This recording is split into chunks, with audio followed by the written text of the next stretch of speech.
In 2015, police in New York were alerted to a very strange death. The victim, who was a pillar of their community, had died suddenly and unexpectedly, and their autopsy had revealed something very unusual. So the police began digging into the case, and eventually, after a few major twists and turns, they would get to the shocking truth. And the truth could be summed up in one word: evil. But before we get into today's story, if you're a fan of the strange, dark, and mysterious delivered in story format, then you've come to the right podcast, because that's all we do, and we upload twice a week, once on Monday and once on Thursday. So, if that's of interest to you, please invite the 5-star review button out for dinner for their birthday, but have the waitstaff sing happy birthday to you. Also, please subscribe to the MrBallen podcast wherever you listen to podcasts so you don't miss any of our weekly uploads. Okay, let's get into today's story.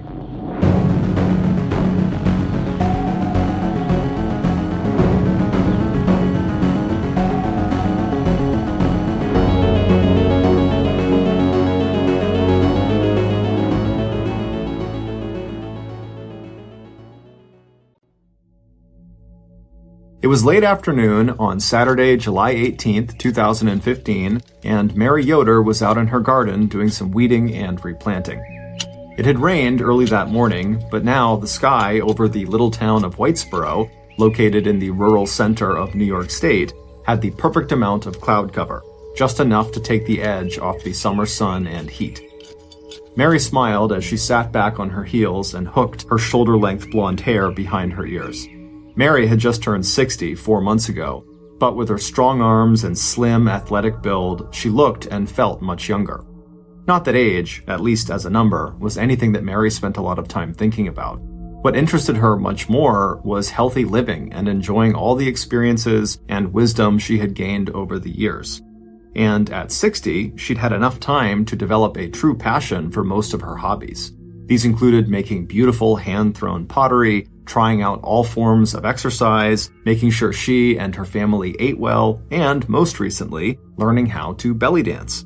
But in the spring and summer, it was her prized garden that Mary loved the most. And every minute she spent out there among the flowers and vegetables, enjoying the natural beauty of her quiet surroundings, just added to her feelings of contentment and gratitude. Mary turned away from her garden and looked up from under the brim of her old baseball cap at her comfortable 4-bedroom house that she shared with her husband, Bill. Not only had the two of them been married for almost 40 years, they were also business partners and chiropractors, healthcare professionals who treated pain related to nerve and skeletal disorders by manipulating a person's body. It was a method that some of their patients referred to jokingly as, quote, getting their backs cracked.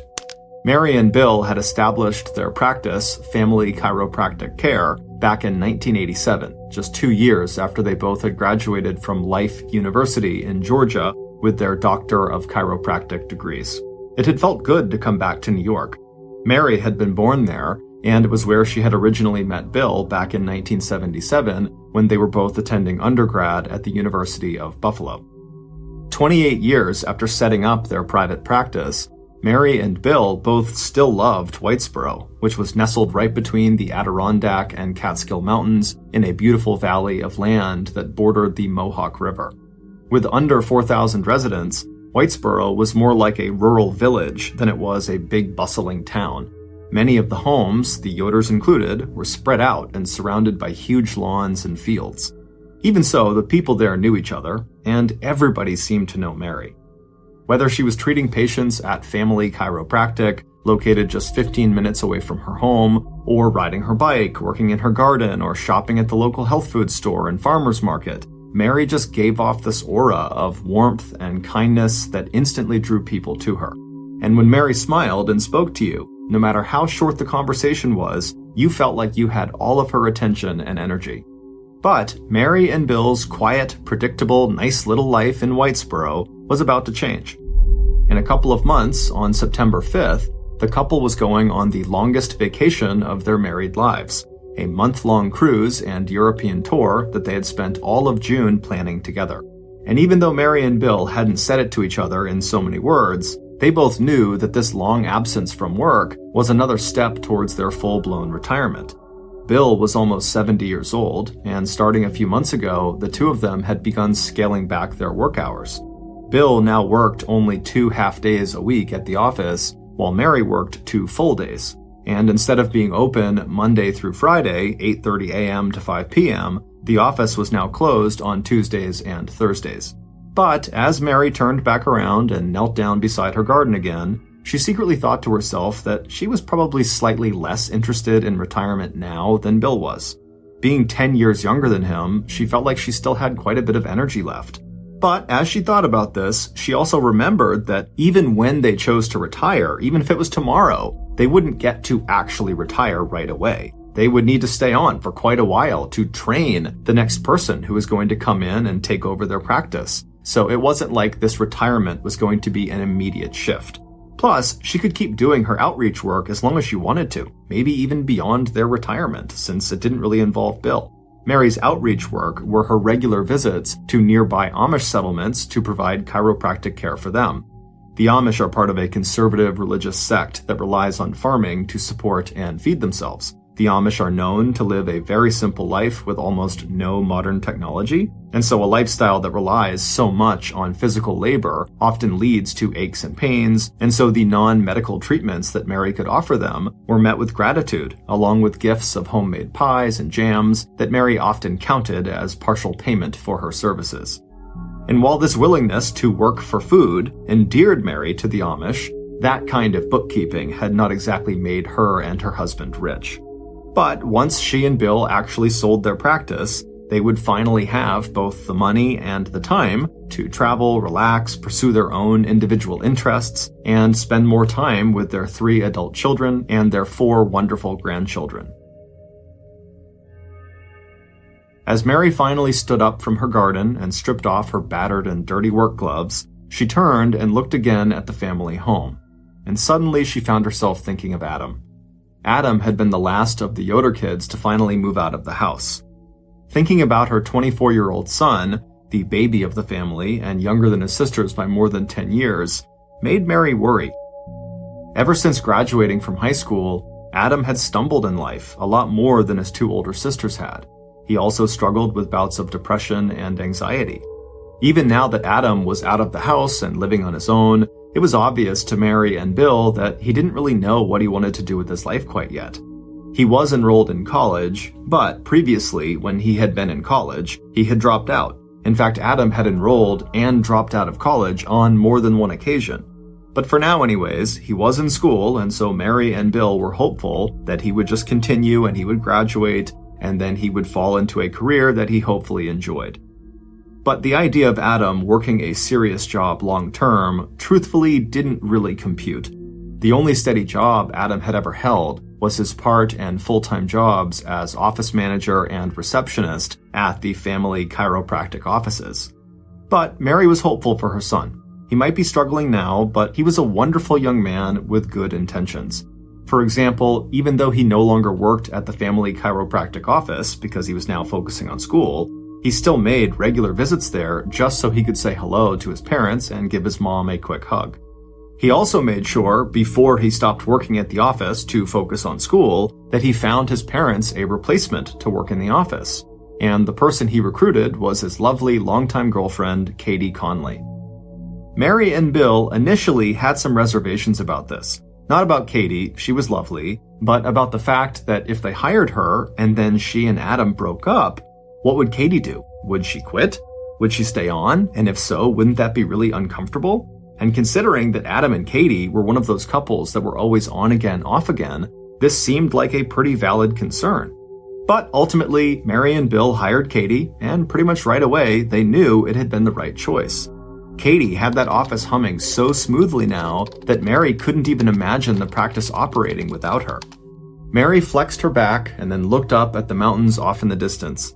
Then, as she tried to push her concern for Adam out of her mind, she began walking toward the back door of the house. When she reached it, she opened it up and stepped inside, and instantly she heard Bill in the kitchen already getting a start on making dinner for the 2 of them. Before closing the door behind her, Mary took one last look back at her prized garden. The last of the clouds had cleared away, and so everything sparkled in the early evening sunlight. It was at moments like this, Mary thought, that life really did seem almost too good to be true. 2 days later, on Monday, July 20th, 2015, Mary and Bill both woke at their usual time, around 6:30 a.m. After chatting for a few minutes and making the bed together, Bill headed into their exercise room to do a short workout before he made himself breakfast and got a start on the day's activities. It was his day off, and he planned to do a little reading and tackle a few household projects on a to-do list that never seemed to actually get any shorter. As he started his exercise routine, he could hear his wife's footsteps hurrying from room to room as she got ready for a long day at work. Mary always moved at top speed, and after 37 years of marriage, Bill knew that what his wife appreciated more than anything on a Monday morning was for him to stay out of her way. And since Mary had never been much of a morning eater, Bill also knew better than to offer to make her breakfast. When they kissed each other goodbye at 7:45 a.m. that morning, Bill was struck, as usual, by his wife's vitality and her warmth. It was Monday, the start of a busy day, and Mary practically glowed with good health and energy. A minute later, she had left the house and hopped into her car. She gave Bill one more wave before backing out onto King Road and heading west toward the offices of Family Chiropractic Care. 15 minutes later, Mary had arrived at the plain white medical building with its flat roof and box-like exterior. After pulling her car into the parking space right next to Katie's, Mary hopped out, and just a minute later, she was walking through the door of the front office. Katie looked up from her computer screen, and the two women exchanged quick smiles, and Katie held up a list of that day's appointments. This was Katie's way of telling her boss that no one had canceled, and they had a full slate of patients. And sure enough, minutes after Mary's arrival, Family Chiropractic Care was buzzing with activity and people. There were the usual packages and deliveries, along with back-to-back appointments, but that was just part of it. Mary was as much a friend as she was a doctor, and so it wasn't unusual for clients to drop by in person to schedule their appointments or just to say hello. And it wasn't just the front office that was busy. Mary also ran a side business out of the back office where she sold a line of organic nutritional supplements that included her favorite, the protein powder that she herself often mixed with almond milk and used as a meal substitute or pick-me-up. By the time 12:30 in the afternoon rolled around, Mary was ready for a break. Although it would have to be a very short break, since Mary also planned to use the lunch hour to go visit her 92-year-old mother who lived in nearby Utica. Telling Katie she'd be back by 1:30 p.m., Mary ducked into the back room where she used the office blender to mix up a quick protein shake for her lunch before making the 10-minute drive to her mother's house. About an hour later, just minutes before 1:30 p.m., Mary and Katie were both back in the office and opening the door to the first patient of the afternoon. As always, it was like turning on a faucet. Almost immediately, the office was alive with the sound of voices and the gentle clink of the doors opening and closing. It wasn't until Mary's 2:30 appointment that she started to notice something was wrong. She had just said hello to her patient, a woman named Elizabeth Kelly, who had been coming to Mary and Bill for 17 years, when Mary suddenly had to excuse herself to run to the bathroom. Aside from the occasional cold, Mary hardly ever got sick, and yet here she was, her hands gripping either side of the toilet, throwing up into the toilet bowl. As soon as her stomach had calmed down, Mary stood up, she cleaned the toilet thoroughly before scrubbing her hands in hot soapy water and then rinsing her face. When she got back out to the exam room, her patient looked concerned and asked Mary if she was feeling okay. It was just very unusual for Mary to look so uncomfortable and distracted. But Mary smiled at Elizabeth and gently shook her head and said it was nothing that a hot cup of ginger or peppermint tea couldn't cure. But by late afternoon, Mary was feeling even worse, and just the thought of herbal tea, even one that was supposed to soothe digestive disorders, was enough to send Mary right back into the bathroom. By 4:30 p.m., it was obvious to Katie that her boss was not feeling well because she was watching Mary make constant trips to the bathroom. But the 22-year-old office manager didn't want to embarrass Mary, so she kept her mouth shut.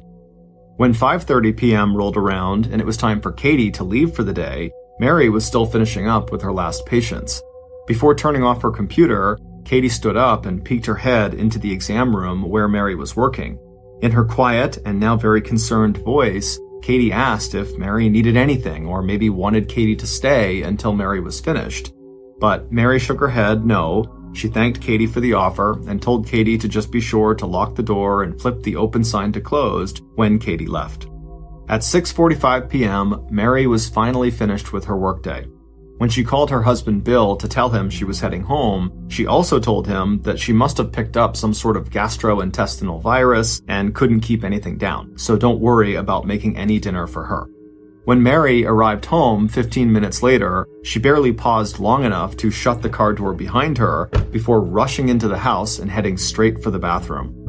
By bedtime, Mary was too uncomfortable with diarrhea, vomiting, and abdominal pains to sleep upstairs with Bill. Instead, she told her husband she'd rather just rest downstairs on the couch close to the downstairs bathroom.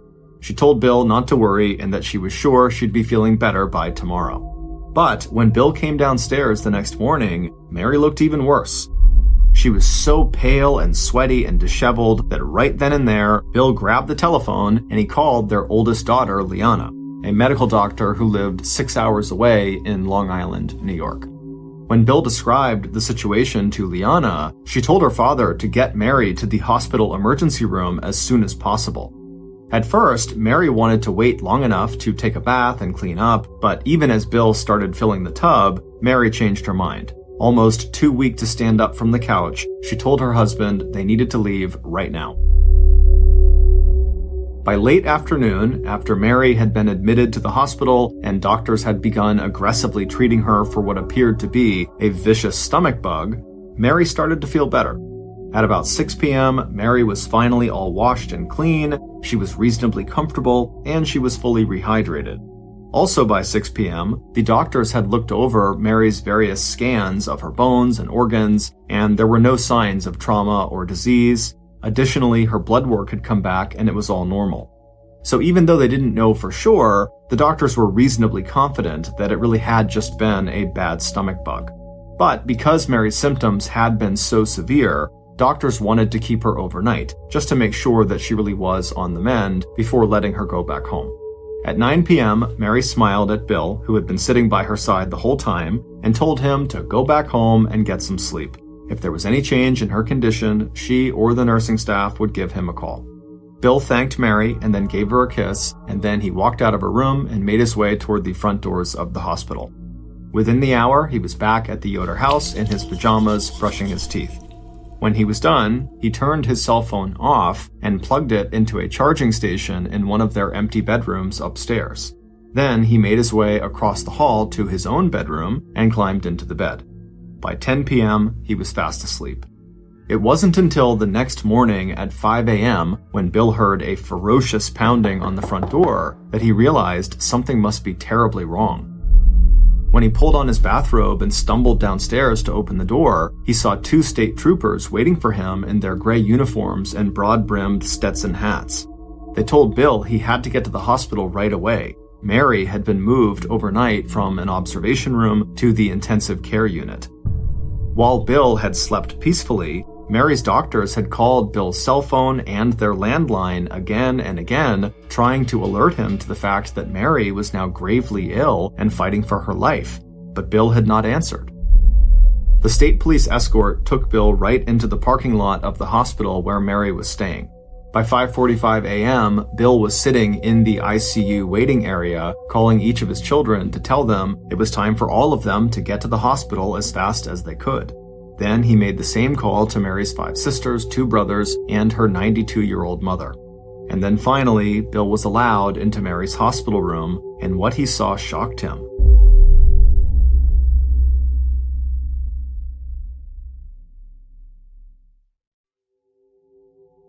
Mary, her blue eyes full of pain and terror as she looked desperately into her husband's face, was now on life support. The only reason she was still alive was because doctors had been using electrical shocks to restart her heart each time it started to fail. Surrounded by her family, Mary held her husband's hand and closed her eyes. By 2:54 that afternoon of July 22, 2015, Mary Yoder, one of the healthiest people her family had ever known, was dead. Her heart had simply stopped beating. Immediately after Mary's death, the Yoder family requested an autopsy to find out how a gastrointestinal virus or infection could have killed an otherwise exceptionally healthy 60-year-old woman. That autopsy would be performed the very next day on the morning of July 23rd, but instead of getting any answers, the initial autopsy results were inconclusive, so even after releasing Mary's body for cremation, the medical examiner's office continued to run tests on the blood and tissue samples they had collected from Mary's body. 2 days after the autopsy, on July 25th, Bill and his children invited family members and friends to join them in front of Mary's beloved gardens for a celebration of her life. It was Mary's favorite time of the year, and all of her flowers were in full bloom. Afterward, Mary and Bill's daughter, Liana, did her best to pull the shattered Yoder family back together. Liana was most like Mary in terms of temperament and her practical, hands-on approach to life and fixing problems. She encouraged her father to get in touch with their Aunt Kathleen, Mary's older sister, who had also recently lost her spouse of many years. And Liana also encouraged her father and her brother, Adam, to go take a trip together to the West Coast just a couple of weeks so they could rest and hopefully begin to heal. But the first order of business, as far as Liana was concerned, was just to get her father and siblings out of Whitesboro. The calls and visits and gifts of food from friends and patients were well meant, but especially for Bill and for Katie, who had spent hours and even days at the office on the phone canceling appointments, it was just overwhelming. So Liana invited everyone to come back to her home in Long Island for a little getaway and a much-needed change of scenery. The effort involved in doing anything seemed almost too much for Bill, but eventually he agreed. And even though Katie and Adam seemed to be in one of their relationship off cycles, Adam urged Katie to join them in Long Island too. In the weeks that followed, the Yoder family began the long process of healing. After the initial shock and disbelief over their mother's sudden and unexpected death, they had begun to accept the idea that Mary had just died of complications from a gastrointestinal infection, and they thought less and less about what the full autopsy report, which had not been released yet, might actually tell them. So, when Bill got a call on September 17th, 2015, almost 3 months after Mary's death, he was totally unprepared for what the doctors had to tell him. According to the full autopsy, Mary Yoder had not died of a gastrointestinal virus or infection. In fact, Mary Yoder had not died of any natural causes. Mary Yoder had been poisoned with a toxin called colchicine, the same drug found in a common prescription medication that is used to treat a painful form of arthritis called gout. In tiny and controlled amounts, colchicine helps reduce inflammation that causes pain. But in the lethal amount found in Mary's organs and blood, colchicine causes such profound damage to cells that the body's response is literally to order those cells to die. At first, Bill and his children were just as confused as they were alarmed by this revelation. The doctors had avoided using words like foul play or homicide. Instead, they told the family that the medical examiner's office was still evaluating the test results and considering its next steps. But less than 1 month later, on October 15th, when still no more word had come from Mary's autopsy, and so the family was left to just speculate on what might have happened to Mary, Mary's younger sister, Sharon Mills, who was convinced this was no accident, decided to just call the Oneida County Sheriff's Department and tell them as much. Oneida County was the department that served Whitesboro. And by the time Detective Van Namey had finally gotten off the phone with Sharon, he found himself agreeing that Mary's death did seem very suspicious. And so after Detective Van Namey spoke to his superiors, and they went over the autopsy report themselves, the Oneida County Sheriff's Office decided to open an investigation into Mary's death. Right from the start, Detective Van Namey knew he faced two huge challenges. Mary had died almost 3 months earlier, and if she had in fact been murdered, the trail was already going cold. He also knew from discussions with the medical examiner's office that it would be very hard to track down the source of the colchicine that had killed Mary, as doctors, either Mary or Bill, could have ordered colchicine, and since the drug also occurs naturally in some plants, investigators would have to check into Mary's gardening habits and what pesticides or chemicals she had been exposed to.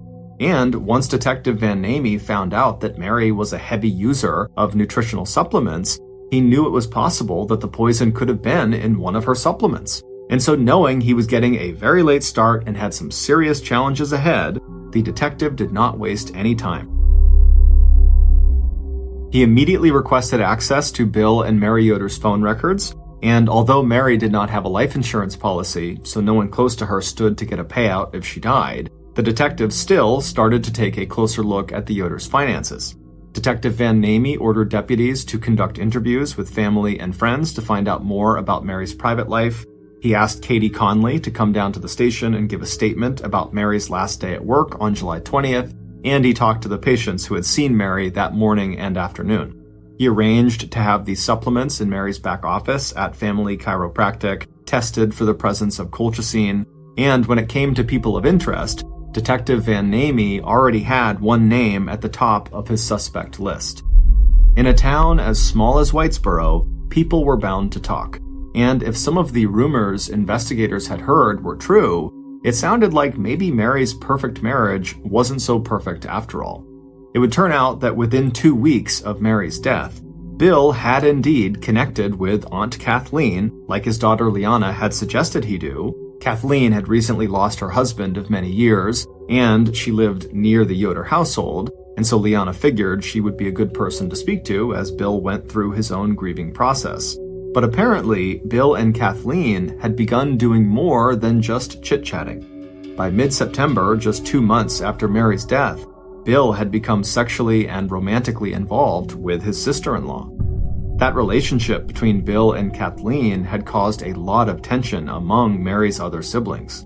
One of Mary's sisters suggested that Bill was after Mary's money, and that in the weeks just before she died, Mary had placed a call to a marriage counselor, presumably to discuss problems in her marriage. And one of Kathleen's neighbors reported seeing Bill and Kathleen sharing a passionate embrace before Mary's death, suggesting that maybe Bill was having an affair while Mary was still alive. And while all of that was still unproven speculation, detectives did know one thing for sure about Bill. Mary's husband did not have an alibi for Monday, July 20th, the day investigators were now sure Mary must have ingested the colchicine that would later kill her. When Bill was interviewed by investigators, he conceded that him being home alone all day on July 20th with no alibi did make him look suspicious, but it was the truth, and he swore he had nothing to do with his wife's death. He then told police that if she really had been poisoned on the 20th, then there were dozens of people who could have administered the toxin, because on work days, dozens of people, clients, friends, colleagues, workers, would all pass in and out of Family Chiropractic, and so they would all have had access to Mary. When detectives asked Bill why he had turned his phone off and put it in the other room on the night Mary was in the hospital, Bill said he never slept with his phone nearby, it was just habit. And when he left the hospital, the doctors had told him that Mary was going to be okay, so he was not on heightened alert. And as for why he had not picked up all of the calls placed to the landline phone at their home that night, Bill said there was no landline extension in his room, so he just didn't hear the phone ringing in the other rooms, and so he never woke up to it. As for his decision to have Mary's body cremated, despite the autopsy report being inconclusive, Bill said cremation was what Mary had wanted, and the medical examiner had released her body, and Bill was told they had all the tissue and blood samples they needed for further testing. Bill also freely admitted to his relationship with his sister-in-law Kathleen, but told detectives that he and Kathleen had never been involved either romantically or sexually before Mary died. And as for Bill's relationship with his wife, Bill never wavered on his description of their marriage as being strong and getting even stronger. They were in the process of planning a month-long vacation together, and after that they were looking forward to retirement together. And according to Bill, the only reason he had even been drawn to Kathleen in the first place was because of his crippling grief over his wife's death. As for being motivated to harm his wife for her money, Bill said that was absurd. He had an inheritance that he had gotten from his father, and he knew that as soon as they sold their medical practice, he and Mary would both get to live very comfortably for the rest of their retirement. But even as Detective Van Namey began following up on all of the things that Bill had said during his interview, the investigation into Mary's death took a sudden and completely unexpected turn. On November 26th, roughly 4 months after Mary's death, both the Oneida County Sheriff's Department and the Office of the Medical Examiner received copies of a shocking letter. A letter that would instantly put a new name at the top of Detective Van Namey's list of possible suspects. A name, to that point, that no one had considered. Spread across 2 typewritten pages, the letter gave chilling details of how someone had intentionally killed Mary. And midway through the description of motive, method, and the crushing grief that the killer felt after committing the murder, the killer revealed their identity. It was Mary's own son, Adam Yoder. When Detective Van Namey finished reading this letter, he carefully slipped it into a clear plastic evidence bag. Then he took off the gloves he'd used to handle the letter and sat back in his chair. He told his deputies to get the letter over to the forensics lab and test for fingerprints and DNA. Any and everything that would help them confirm the identity of the writer and the authenticity of the letter. After tasking his forensic team, Detective Van Namey began digging into Adam's background, and it didn't take long to uncover some troubling information. Back in July 2014, a year before his mother died, Adam had been accused of rape. The charge was later dropped at the victim's request, and legally it had no bearing or place in the current investigation, but if it was true, the event that was described in the victim's statement painted the picture of someone who was definitely capable of violence and brutality. It also described a person who was jealous and needy and who struck out at people close to him. There were other red flags in Adam's background as well. There was Adam's checkered employment history. There was a civil lawsuit filed by one of his landlords that sued Adam for significant damages to an apartment Adam rented. There was Adam's intense on-again, off-again relationship with Katie. There were reports that Adam suffered from depression and anxiety. And there was Adam's financial dependence on his parents. And even though Adam did have an alibi for July 20th, the day that Mary was poisoned, it didn't actually mean that Adam could not have committed the crime.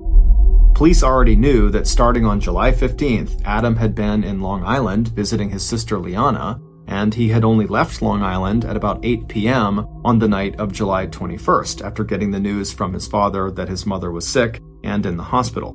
But according to the confession in the letter that the police received, Adam had put the colchicine into the nutritional supplements that his mother took like clockwork every day, meaning it didn't matter if Adam was not physically near his mother on the 20th. He could have put the poison into one of her many supplement powders before he left for Long Island on the 15th, and then it was just a matter of time before she actually consumed it. Finally, in December, after a meeting with all the investigators involved in the Mary Yoder case, Detective Van Namey was ready. He picked up the phone and he dialed Adam's number. Shortly after receiving the request from Detective Van Namey to come into the station for a formal interview, Adam left his apartment in Frankfort, New York, and made the 30-minute drive north to the Oneida County Sheriff's Department. At about 10:30 a.m., Adam made his way inside the brick building that housed the sheriff's department, where he was immediately escorted to an interrogation room. Adam did not look good. He shifted in his chair, his hand drifting to the pocket in his pants where he kept his pack of cigarettes. He'd lost weight and he seemed pale and nervous.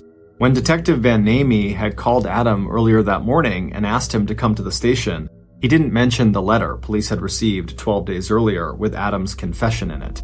The detective had told him this interview was just routine, that earlier that week, the police had also taken formal in-person statements from Adam's 2 sisters. And now that Adam was sitting nervously right in front of Detective Van Namey, the detective decided that instead of just confronting Adam with the information in the letter, he'd start by repeating the routine questions that investigators had asked him informally earlier in the investigation. Questions about Adam's alibi, Adam's last recent contacts with his mother, and when Adam had last been inside of family chiropractic care. As Adam appeared to relax a little bit and answered these questions the same way he had before, Detective Van Namey decided it was time to start throwing in some specific information from the letter, like the whereabouts of the poison that had been used to kill Mary. And so after Adam had answered the last of the easy questions, Detective Van Namey leaned forward and asked Adam if he would give police permission to, right now, go outside and search under the front passenger seat of his Jeep Wrangler. Instantly, Adam's whole demeanor changed. He stiffened and looked up sharply at Detective Van Namey. Then, breaking the tense silence, Adam said he really needed to speak to a lawyer. Detective Van Namey offered to get one of the court's public defenders on the phone, and a little while later, detectives left the room, so Adam's phone conversation with the attorney was private. A few minutes later, Adam hung up the phone, and the police officers came back into the interrogation room. Adam sat slouched in his chair, his elbows on the table and his head in his hands. Then, as if coming to a very hard decision, Adam reached out slowly and pulled the search and seizure agreement on the table towards him, and he signed his name. By mid-afternoon, Adam was standing in an empty parking lot outside of the Oneida County Sheriff's Department jail, watching as gloved police officers opened the front passenger side of his 1991 black Jeep Wrangler. Nervous, Adam pulled out his pack of cigarettes and lighter. He stuck one cigarette into the corner of his mouth, he lit it, and he started to smoke. A few minutes later, one of the officers who was conducting the search suddenly stepped back out of the Jeep. In his hand was now a cardboard sleeve, and nestled inside of that sleeve was a brown glass bottle, along with a crumpled up piece of paper. The glass bottle contained the deadly toxin colchicine, and the crumpled up paper was a receipt for the colchicine. The bottle of toxin had been ordered online from a company called Art Chemical by a customer named Adam Yoder, who had told them he needed the toxin to conduct a scientific experiment. However, as much as this evidence seemed to very clearly put an end to the mystery of who killed Mary Yoder, it would turn out this discovery in Adam's car was only the beginning of a much bigger and more twisted story. It would take investigators another 6 months, but they would finally uncover all the details. Here is a reconstruction of how and why Mary Yoder was murdered. Back on December 22, 2014, roughly 7 months before Mary's death, her killer walked into a New York supermarket and used cash to buy a prepaid credit card worth $150. 9 days after that, Mary's killer used that prepaid MasterCard to pay for 1 gram of the deadly toxin colchicine that they had just ordered online from a company called Art Chemicals. The killer also made sure to use a fake email account when they checked out. Because colchicine is a lethal and therefore regulated substance, Art Chemicals required a letter of intent from the purchaser that stated how the toxin was going to be used. The killer had already prepared that letter, typed on Family Chiropractic Care letterhead, saying that the poison would be used in a series of plant experiments. At the bottom of the letter were 2 signatures, Adam Yoder and Mary Yoder. 2.5 months later, on February 6, 2015, the package containing the colchicine arrived at the bustling office of Family Chiropractic Care. Like every other delivery, Katie just got up and signed for it, and then without opening it, she set it down with the other packages near the front desk. And then later that day, Mary's killer would secretly grab that package and smuggle it out of the store without anyone noticing. 5 months later, on Monday, July 20th, Mary's killer slipped into the back office of Family Chiropractic Care, where Mary kept and sold nutritional supplements. After making sure no one else was back there, the killer pulled the brown glass bottle of colchicine from their coat pocket. The killer had done plenty of research, Googling website after website that described in detail the effects of colchicine and the tiny margin that existed between lethal and non-lethal doses. 1 gram was more than enough to poison dozens of people, so Mary's killer had to measure out the exact amount, enough to cause death even if Mary sought medical treatment right away, but not enough that Mary would die immediately. Mary's killer wanted Mary's death to take a few days. This way, it would seem like Mary had died of a gastrointestinal virus or infection. The killer also knew that once they administered a lethal dose of colchicine, there was no turning back. Mary's death would be a foregone conclusion. Because colchicine is a poison that spreads very quickly throughout the bloodstream. As soon as the toxin comes in contact with a human cell, it damages the cell so profoundly that the body's response is to order that damaged cell to self-destruct, meaning what would appear to Mary and her family and doctors as vomiting, diarrhea, and abdominal cramps was really the slow and horribly painful process of Mary's tissues committing suicide. Mary's killer carefully measured out an amount of colchicine that was equal to several dozen individual grains of sugar. Then the killer added them to the ingredients Mary would use to make her lunchtime protein shake. The killer then carefully closed the brown bottle and slipped it back into their coat pocket, and then seconds later, they were gone. A few hours later, it was time for lunch. Mary stepped into the back office, and even though she'd had a busy morning, she still had plenty of energy. She glanced at her watch, 12:30 p.m. At least her last morning appointment had ended on time, which meant she could still make the short trip out to Utica and visit her 92-year-old mother. Still thinking ahead to the rest of the day, Mary quickly moved toward the small refrigerator and pulled out the carton of almond milk and set it on the counter next to her open container of protein powder. She looked inside the can and saw there was just about one serving left. After mixing together the powder and almond milk in the blender, Mary turned on the blender and waited until the mixture was thick and frothy. A few minutes later, Mary tipped the last swallow of the protein shake into her mouth. Before leaving the office, Mary washed out the empty glass and the blender jar and called out to Katie that she'd be back in the office by 1:30 at the latest. By the time Mary left the office to go visit her mom in Utica, she was already dead. She just didn't know it yet. Sitting by herself on the couch in the living room after she had shooed her husband Bill to their bedroom upstairs, she had no way of knowing that there was no European vacation ahead for her. No retirement and no more warm summer days spent in her garden. The only thing in Mary's future now was 48 hours of intense physical and emotional suffering followed by death. Mary would have one brief period the next day in the hospital when pain and anti-nausea medication along with replacement fluids would blunt the symptoms of her body's internal collapse. But by the time Mary's husband had fallen asleep peacefully at their home on the evening of July 21st, Mary's organs had already begun to shut down. And by the time her children and husband had gathered at the hospital on July 22nd, Mary's heart would only have enough strength to keep beating long enough for Mary to say goodbye to her husband and her children. Meanwhile, as Mary slipped into cardiac arrest at 2:54 p.m. on the afternoon of July 22nd, Mary's killer sat by themselves in the quiet, empty office at Family Chiropractic Care. Caitlin Conley, affectionately known for years to Bill and Mary Yoder as Katie, their trusted family friend, their office manager, and their son's longtime girlfriend, stared at the screen on her cell phone.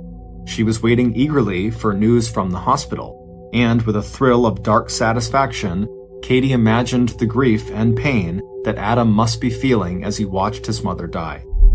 It would turn out Adam and Katie didn't just have an on-again, off-again relationship. They had an incredibly toxic and abusive relationship. And when Adam had finally broken up with Katie for good back in August of 2014 after Katie had accused him of raping her, Katie had snapped. There had been plenty of other times over the course of their 4-year-long relationship where she had manipulated Adam into getting back together with her after they'd broken up. A faked pregnancy and miscarriage, taking him to court over a loan she had made to him that he had not paid back, the threat she might commit suicide. But after that charge of rape that she had filed against Adam back in July of 2014, she knew deep down that even if they did get back together, it wouldn't be for long. Katie had withdrawn the charge, but Adam had been shocked and deeply shaken by what he said was a totally false allegation. And so by August 2014, Adam had decided that the only way to protect himself was to stay away from Katie Conley. But Katie couldn't let that happen, at least not without making Adam suffer first. So, beginning back in early 2015, shortly after their official breakup, Katie started laying her plan for revenge. She would take from Adam the thing he loved the most, the person who was always there when he needed help, his mother, Mary Yoder. And Katie would be so clever about how she planned this murder that instead of anyone suspecting her, she would make it look like Adam was the killer. She had set up a fake email account under his name and used it to buy the colchicine. She had also paid for the poison with a prepaid card she'd registered in Adam's name, and she'd signed Adam's name to that letter of intent that was sent to the colchicine distributor, Art Chemicals, saying how the poison was going to be used in a science experiment. As for conducting the actual murder, that was too easy. Katie just signed for the toxin at work, and no one noticed because she signed for all the packages. Then she took it home with her for safekeeping until July 20th, at which point she just walked into the back office, and when no one was looking, she pulled it out and she spiked Mary's protein shake ingredients. And then, following Mary's death, Katie would plant the bottle containing the toxin under the front seat of Adam's car, and then in the anonymous letter that Katie would write and send to police, she would not only tell them to look in Adam's car for the toxin, but she would also tell them that Adam was the killer, that he had confessed to her about killing his mother because apparently his mom had not been giving him the attention he needed and deserved, that he felt like she had abandoned him, and so he had snapped. But in reality, when Detective Van Namey got that letter, he didn't believe what it said. It just seemed too convenient, like whoever had written it and sent it in was probably just trying to frame Adam. And so right after getting this letter, Detective Van Namey had turned to Katie to learn more about Adam to see who might want to frame him. And not only did Katie seem to go out of her way to paint Adam in a very negative light, she also confessed that she was the one who wrote the letter. She insisted that Adam had admitted his guilt to her, and so she had written the letter because she was afraid that if Adam didn't get arrested right away, he might hurt her, Katie, like he had hurt her when he tried to rape her. When Adam arrived at the police station for that interview on December 8th, 2015, it just didn't make any sense to investigators that if Adam was the murderer, why would he agree to a search of his car that he knew would turn up that bottle of colchicine? And when they tested that bottle for DNA and fingerprints, the only match they got was for Katie, not Adam. On June 13th, 2016, Caitlin Conley was arrested and charged with planning and carrying out the murder of Mary Yoder. If she was convicted, she would have faced life in prison.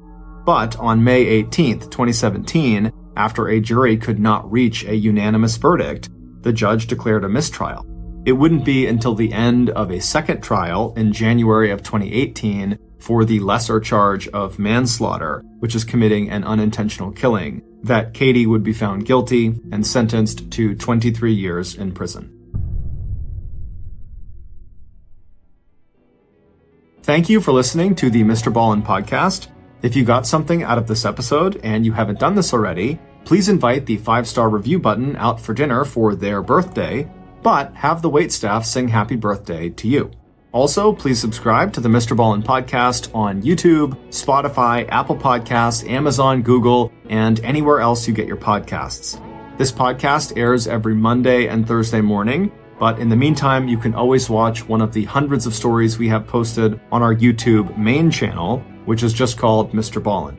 We now have a registered 501c3 charitable organization called the MrBallen Foundation that makes it as easy as possible for you to join me, my family, and my team in supporting those whose lives have been most impacted by violent and heinous crimes.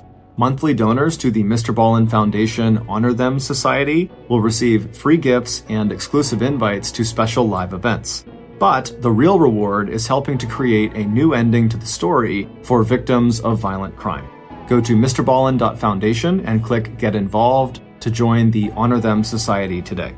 If you want to get in touch with me, please follow me on any major social media platform and then send me a direct message. My username is just @MrBallen, and I really do read the majority of my DMs. Lastly, we have some really cool merchandise, so head on over to shopmrballen.com to have a look. So that's going to do it. I really appreciate your support. Until next time, see ya.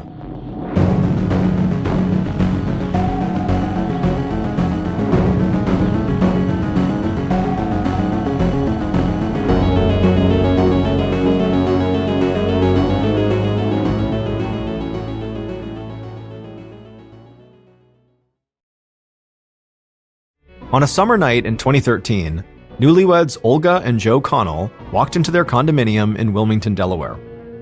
Joe flipped on the light and sat down on the couch, while Olga headed to the bedroom to get changed. Suddenly, Joe heard a loud scream. He got up and ran down the hall to the bedroom. There, he found his wife sitting on the floor yelling and crying, and then he noticed her jewelry boxes had been completely emptied and thrown off her dresser. Thousands of dollars worth of rings and necklaces were just gone. But through her tears, Olga said she didn't care about how much money these things cost. Some of these pieces that had been stolen were precious family heirlooms that had been passed down to Olga from hers and Joe's mothers. Joe sat down next to his wife and tried to comfort her, but he didn't tell her what he was actually thinking. Because Joe thought he actually might know who just robbed them. And he feared this actually might only be the first in a series of attacks in an escalating family war.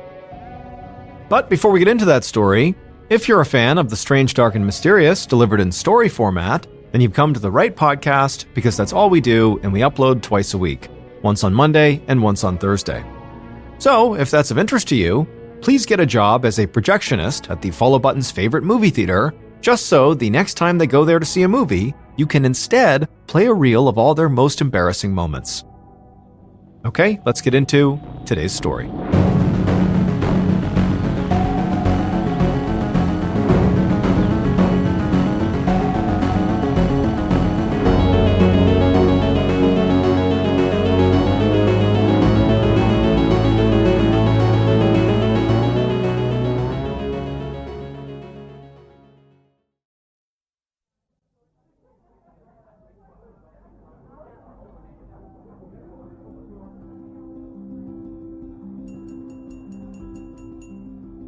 On the night of September 21st, 2013, 39-year-old Joe Connell clinked his fork against a champagne glass to get the attention of his friends and family, who were sitting together on a restaurant patio in Wilmington, Delaware.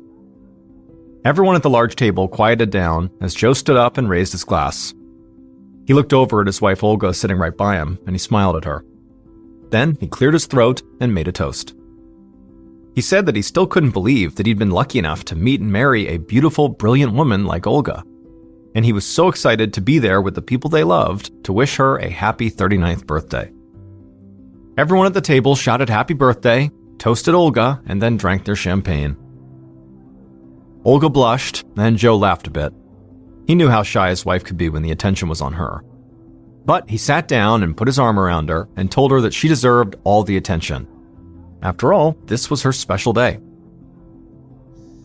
A few minutes later, as the group was talking and eating, Joe felt his phone buzz in his pocket. He pulled it out and saw there was a text message.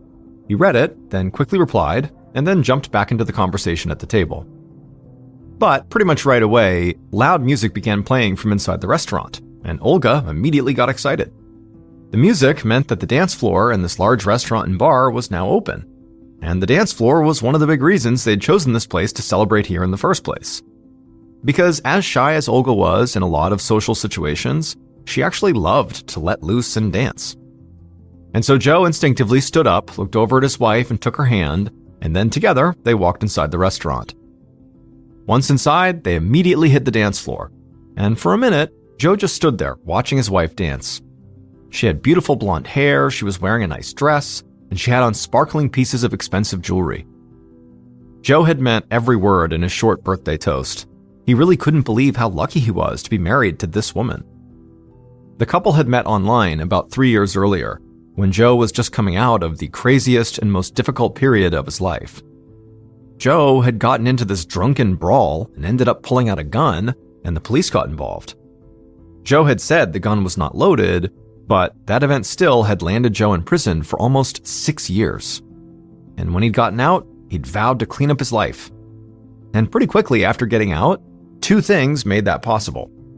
1, he'd become co-owner of an auto repair shop with his best friend Chris, and 2, he'd met Olga. Joe and Olga had gotten along right away, and so they quickly set up a date. And as soon as they hung out in person, Joe thought Olga was the most beautiful woman he'd ever seen and one of the smartest people he'd ever met.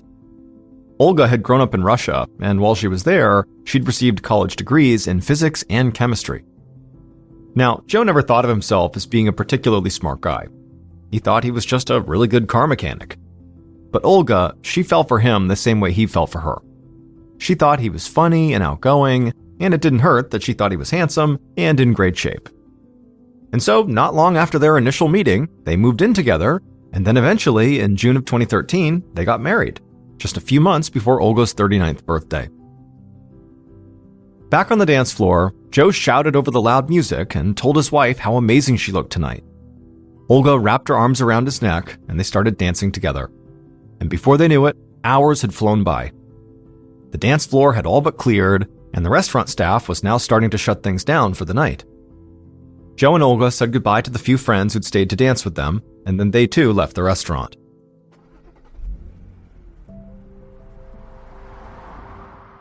On the drive home, Joe and Olga talked and laughed, still wired from their night out. But at one point, Joe got this sad look on his face, and Olga asked if something was wrong. Joe shook his head and said he was just sorry that his little sister Kelly hadn't been at the party. Olga didn't say it, but she knew that Kelly hadn't just missed the party. Kelly had not been invited. Because Joe and his younger sister were in the middle of a full-on feud, and they had completely stopped talking to each other. And as much as it upset Joe not to have Kelly in his life anymore, he could not bring himself to reconcile with her. But Olga didn't want anything to spoil her perfect birthday, so she quickly changed the subject. And within a few minutes, Joe was laughing again.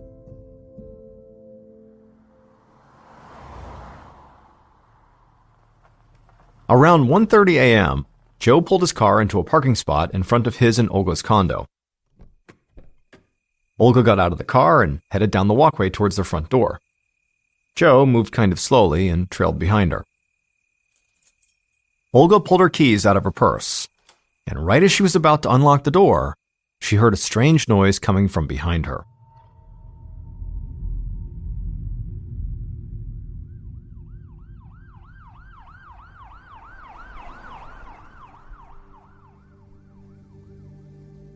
Not long after that, Officer Kelly Richards of the Newcastle County Police Department got out of her cruiser and headed up the walkway towards Joe and Olga's condo.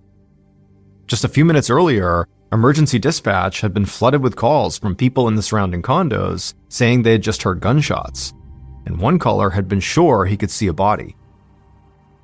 Richards was the first cop on the scene, but she saw paramedics crouched down by the front door of the condo, furiously trying to help someone who was on the ground.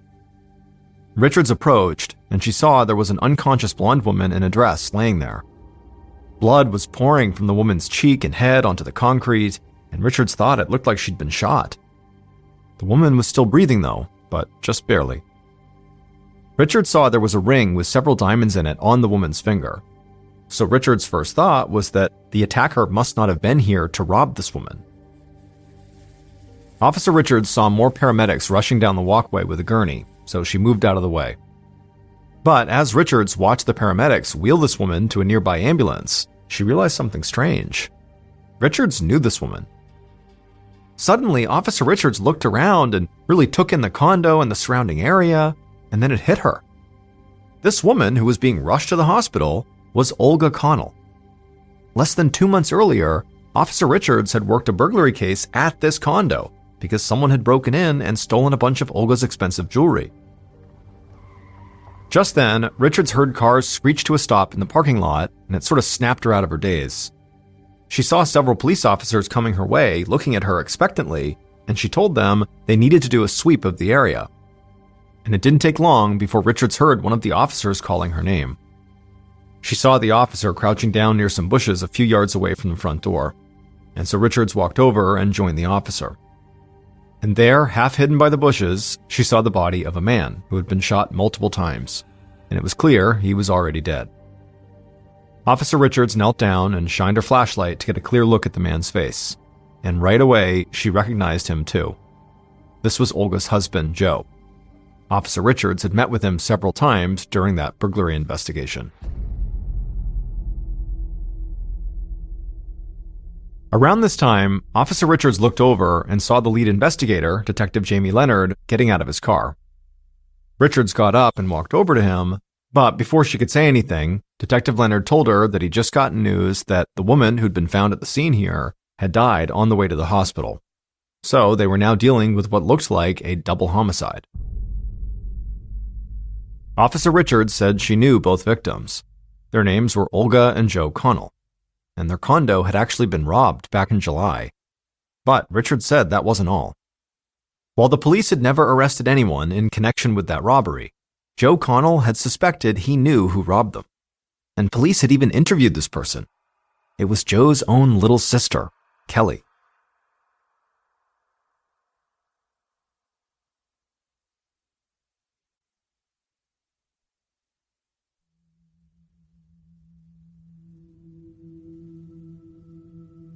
That afternoon, Detective Leonard sat at his desk looking over crime scene photos, waiting for Joe's sister, Kelly, to get to the station. And as he looked at photos of Olga laying by the front door and Joe laying several yards away in the bushes, he had a theory that he just couldn't shake. Leonard had spent the entire morning with Officer Richards and a few others combing the area around the condo, and a couple of things had stood out to him. The first was that the bushes where Joe's body had been found were littered with 9mm bullet casings. However, they also found .22 caliber casings on site, and the report Leonard had received from the hospital where Olga had been taken stated that her bullet wounds had come from a .22. Now, Leonard knew it was possible that the killer could have just had two different guns on them.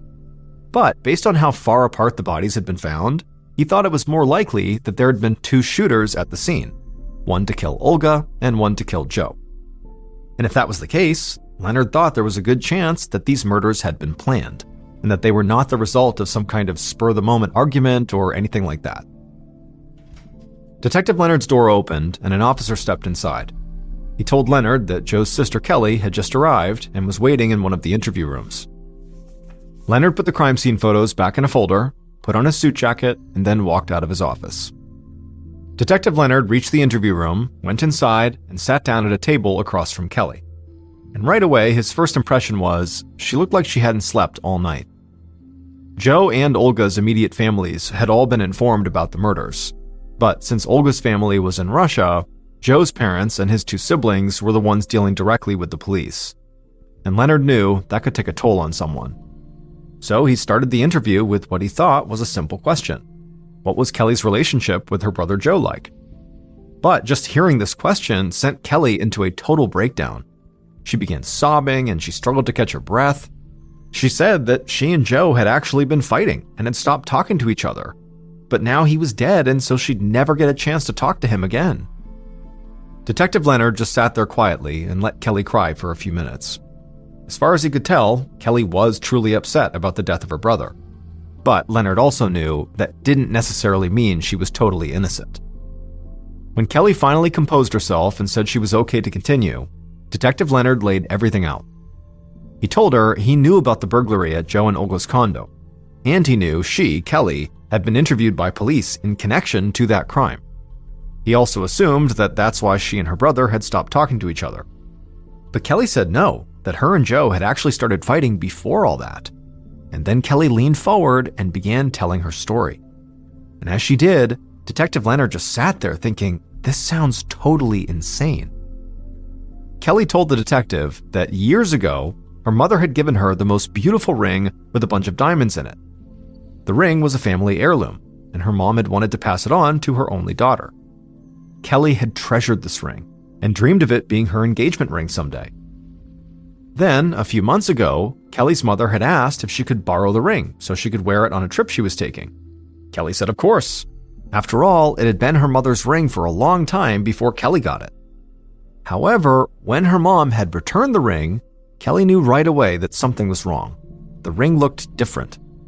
So, on a hunch, Kelly had brought the ring to a jeweler, and the jeweler said there were no diamonds in this ring. There were only cubic zirconias. Cubic zirconias are cheaper stones that are often used to imitate diamonds. Kelly told Detective Leonard that she'd been really confused at first. But pretty soon, everything clicked when she heard that Joe had given Olga this beautiful engagement ring with several diamonds in it. and so Kelly got in touch with Olga, wanting to know if those diamonds had come from her family heirloom ring. Olga had said she had no idea what Kelly was talking about, but it hadn't taken long for Kelly to get her mom and Joe to admit what they had done. They had taken the diamonds out of Kelly's ring when she lent it to her mother, put those diamonds in a new ring for Olga, and put cubic zirconias in the original, gave it back to Kelly, and just hoped Kelly wouldn't notice. At this point, Kelly stopped talking. And at first, Detective Leonard really didn't know what to say. This was like the plot twist of a heist movie or something. But he quickly got back on track. He asked point blank if Kelly had broken into Joe and Olga's condo to try to steal the diamonds back, or to steal other jewelry to get back at Joe for what he'd done. At this point, Kelly broke down again. She said she had nothing to do with the burglary. And as angry as she was, Joe was still her brother, and she loved him. Leonard wrapped up the interview by asking Kelly where she had been when Joe and Olga had been killed. And Kelly said she'd been home alone. She knew that was not a great alibi, but it was the truth. After the interview ended, Leonard considered Kelly to be a major suspect, but he didn't have any concrete evidence to hold her, so he had to let her go. The detective had not slept in a while, but he had no intention of stopping anytime soon. And after Kelly's crazy story, he wanted to talk to someone outside of the family about Joe, someone who would not have been mixed up in the family feud and who hadn't swiped any diamonds. So Leonard headed across town to Joe's auto repair shop.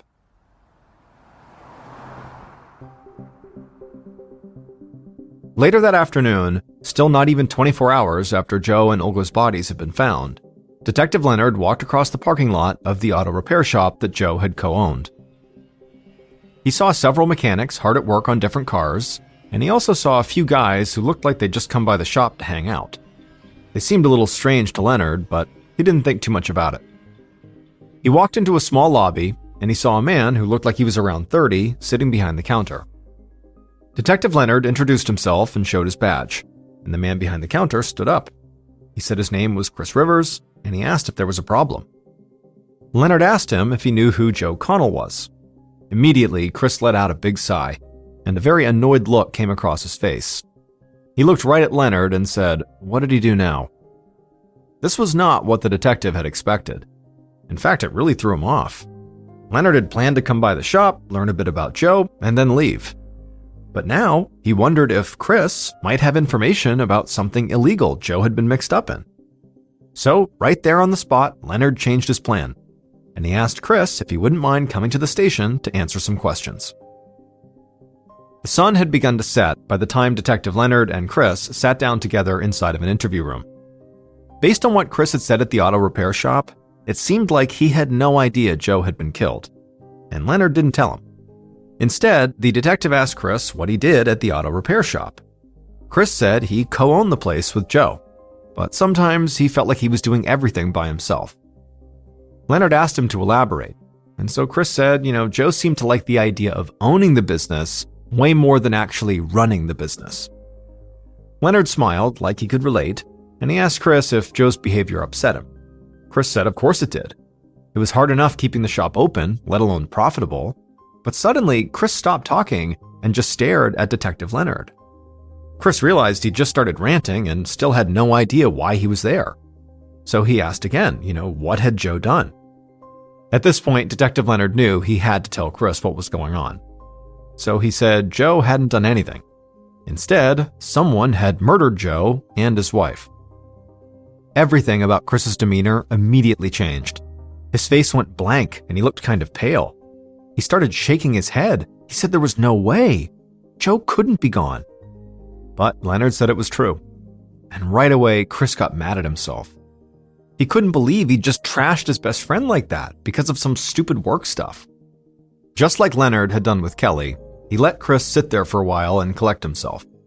Then, at some point, when there was a lull, the detective asked Chris when the last time he had seen Joe was. Chris said he had seen Joe the day before at work. But after he said that, Chris suddenly paused like something had just hit him. He told Leonard somewhat emotionally that he was actually supposed to go to Olga's birthday party the night before, and he had gone to the restaurant, but when he was outside, he realized he had left his wallet back at the shop. He was already feeling annoyed that he'd had to work late, So instead of going to the party and seeing his friends one last time, he had just bailed, gotten his wallet, and headed home. And now he felt really bad about it. And so Detective Leonard asked a few follow-up questions about Chris's relationship with Joe and with Olga and how they met each other and things like that. And then eventually, Detective Leonard said he had just one more question for the time being. He asked Chris, when they had first met, why had he assumed Joe had done something that would have gotten him in trouble with the police. Chris took a breath and then said he had never told anyone this, but he knew that Joe was a big-time illegal steroid user. That's how he stayed in such great physical shape. However, Chris said over the past several months, Joe had gone from just using steroids to dealing them.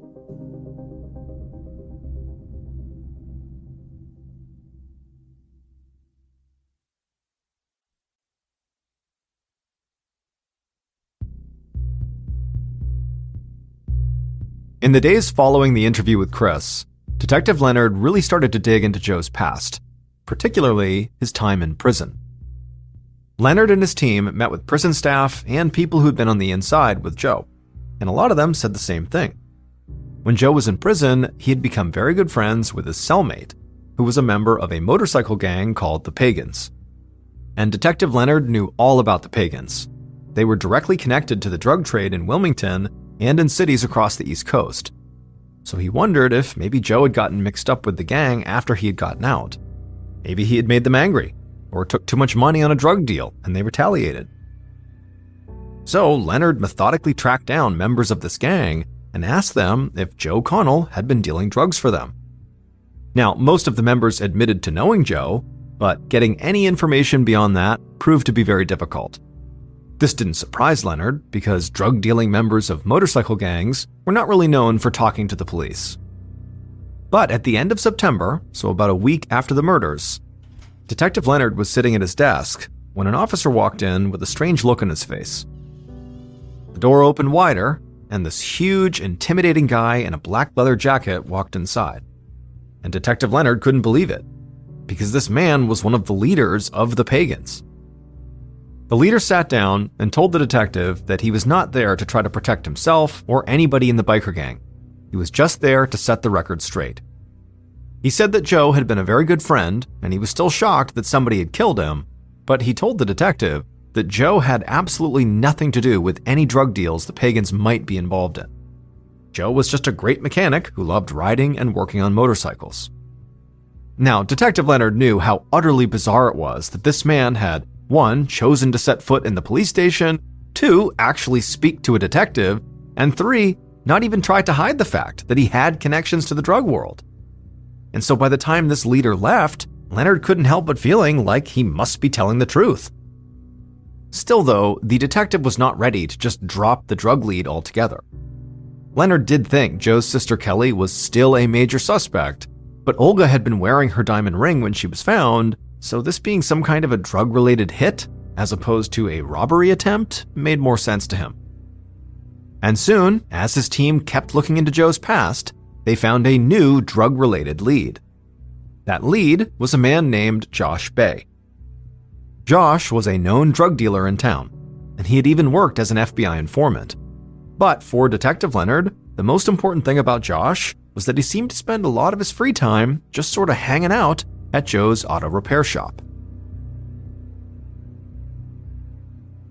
On October 4th, 2 weeks after the murders, Detective Leonard brought Josh Bay in for an interview.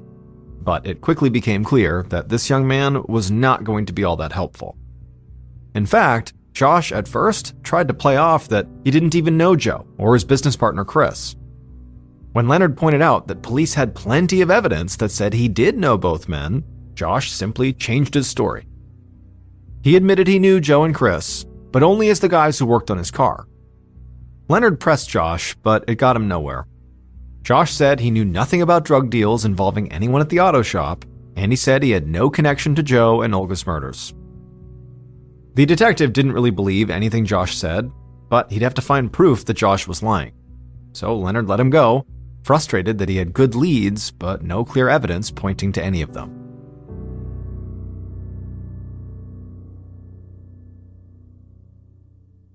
The following day, October 5th, Detective Leonard and members of his team stood at the back of a church for Joe's funeral, listening to a man sing Danny Boy over Joe's casket. As Leonard listened to the song, he scanned the church pews, looking at everyone who had come. And one thing stood out. Most of Joe's friends and family clearly believed Joe's sister Kelly was involved in the murders. Because nobody was speaking to Kelly. It was like the entire family was shunning her.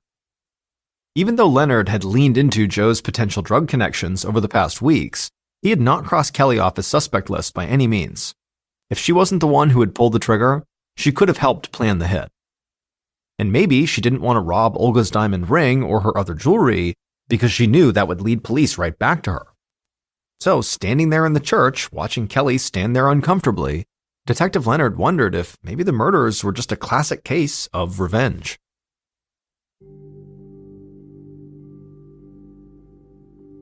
Four days later, on the evening of October 9th, Detective Leonard and his team gathered around a TV at the station to watch a local news show. This was not something they did often, but tonight, the news was running a story on Joe and Olga that would include interviews with people who had been close to the couple. Just like going to the funeral, Detective Leonard saw this as an opportunity to see if anyone would say or do something strange. The news show started, and at first, it was pretty standard. A retrospective on Joe and Olga's lives and how much people love them. But during one interview segment, Leonard heard something that took him completely by surprise. He looked around at his team to make sure he hadn't misheard something, but they had all caught it too. And they knew it could be something huge. After the news show ended, Leonard didn't waste any time. He laid out a new strategy to pursue what he thought might be the most important lead they'd gotten since the night of the murders. Leonard's team worked tirelessly, but it would still take a lot longer than Leonard had hoped for them to secure enough concrete evidence to put together a case that would hold up in court. But in September of 2014, 1 year after the murders, police finally made an arrest. Now they had a clear picture of who killed Joe and Olga and how they pulled it off.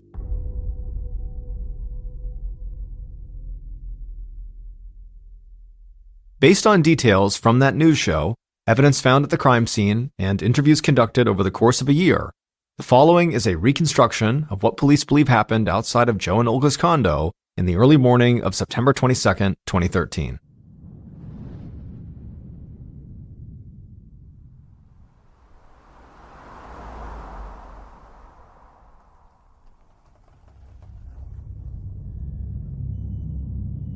Around 1 a.m., the killers pulled their car into the condominium parking lot. They wore all black clothes and black gloves. The driver lifted their shirt, pulled a 9mm handgun from their waistband, and checked to make sure it was loaded. The passenger did the same with their .22. The killers scanned the parking lot and the surrounding area. It was well lit, but it was clear. Nobody was there. The driver nodded to the passenger, at which point the passenger stepped out of the car and quickly ran over to some bushes just a few yards away. The passenger crouched down, hid in the bushes, and kept their eyes fixed on Joe and Olga's front door. At the same time, the driver shut off the engine and sat in the car, waiting. About a half hour later, around 1:30 a.m., a car pulled into the parking lot. The driver could immediately feel themselves tense up. They looked out and saw a woman wearing a dress getting out of the car and heading up the walkway towards the front door, while a man followed shortly behind her. After a steadying breath, the driver gripped their 9mm and then stepped out of their car. And at that exact moment, right as Olga and Joe had reached the front door, the passenger leapt out of the bushes where they'd been hiding, sprinted towards Olga, and fired off 3 quick shots at her. The bullets struck Olga in the head, cheek, and upper back, and she immediately crumpled to the ground, covered in blood. Joe, who was right behind her, screamed in horror, but as he ran towards his wife, the driver unloaded their 9mm from right behind Joe. He got hit multiple times, but he actually stayed on his feet. Joe stumbled forward and tried to run to the bushes, looking for any way out of here, but the driver pursued him and kept firing their gun. Joe took rounds in the chest, arms, legs, and the back of his head.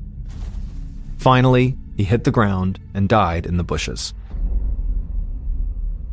The driver ran back to the car and climbed inside.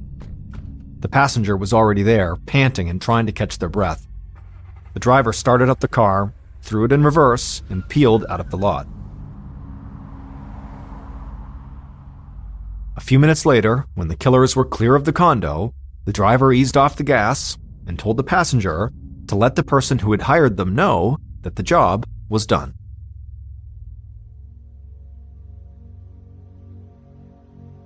The two people who shot and killed Joe and Olga had no personal connection to them at all. They had simply been hired to do a job by Josh Bay, the drug dealer who had hung out at the auto repair shop. But Josh had also been hired by somebody else to carry out these murders. And the person who had hired Josh and who was behind setting all of this up was Joe's own best friend and business partner, Chris Rivers. For all of Chris's talk about Joe using and selling steroids, police discovered that it was actually Chris who appeared to have a major drug issue, with opioids and cocaine. And Chris's drug habit had begun to take a huge financial toll on him. He was basically burning through all his money. But Chris believed he had found a solution for all his problems. Chris and Joe had taken out a joint insurance policy for the auto repair business. Essentially, this policy would pay out a large lump sum to one owner and give that owner full control of the company if the other owner and any other beneficiaries died. This meant that to get the payout and to take sole control of the company, Chris would not only have to get rid of Joe, he would also have to get rid of Joe's possible beneficiary, Olga. So Chris reached out to his drug dealer, Josh Bay, for help. He offered Josh a cut of the insurance payout to murder Joe and Olga. But Josh had no intention of actually pulling the trigger himself, so he subcontracted the job out to two hired killers he knew from his work in the drug trade. On the night of Olga's birthday party, Chris texted Joe. He said he was finishing up something at work, but he wanted to know how late they'd be at the restaurant, because he still wanted to come to the party. Joe texted back that they would be there late, most likely until around closing time. Chris would pass that information on to Josh, and Josh would let the hired killers know so that they could be waiting at the condo when Joe and Olga got home. As Joe's business partner, Chris had been a suspect, but the bulk of the early investigation focused on Joe's sister Kelly and also on the possible drug angle with the Pagans motorcycle gang. But when Detective Leonard and his team watched the news show about Joe and Olga, they heard Chris say in an interview that on the night his two friends got killed, he had worked late and then gone straight home. This is not what Chris had originally told Detective Leonard. Chris had told Leonard that he had first driven to the restaurant for the birthday party, realized he'd forgotten his wallet, and then left and went home. This little change in Chris's story was like a massive alarm going off inside of Detective Leonard's head. So he and his team shifted their focus and dug deep into Chris's personal life and financial records, and they eventually discovered Chris's money problems, his drug habit, and his direct connection to the drug dealer, Josh Bay. Chris was charged with double homicide and found guilty, and he received 2 life sentences. Josh Bay got a plea deal and was sentenced to 5 years in prison. As for Joe's sister Kelly, despite her feud with her brother, she had nothing to do with the murders, and no evidence ever surfaced that she was at all involved in that burglary of Joe and Olga's condo.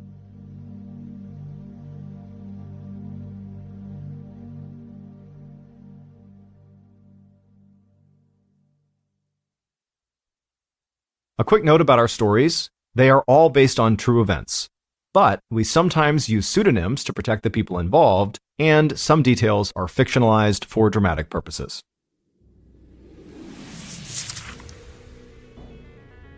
Thank you for listening to the MrBallen podcast. If you enjoyed today's stories and you're looking for more bone-chilling content, be sure to check out all of our studio's podcasts. This podcast, the MrBallen podcast, and also MrBallen's Medical Mysteries, Bedtime Stories, Wartime Stories, Run Fool, and Redacted.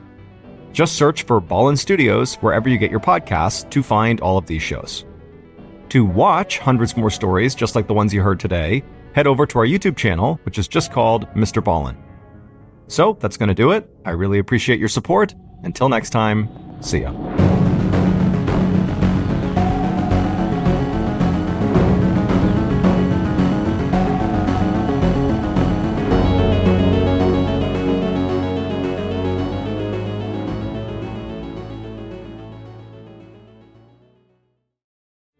One afternoon in the summer of 2001, a man pulled up to a pump at a gas station and began fueling his car. Once his car was full, the man put the nozzle back into its holster, he hopped back inside of his car, and he was about to fire up the engine again when he stopped, because something had caught his attention. There was something or someone moving around outside of his car to the left. But when this man turned to look out the window to see whatever it was, the world suddenly went black and the air outside was filled with the sound of people screaming. But before we get into that story, if you're a fan of the strange, dark, and mysterious delivered in story format, then you've come to the right podcast because that's all we do, and we upload twice a week, once on Monday and once on Thursday. So, if that's of interest to you, repeatedly text the Amazon Music follow button saying that they need to call you immediately, but when they do, dismissively tell them you can't talk right now. Okay, let's get into today's story.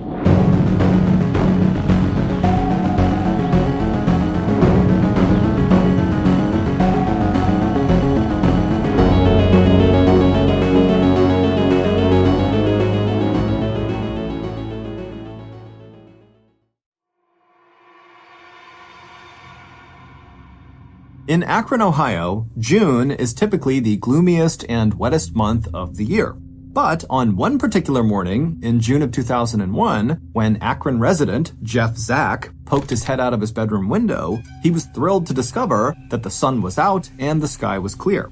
Jeff immediately rushed to his closet to change into his yard work clothes. He pulled on a t-shirt and then he zipped up a pair of beat-up old cargo shorts, and then he raced down the stairs, grabbed his pruning shears, and then dashed out the back door without even putting his shoes on. On the stoop behind his house, the 44-year-old gardening enthusiast / professional landscaper paused briefly to admire his work. Although Jeff's backyard was a pretty standard size and shape for an American house in the suburbs, it was filled with lush green grass that was always perfectly cut, and around the perimeter of the yard, Jeff had planted the colorful rose bushes that were just about to reach their peak bloom. After stepping down the few back steps, Jeff began marching across his beautiful grass toward his rose bushes to do some pruning. As he walked along, he smiled to himself, feeling certain he must have the best landscaping in the whole neighborhood. Jeff was a very competitive guy, and so he loved being the best at things. But as much as he'd love to say that he had some kind of magical touch with plants, the truth was, Jeff just understood how plants worked. Give them the right mixture of sunlight, soil, and water, and plants will reward you with fruit and flowers. Simple. But as Jeff lifted his pruning shears to make the first cut, he heard his wife Bonnie calling to him from the kitchen about breakfast being ready, and he was instantly reminded that people were not like plants. People were complicated. You could give them everything they ever thought they wanted, and still they'd be miserable. And as Jeff cut back the errant stems of his rose bush, he thought about how his relationship with Bonnie was a perfect example of this. Jeff and Bonnie had gotten married 15 years ago. At the time, they wanted the same things in life, stability and family, and they were both very physically attracted to each other. So, logically speaking, their marriage should have worked out perfectly. But it didn't, at least not to Jeff. Even though Bonnie had given Jeff the family and the stability he'd always wanted, and she still was very attractive to him, there were still times when Jeff just could not stand to look at her. And sometimes just the sound of her voice, even when she was doing something nice, like that morning calling out to him to let him know that she had made him breakfast, was like nails on a chalkboard for Jeff. And not because Bonnie was a bad person or bad wife. Really, it was the opposite. She was a great wife who'd given him everything he thought he wanted, but still Jeff just felt unhappy. And unfortunately, his unhappiness had led to bitter resentment of his wife. However, recently, Jeff had begun telling himself that it was him who needed to make changes, not his wife. And so, over the last month, Jeff had been making a very conscious effort to be kinder, more patient, and less hot-headed when he was around his wife and also his son. But every day was a struggle. After cutting one more stem on his rose bush, Jeff stood up and walked back over to the door leading into the house. He paused just outside of it and took a few deep breaths to calm down. He knew he felt annoyed with his wife for really no other reason than he heard her voice, but he told himself today he would do his best to be a better husband and a better father. Jeff wiped his feet on the mat, and then he opened the door and stepped inside. Less than an hour later, Jeff had fallen back into his old angry ways and was screaming at his wife Bonnie for no apparent reason and saying he wanted a divorce. Moments later, Jeff was storming outside, slamming the front door behind him. Once outside, Jeff clambered into his Ford Explorer SUV parked in the driveway, and after firing the engine up, he flew out of the driveway and just started driving. For the next couple of hours, Jeff drove around the city aimlessly, honking and yelling at other drivers, and just kind of generally taking out his anger on anyone who happened to come near him. But at a certain point during this kind of crazed drive around town, Jeff realized he actually had a lot of errands he needed to run, so he decided he would start doing those. Jeff usually had a lot of errands to run because he worked in a lot of different businesses. In addition to professionally landscaping, Jeff also worked as a handyman, he did some flooring work, and he also owned and operated a slew of vending machines around town. As Jeff was getting ready to head to a hardware store for his first errand, he looked down and he realized he was very low on gas. So instead of going to the hardware store, Jeff decided he would go to BJ's. BJ's is a big American wholesale store, and it's where Jeff went every Saturday to buy items for his various vending machines.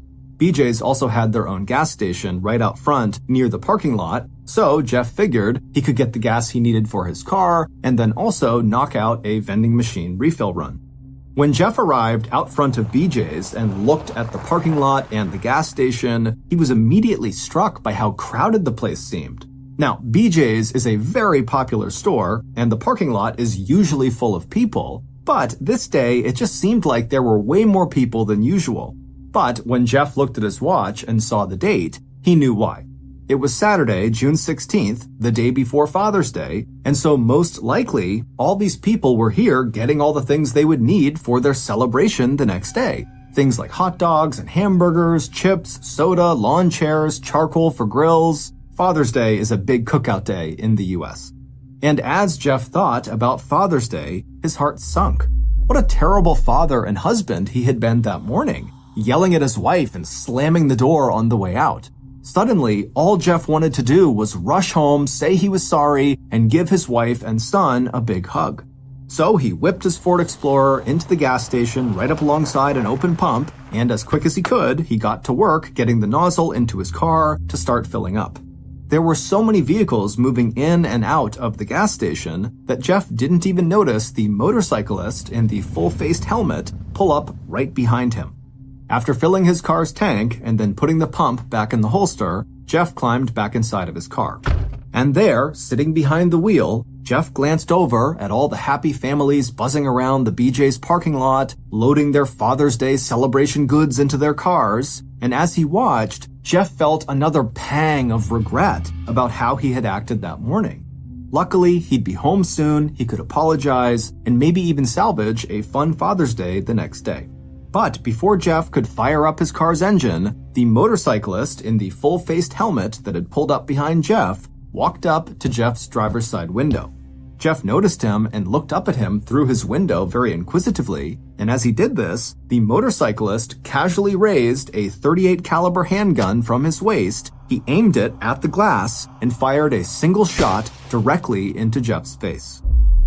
Jeff's head fell forward onto the car's horn, and suddenly, between the sound of the gunshot and the sound of Jeff's car horn, which was now just blaring constantly, everyone at the gas station and in the nearby BJ's parking lot was thrown into a sudden panic.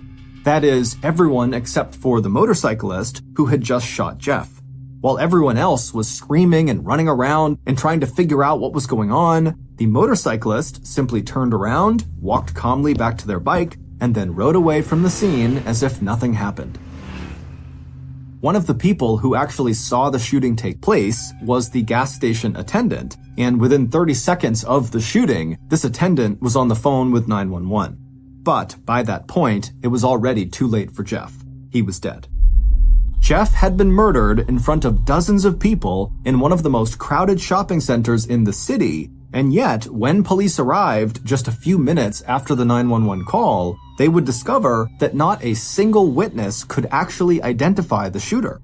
In fact, nobody could even say for sure if the shooter was a man or a woman. All that anyone could remember was that the motorcyclist had been wearing a full-faced helmet and that they were riding a green and white ninja motorcycle. Given the cold-blooded nature of the murder and the fact that it was done in broad daylight in public, the police knew it was only a matter of time before the news of what happened found its way to the victim's family, Jeff's family. To ensure that that was not how the family learned about Jeff's death, not long after arriving on scene and identifying Jeff, police officers radioed back to the station to tell the chief that someone needed to go to Jeff's house ASAP to break the news. 15 minutes later, a pair of detectives arrived in front of Jeff's perfectly landscaped two-story home. And when Jeff's wife, Bonnie, opened the door, the police were apologetic but direct. They told the 46-year-old woman what happened to her husband and asked if she knew of anyone who might want to hurt him. Bonnie leaned against the doorframe as if it was the only thing holding her up.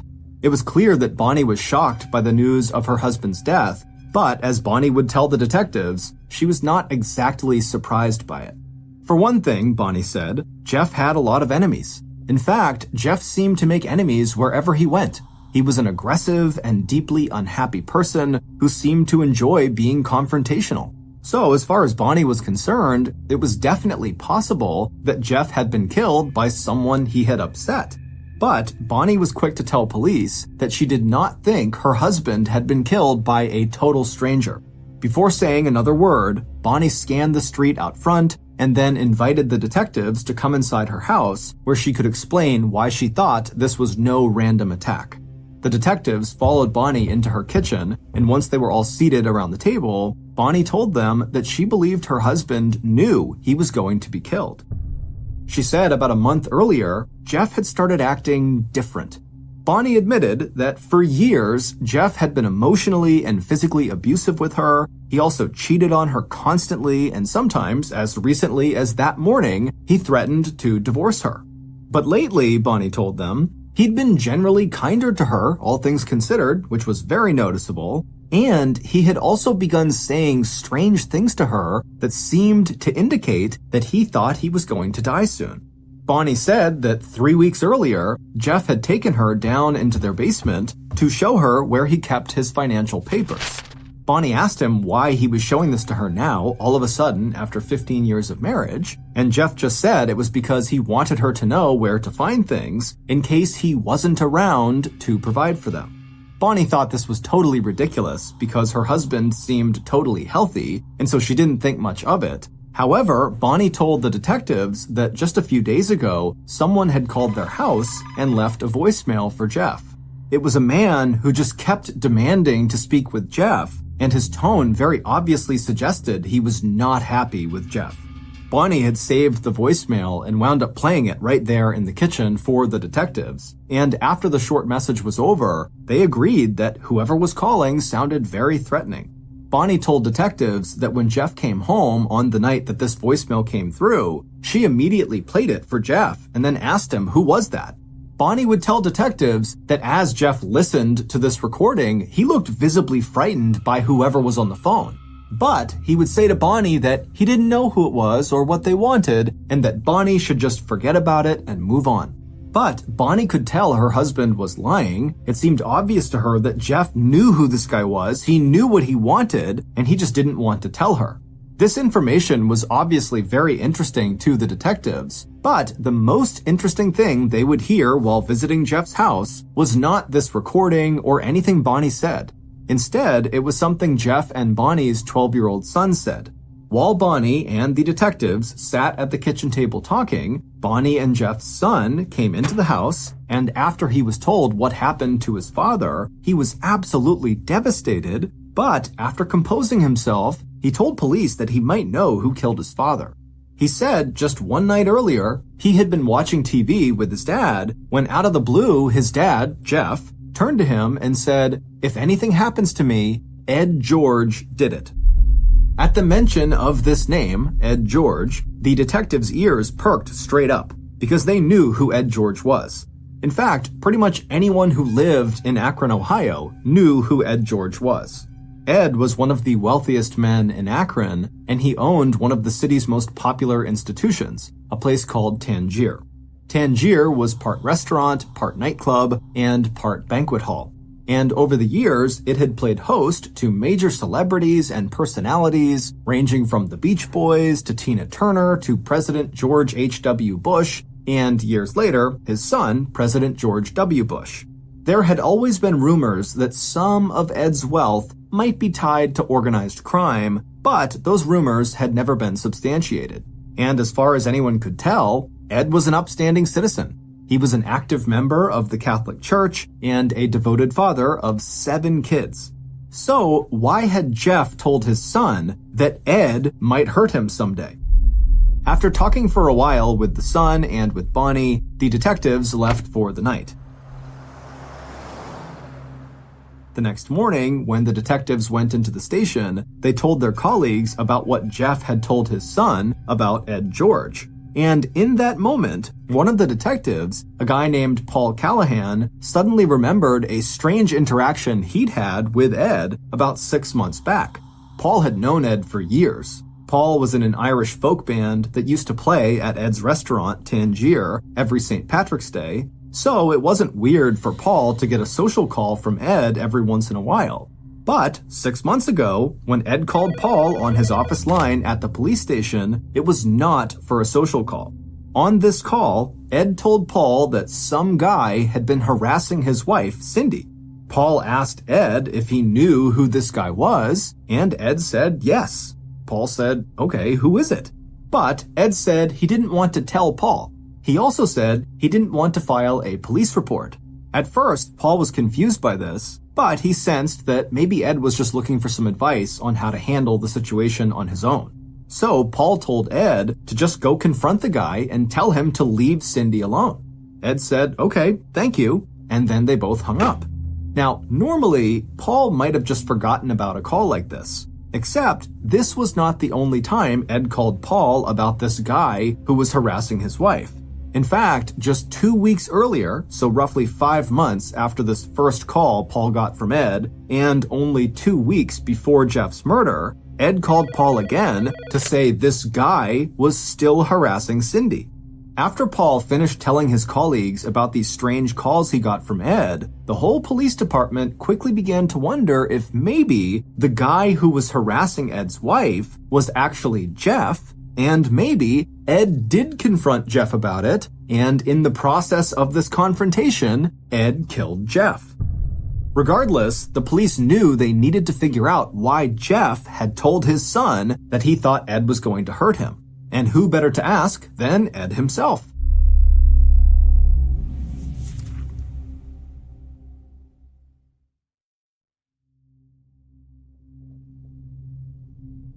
So the next day, a team of 4 detectives drove out to Ed George's house, located 20 miles outside of Akron. The house was actually more like a compound. It sat on 18 acres of land and was made up of 2 big buildings. There was the main house, which was a whopping 8,000 square feet, and then there was the second house, which was a separate 4-bedroom home just for Ed and Cindy's servants. The detectives had all heard about how big Ed's property was, but when they turned off the main road and began driving up Ed's long driveway, they were all stunned by the sheer size of everything. The detectives reached the end of the driveway and parked right near the front steps of the main house. Then they climbed out of their vehicle and walked up to the front door and they knocked. A moment later, they heard shuffling feet coming from inside the house. Then the door slowly opened and the detectives were met with one of the George family's nannies. After the nanny said a quick hello, she asked the detectives what they were doing there. And when they explained the situation, the nanny said that Ed was actually not home at the moment. He was out golfing and wouldn't be back for a while. But she said Ed's wife, Cindy, was home if they wanted to talk to her. The detectives tried to act casual. They said, "Okay, yeah, sure, we'll talk to Cindy." But secretly, the detectives were actually thrilled about the prospect of talking to Ed's wife without Ed around to supervise. The detectives knew Cindy from Tangier. She often acted as the hostess. She was warm and charismatic, and she was also extremely beautiful. In fact, just 1 year earlier, Cindy had placed third in the Mrs. Ohio America pageant. But when 47-year-old Cindy emerged from her wing of the house, she looked extremely frail and broken down.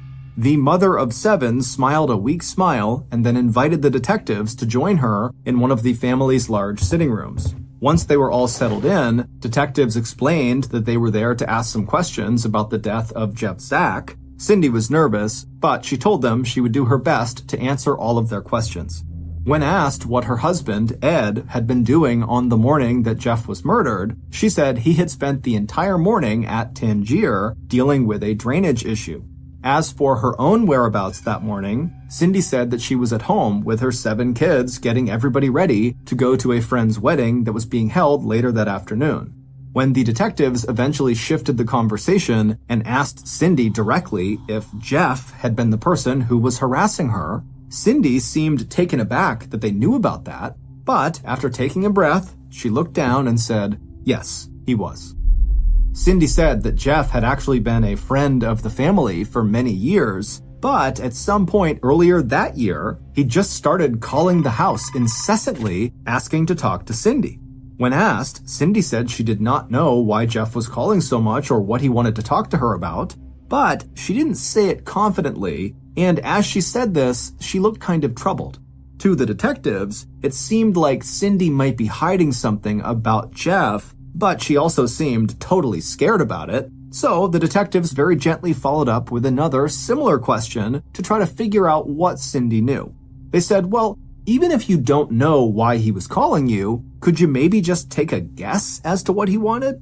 Cindy looked down at her hands as if the answer to this question was written somewhere on them, and then, after a long pause, she looked back up at the detectives and shook her head before telling them again she just didn't know.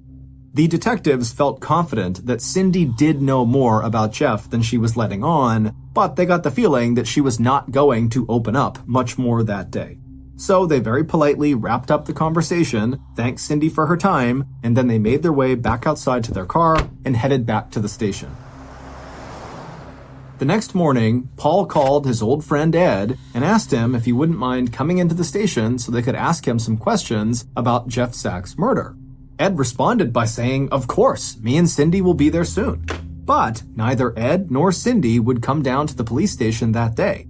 Instead, about an hour after that phone call with Paul, Ed's lawyer showed up at the police station and walked straight up to Paul's desk and informed the detective that his client, Ed George, would not be participating in this investigation. The lawyer then turned around and left. Paul was stunned. He felt like if Ed was innocent, he never would have sent his lawyer in like that.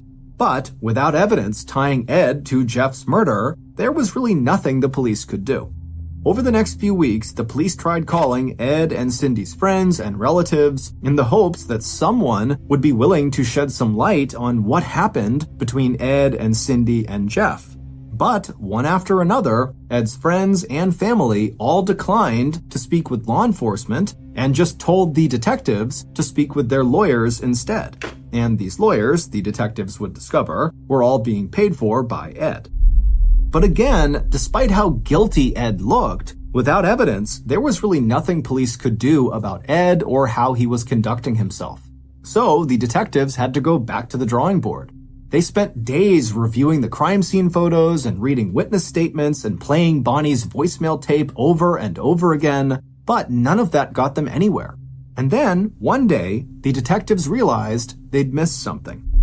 The detectives were sitting around at a conference table talking in circles about the case when one of the detectives picked up a photo of the George family, and this detective immediately noticed something. In this photo were Ed and Cindy and their 7 kids. 2 of their kids were adopted, and so of course they looked nothing like Ed or Cindy. But as this detective stared at this photo, they noticed that 4 of the 5 biological children looked exactly like Ed and Cindy. But the 5th biological child, the youngest, the 8-year-old, looked nothing like Ed or Cindy. Instead, this youngest child looked just like the murder victim, Jeff Zach. The detective who noticed this turned the photo around to show her colleagues, and after looking it over, they all agreed.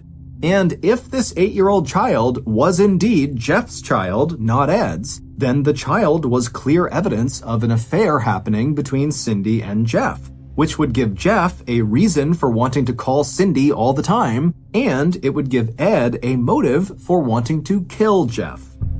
When the detectives brought this theory to the county prosecutor's office, they agreed there was enough evidence to get a warrant that would force the Georges to take a paternity test. So that's what they did. The warrant was issued, and on August 24th, 2001, a little more than 2 months after Jeff's murder, Ed and Cindy, along with the 8-year-old youngest child, arrived in a doctor's office to take a court-ordered DNA test. And sure enough, when the results came back 3 weeks later, it would show that Jeff was the father of this child, not Ed.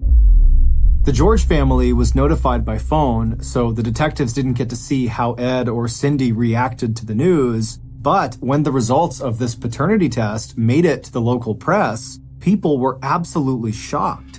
Ed and Cindy were like local celebrities, and they seemed like the perfect couple. So this news about Cindy's affair quickly swept through the city, and soon locals would begin openly speculating about the possibility that Ed had hired a hitman to murder his wife's lover, Jeff. And it wasn't just the locals who thought this was what happened. The police also suspected that this was a professional hit. And so they began scouring Ed's phone records, his bank statements, and questioned every Tangier employee willing to speak to them in order to find the evidence they needed that proved Jeff's murder was an assassination paid for by Ed. But after months of looking, they found nothing, and so it was starting to look like this case was going to go cold.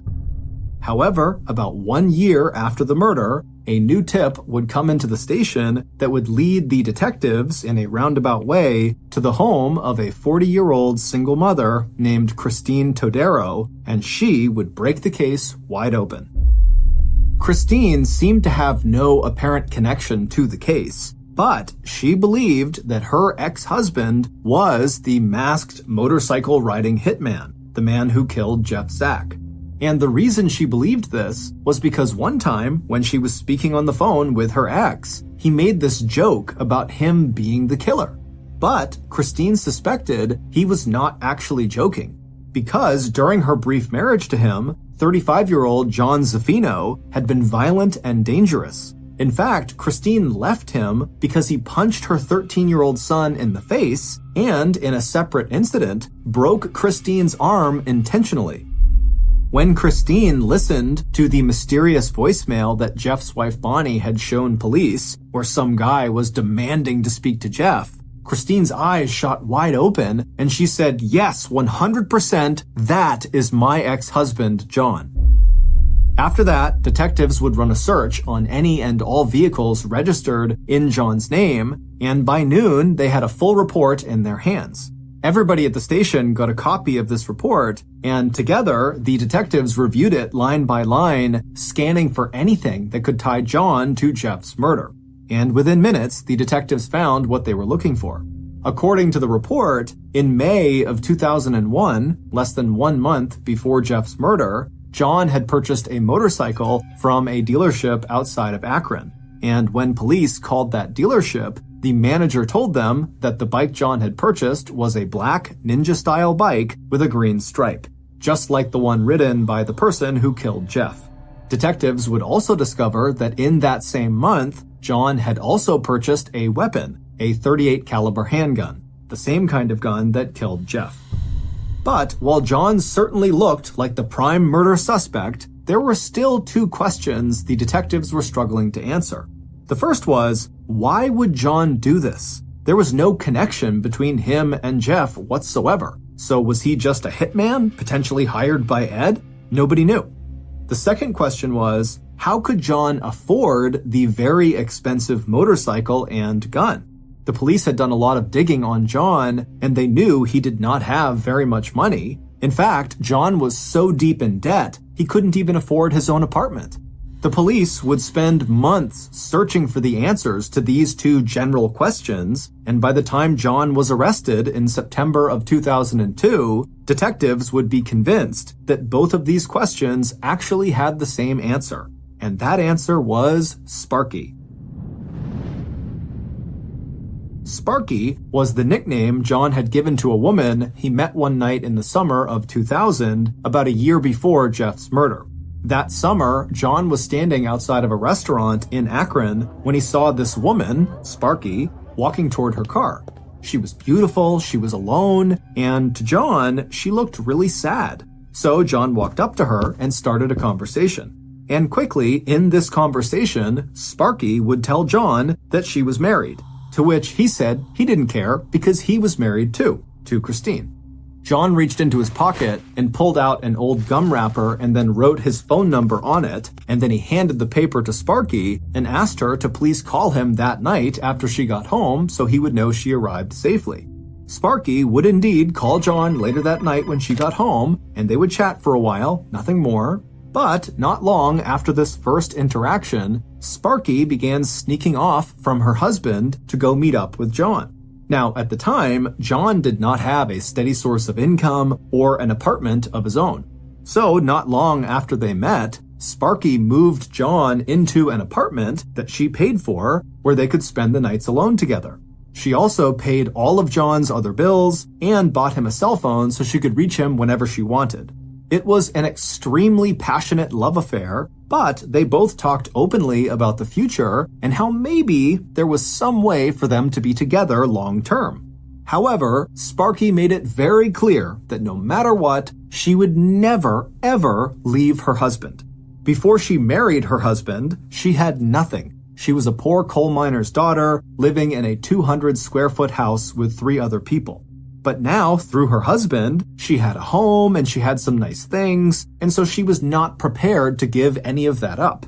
However, things in Sparky's married life were far from perfect, as John would find out one night in January of 2001, roughly 6 months after meeting Sparky.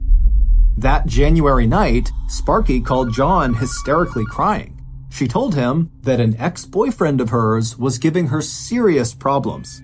It would turn out John was not the first man Sparky had had an affair with. It would also turn out that this other guy was not technically Sparky's ex-boyfriend, at least not yet. Sparky had been seeing this other guy for nearly a decade, and she had tried to break it off with him many times in the past, but each time he always figured out a way to rope her back in. But now that Sparky was with John, she finally had the courage to tell this other guy that it was really over. And so she had told him that she did not want to see him again or have any contact with him whatsoever. And this made the now ex-boyfriend absolutely furious. He started threatening to hurt Sparky and her children, and he threatened to expose their secret relationship to the public. Sparky was terrified and didn't know what to do. John's reaction to all of this was not being upset with Sparky for seeing another man. Instead, John's reaction was fear. He was scared that if this ex-boyfriend exposed Sparky, then Sparky's husband would divorce her, and suddenly Sparky wouldn't have all that money that she got from her husband, and so Sparky would not be able to pay for John's life. Because remember, Sparky is paying for John's apartment, she's paying all his bills, she's paying for everything. And so John couldn't have that happen. He needed to make sure Sparky and her husband stayed married for his sake. And so naturally, a plan was made to murder Sparky's very troublesome ex-boyfriend, whose real name was Jeff Zack. No one knows for sure if Sparky or John initiated this murder plan, but what investigators do know is that in May of 2001, about 1 month before Jeff Zack was murdered, Sparky withdrew $5,300 from her bank account. And then 3 hours later, John used that same amount of money to buy the black Ninja-style bike with the green stripe. Also that same month, John purchased a handgun from one of his colleagues at the trucking company where he worked. A couple weeks after that, John quit his job at the trucking company because, as John told one of his colleagues, his girlfriend was going to be, quote, setting him up in business. 1 week later, on Saturday, June 17th, 2001, the day before Father's Day, John suited up in full-body leather and put on a full-faced motorcycle helmet over his head. Then he rode his brand-new motorcycle to BJ's Wholesale to wait for Jeff. John knew that Jeff would most likely swing by BJ's at some point that day because usually on Saturdays, Jeff would go to BJ's to buy candy to restock his vending machines. And so, at 11:49 a.m., Sparky, aka Cindy George, mother of 7, called her lover and hitman, John, on the cell phone she had bought for him.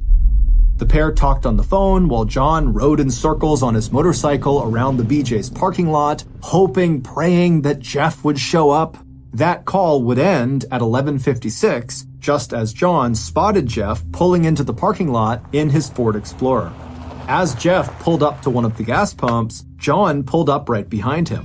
Then, after Jeff had fueled his vehicle and gotten back inside, John got off his motorcycle, pulled the handgun out of his saddlebag, and then walked right up to Jeff's driver's side window, aimed his gun, and fired a single shot directly into Jeff's face. In the confusion that followed, John managed to hop back on his motorcycle and ride quickly away from the scene without being followed. About 20 minutes later, when he'd reached a safe distance from the crime scene, he called Cindy again. We don't know exactly what was said on that call, but it's assumed that on this call, John told Cindy that he had just killed Jeff and that she no longer had to worry about her marriage to Ed falling apart. But, of course, whatever peace that murder brought for Cindy and John was short-lived. Because in June of 2003, almost exactly 2 years after Jeff was murdered, John was convicted of murder and sentenced to life in prison.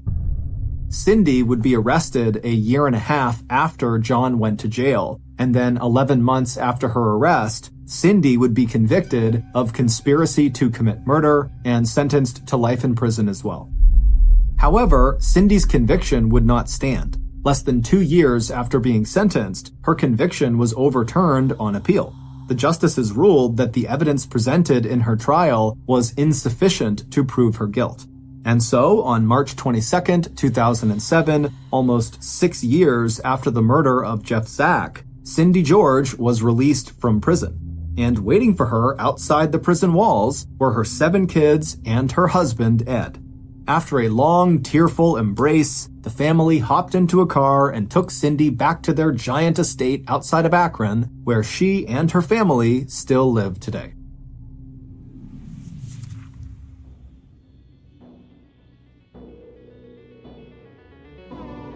Thank you for listening to the MrBallen podcast. If you got something out of this episode and you haven't done this already, repeatedly text the Amazon Music follow button saying that they need to call you immediately, but when they do, dismissively tell them you can't talk right now.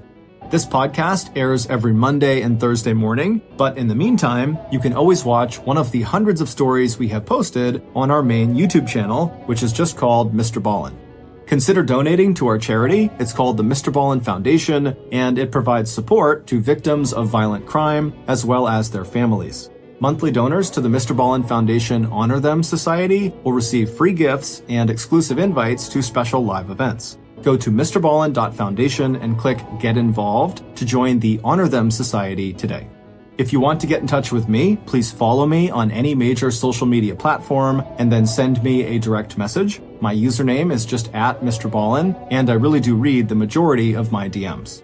Lastly, we have some really cool merchandise, so head on over to shopmrballen.com to have a look. So that's going to do it. I really appreciate your support. Until next time, see ya.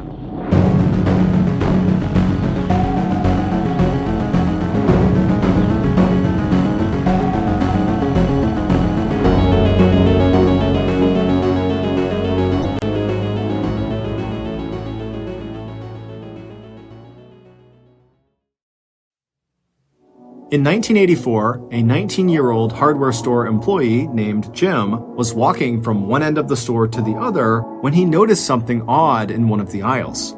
He stopped and stared at it for a second, not really sure what to make of it, before turning around and walking back where he came from to start telling staff and customers that they should evacuate. Little did Jim know, it was already too late. and in a matter of seconds, that building was going to turn into a living hell. But before we get into that story, if you're a fan of the strange, dark, and mysterious delivered in story format, then you've come to the right podcast because that's all we do, and we upload twice a week, once on Monday and once on Thursday. So, if that's of interest to you, please peel all of the bananas in the 5-star review buttons home, but don't take a bite out of any of them. Also, please subscribe to the MrBallen podcast wherever you listen to podcasts so you don't miss any of our weekly uploads. Okay, let's get into today's story.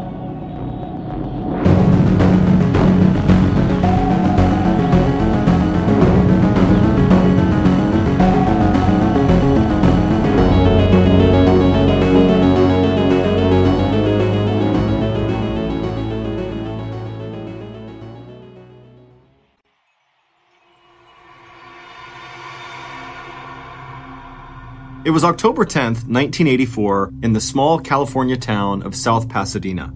And for 17-year-old Jimmy Satina, the big news that day was the national sporting event that was going on just 2 hours south at the Jack Murphy Stadium in San Diego. There, California's San Diego Padres baseball team was playing the second game in the World Series against the Detroit Tigers. Not that Jimmy could even watch the game on TV. When the first pitch was thrown at 5:30 p.m. local time, Jimmy was working his part-time shift at Ollie's Home Center, a popular family-owned hardware store located in a strip mall on Fair Oaks Avenue, just one town south of Jimmy's home. But Jimmy didn't need to see the baseball game to enjoy it. He could listen to it on the radio and envision everything that was going on. Set to graduate next spring, Jimmy was himself an exceptional baseball player. And while he never bragged about any of his accomplishments, every student and teacher at Pasadena's Blair High School knew that the friendly and popular star center fielder was being scouted by the Chicago Cubs professional baseball team. And as much as Jimmy might have liked to be watching tonight's ball game, he needed his job at Ollie's, and it would never have even occurred to him to miss a single shift or call in sick or leave early. As one of 7 siblings, Jimmy had spent years collecting empty bottles and cans so he could use the deposit money to buy his own sports equipment. Now, this regular gig in Ollie's houseware department that he'd started almost exactly 1 year ago meant that he'd be able to do more than just buy baseball cleats and gloves and bats. These days, he earned enough money to help out his whole family. With his paycheck from Ollie's, Jimmy would soon be able to purchase the car insurance policy they needed to get the used Volkswagen that was parked in their backyard back out on the road. Still, when Jimmy looked up at the wall clock, he was happy to see that it was already 7:30 p.m. If all went well, he'd be home in about an hour or so. Then he and his older brother could talk baseball. And around the same time that Jimmy was glancing at the clock inside the houseware department, a middle-aged couple and their 2.5-year-old grandson were just pulling into the strip mall parking lot outside of Ollie's. Like Jimmy inside, Billy and Ada Deal, the middle-aged couple who had just pulled up, they also knew the hardware store would be closing soon, so they told their grandson, Matthew, that he'd need to wait until after they were done their shopping before they could stop for ice cream at a nearby Baskin-Robbins ice cream parlor. To save time, the grandfather, Billy, would go by himself to the lumber department for the lengths of wood he needed to complete a small home repair project, and his wife, the grandmother, 50-year-old Ada, would take Matthew to the paint department. A few minutes later, as Ada pushed Matthew in the shopping cart along the aisles lined with paint cans, 26-year-old Carolyn Krause looked up from her workstation in the paint department and smiled as she heard William chatting in toddler talk to his grandmother.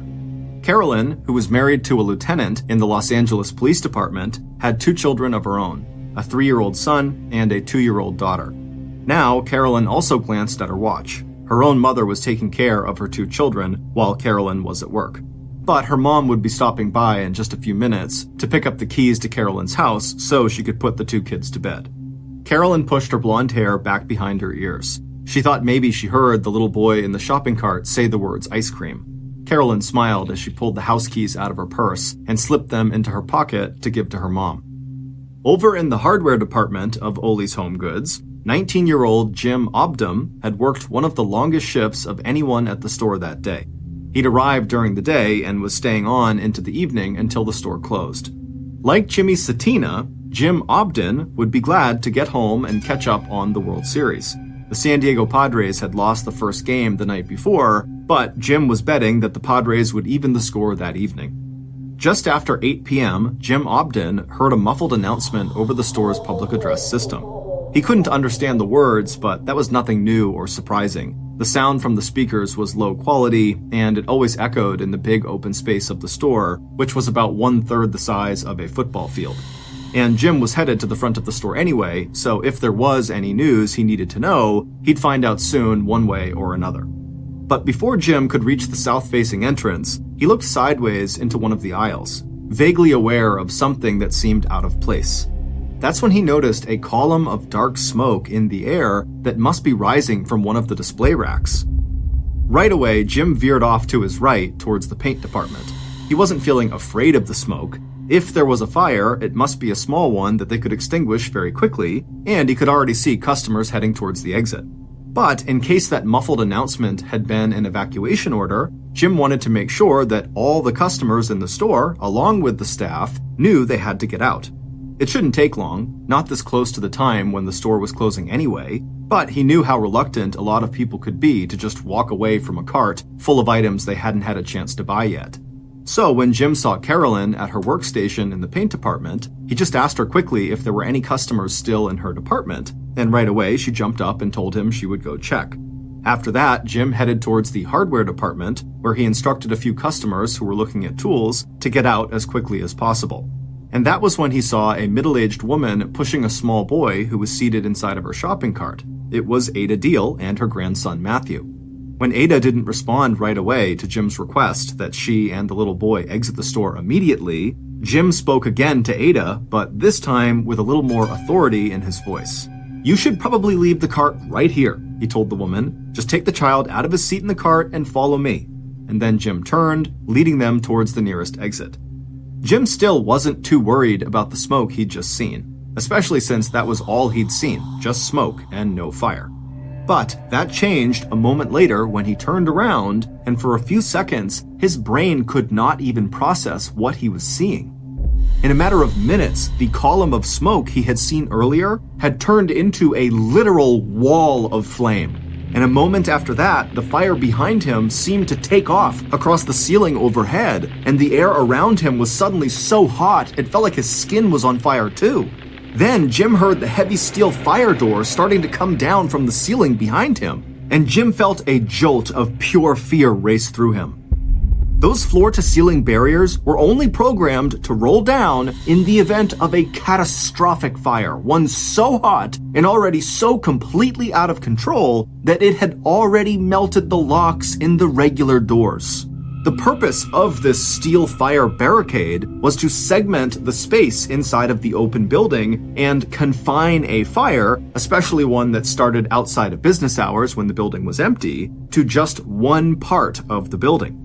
But if those doors were coming down now, while staff and customers were inside, the barricades cut off access to the fire emergency exits around the edges of the building that led to the outside. Jim had been told that these barricades had doors on them that allowed people to go through them, but with the smoke and the heat in the air all around them, Jim wondered how on earth anyone could find those doors if they were trapped on the wrong side of the barricade. And as Jim is thinking about this, he realized he was all alone. The woman and the little boy she was with, they were nowhere to be seen. A second later, there was a popping noise and the lights in the building went out.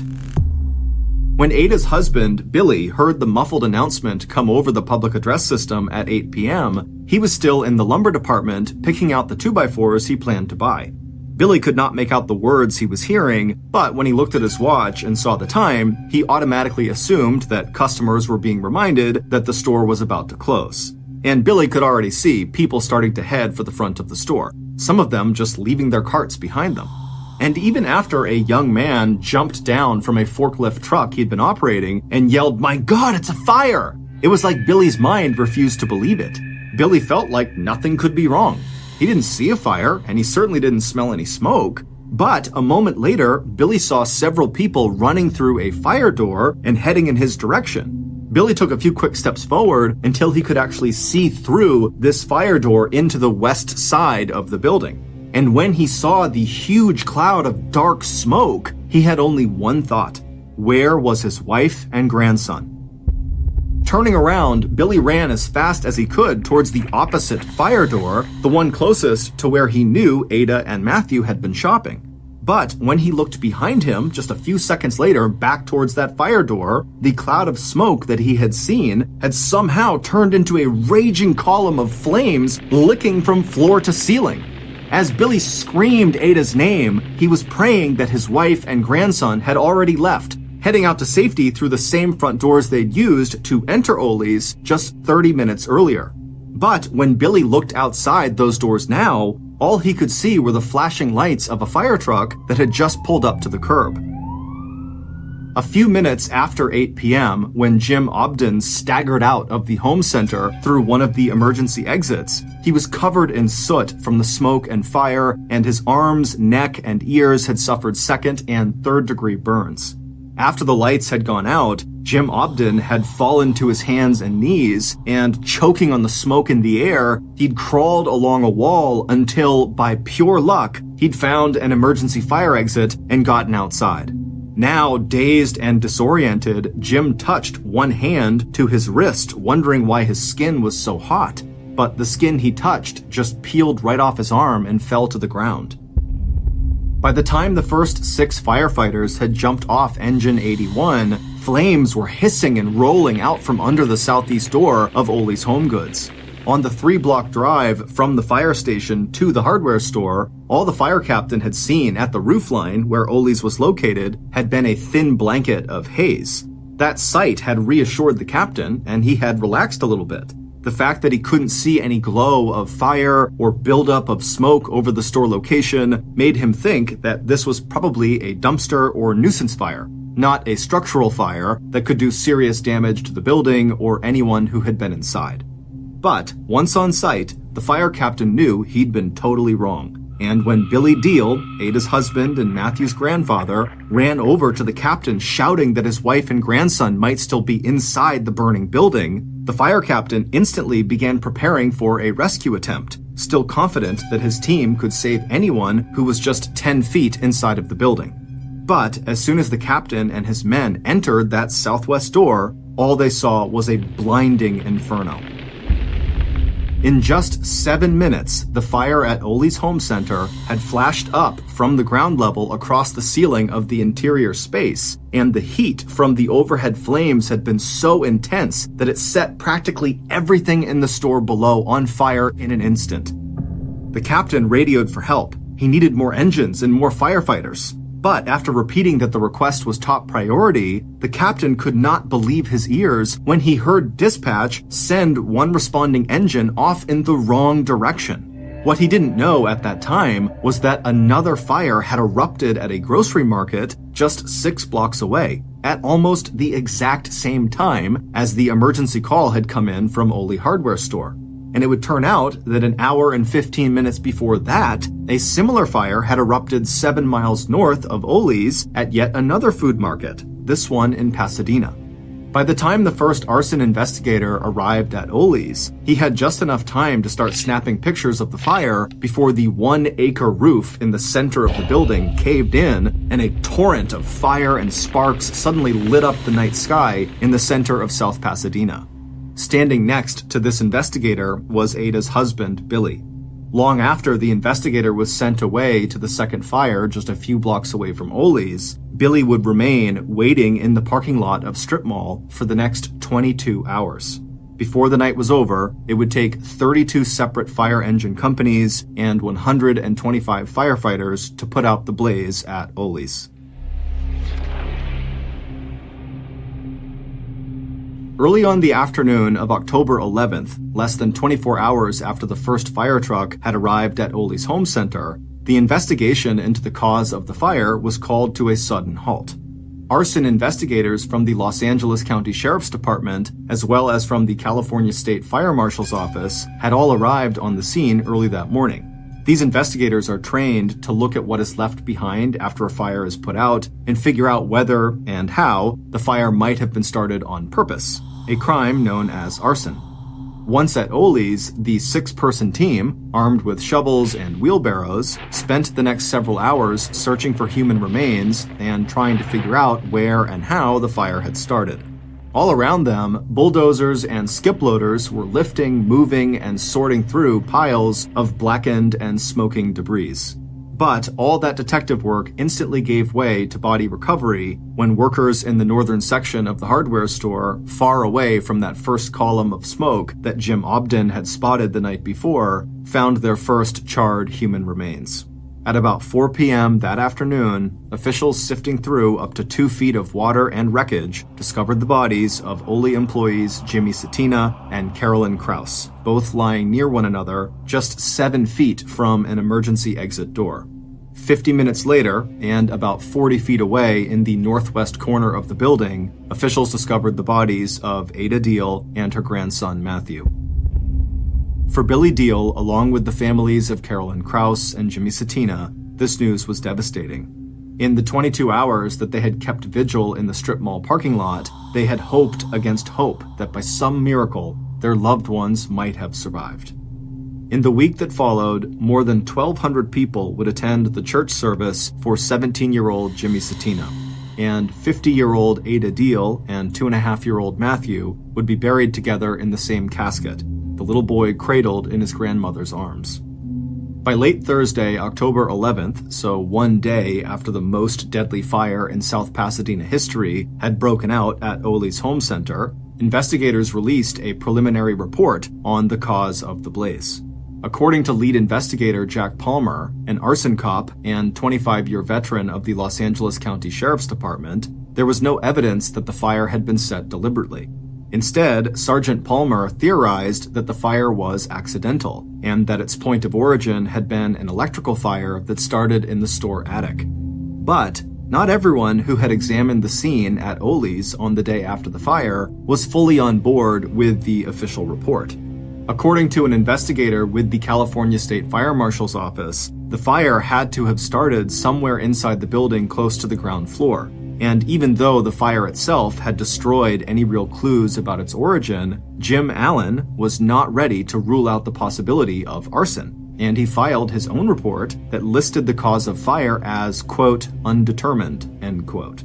And soon, the state fire marshal investigator had a very powerful ally who was even more vocal in disagreeing with the official line that the Ole fire was accidental. 35-year-old John Orr, the investigator who had stood next to Billy Deal in the parking lot on the night of the fatal fire, had straight out told the family of fire victim Carolyn Krause that he believed the fire was an act of arson. And John was someone whose opinion carried a lot of weight among firefighters and arson experts.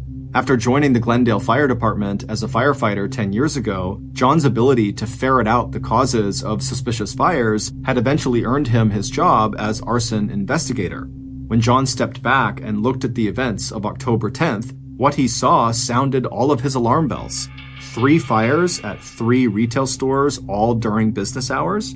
His own investigation into the 2 smaller fires at the grocery stores on October 10th had shown that they were most likely set deliberately in racks full of potato chips, an oil-saturated food that would catch fire and burn quickly. But even though there was no such point of origin at the Ole Home Center fire, and even though the Ole fire had been much, much more serious, John did not like what he considered a pattern among the 3 fires. So even after the Los Angeles County Sheriff's Department closed the books on the Ole Home Center fire, John decided to keep digging.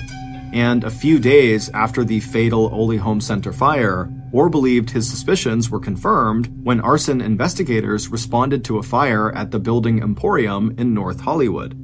There, they found a low-tech but very effective time-delay incendiary device pushed into a stack of highly flammable polyfoam, a petroleum-based product used as stuffing in cushions and mattresses, that burns violently when it catches fire. The incendiary device was a piece of yellow-lined notebook paper wrapped around a cigarette and 3 unlit matches, the whole thing bundled together with a rubber band. Once the cigarette was lit, an arsonist would have up to about 15 minutes to flee the scene before the cigarette burned down and lit the matches, which then lit the notepaper on fire, which eventually lit the foam and created a raging fire. As John read through the report on the Building Emporium fire, He thought of the fire at Ole's and how easy it might have been for an arsonist to have used that same low-tech incendiary device to set the fire that had claimed the lives of 4 people. But by then, the South Pasadena Home Center had been completely cleaned out, and it was just too late for John or anyone else to go back and look for any evidence that might support this new theory of how the Ole's fire might have really started. But if John was right and the bundle of matches, cigarette, and notepaper began to show up at other fires, then he and his colleagues had a very scary problem on their hands. It was possible that arson investigators might find themselves hunting for a serial arsonist. But in the months that followed the devastating fire at Ole's, it looked like maybe John was wrong.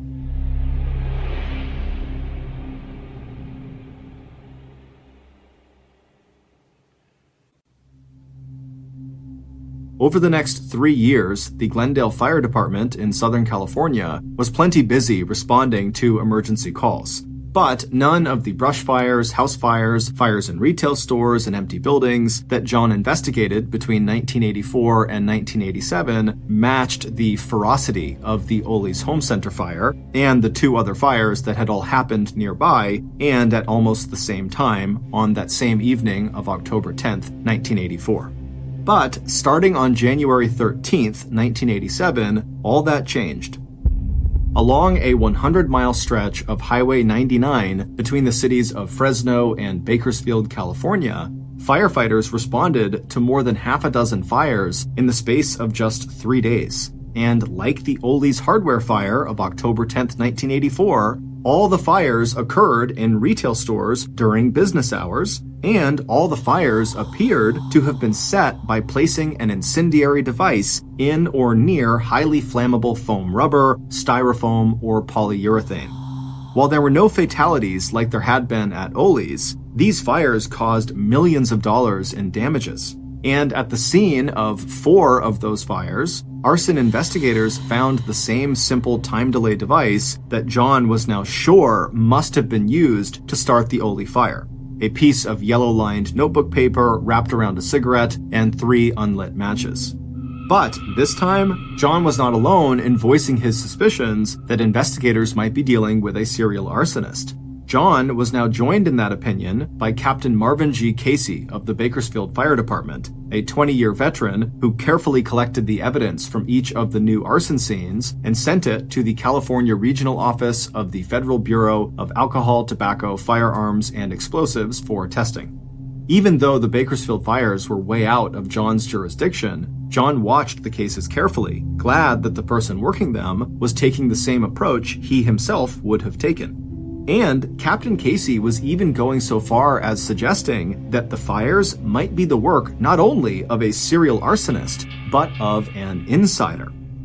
Someone who seemed to know so much about the art of setting fires that he or she might even be a professional firefighter.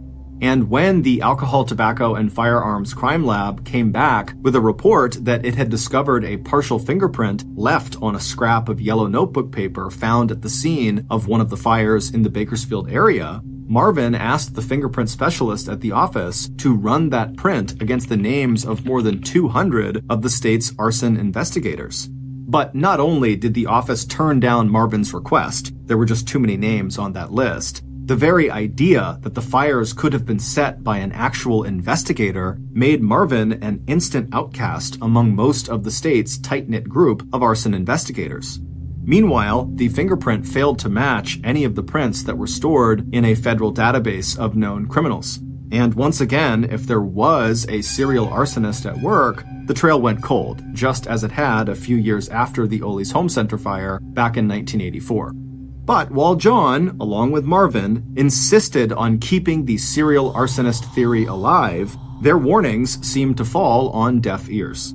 In fact, it would take 2 more waves of fires before law enforcement took the theories of John and Marvin seriously enough to set up a new task force to investigate these suspicious and destructive fires that had all broken out within that 2-year period. Calling itself the Pillow Pyro Task Force, this group of arson investigators targeted a criminal they now called, quote, a real pyro, end quote, someone with an uncontrollable need to set more fires. The first wave of fires that prompted the creation of this task force started on March 3, 1989 in Pacific Grove, California, 4 hours north of Bakersfield. That's when area fire departments responded to a series of 6 suspicious fires that all fit the profile of the Bakersfield fires of 1987, as well as the profiles of the fires that had all occurred at nearly the same time in South Pasadena on October 10, 1984, when the Ole Home Center fire claimed the lives of 4 people. Like those earlier fires, all the Pacific Grove fires happened in retail sites during business hours, and investigators again found evidence of the now familiar time delay incendiary device made from yellow notepaper, a cigarette, and unlit matches, all hidden inside the same highly flammable polyurethane materials.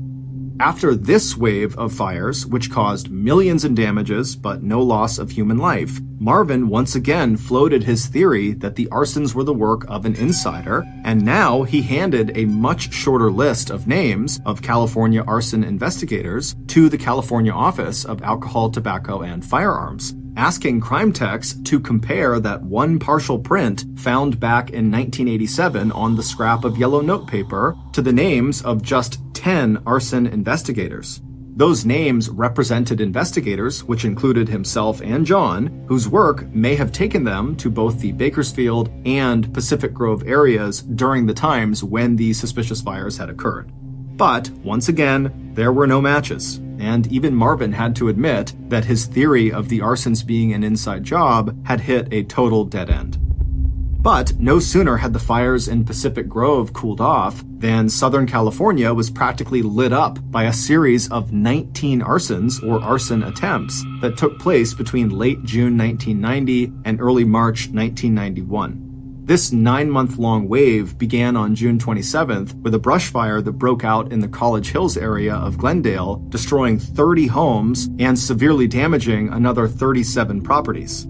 And this time, it was John who was called to the scene and who eventually uncovered evidence that the devastating College Hills fire had probably been caused by the incendiary device that was by now a signature of the serial arsonist that would soon be the quarry of the Special Pillow Pyro Task Force. More was yet to come in December when 7 retail stores in the Los Angeles and North Hollywood area went up in flames all within 3 weeks of each other, followed in March by 8 suspicious fires in Hollywood, 5 of them set on the same day, March 27th. But even after finding the signature incendiary device that John now believed traced all the way back to 1984 when Ole's Home Center burned to the ground, it wasn't until April 17, 1991, more than a year after the Pillow Pyro Task Force was formed, and 7 years after the fatal Ole's Home Center fire, that law enforcement finally got the tip that would eventually help them uncover the identity of one of the most prolific serial arsonists of the 20th century. But first, the Pillow Pyro Task Force had to catch their suspect red-handed, actually setting a fire or somehow revealing themselves as the arsonist. But, thanks to a series of human errors early on in the task force's attempts to mount a surveillance operation, catching their suspect in the act took much longer than anyone on the special task force ever expected. Because right after they got their first good piece of information, their suspect was seen stopping at a drugstore to buy cigarettes and matches.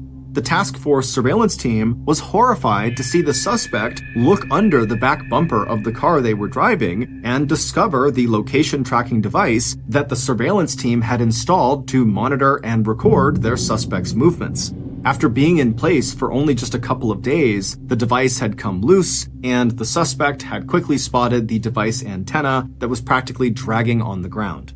Now, not only was the suspect on notice that they were being watched, the publicity surrounding the devastating series of fires in College Hills seemed to have scared the arsonist into putting away their matches, cigarettes, and yellow-lined paper. And for the next several months, all investigators could really do to build their case was to show employees who had been working at the time of various arson fires that had taken place in the last 4 years to see if any of those employees could pick the suspect out of a photo lineup. Even John and his colleague Marvin, who had long suspected the presence of a serial arsonist in Southern California, had no new ideas or information to offer frustrated investigators, except to say, hurry up, because it was only a matter of time before this arsonist would feel compelled to strike again, no matter the risk of discovery.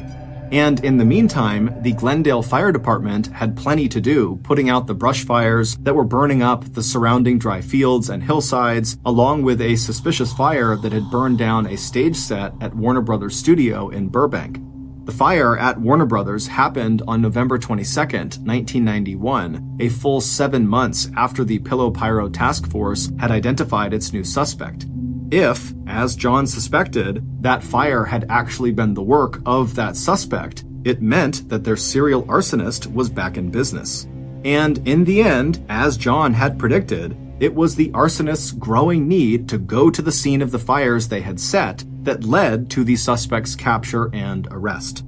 Just 1 day after the fire at the Warner Brothers studio, the suspect popped up on the scene of 2 separate arson fires before the location of the fires had become public knowledge, even for someone listening in on an emergency frequency scanner.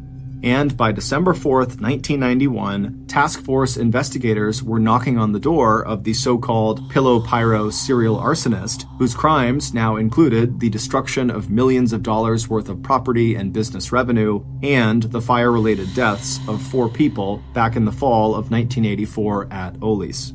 Based on police interviews and evidence discovered in the suspect's car and home, here is a reconstruction of what happened on the night of October 10th, 1984 at Ole's Home Center in South Pasadena, and here is how the arsonist was able to go from that night and set thousands more additional fires throughout Southern California. Back on a cool, clear night in early October 1984, the arsonist stepped through the front doors of Ole's Home Center on Fair Oaks Boulevard.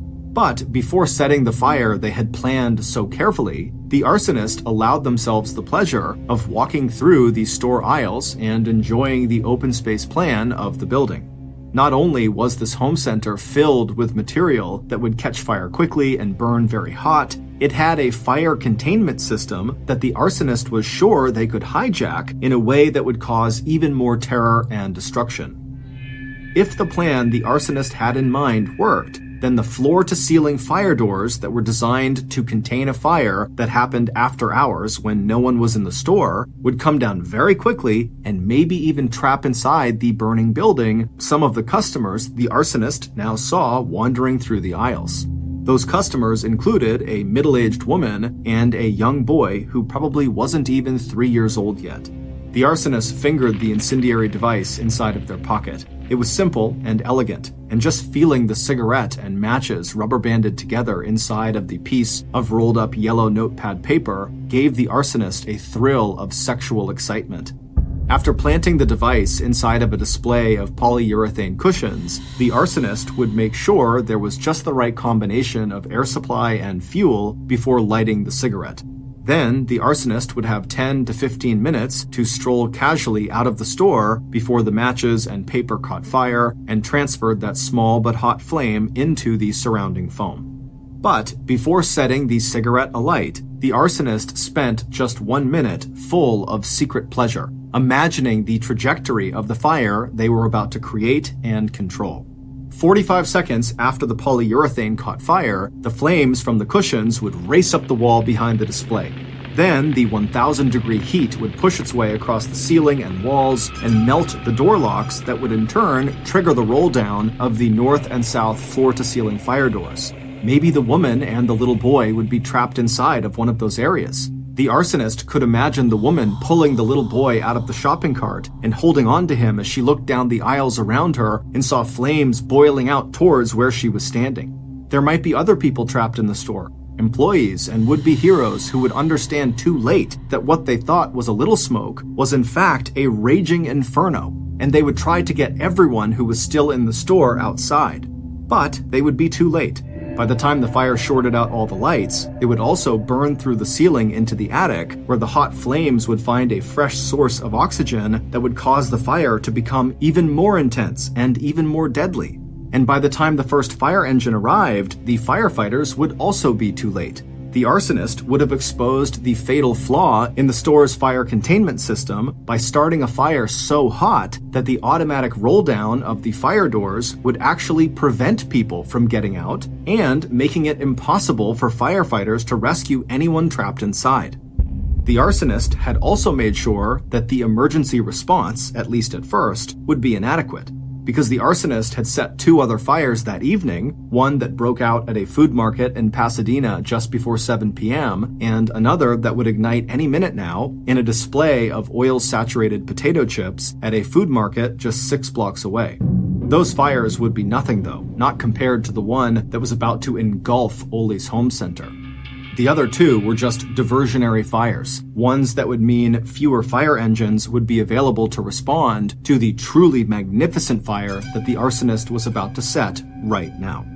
Glancing around to make sure that no one could see what they were doing, the arsonist carefully, lovingly, lit the cigarette nestled inside its yellow paper in the nest of highly flammable polyurethane foam cushions. A moment later, as he passed through the paint department, the arsonist smiled at a young woman behind the counter who was handing a set of house keys over to an older woman who must have been the younger woman's mother. A minute or 2 after that, Glendale Fire Department's crack arson investigator, John Orr, a man later known as the Pillow Pyro, left Ole's home center through the front door. John had already been to the site of the first fire he'd set that evening, a food market in Pasadena. He had stayed there just long enough to take a few pictures and impress everyone at the scene with his uncanny ability to detect exactly how the fire started. In that case, he had led the store owner over to the potato chip display and explained how quickly a fire could feed off the oil-soaked snack food. Now, John figured he had just enough time to check in on the progress of the second diversionary fire he'd set in another shelf of potato chips at a little grocery a few blocks away from Ole's. Then he would come back here in time to watch the main attraction, the total destruction of this hardware store and everything inside of it.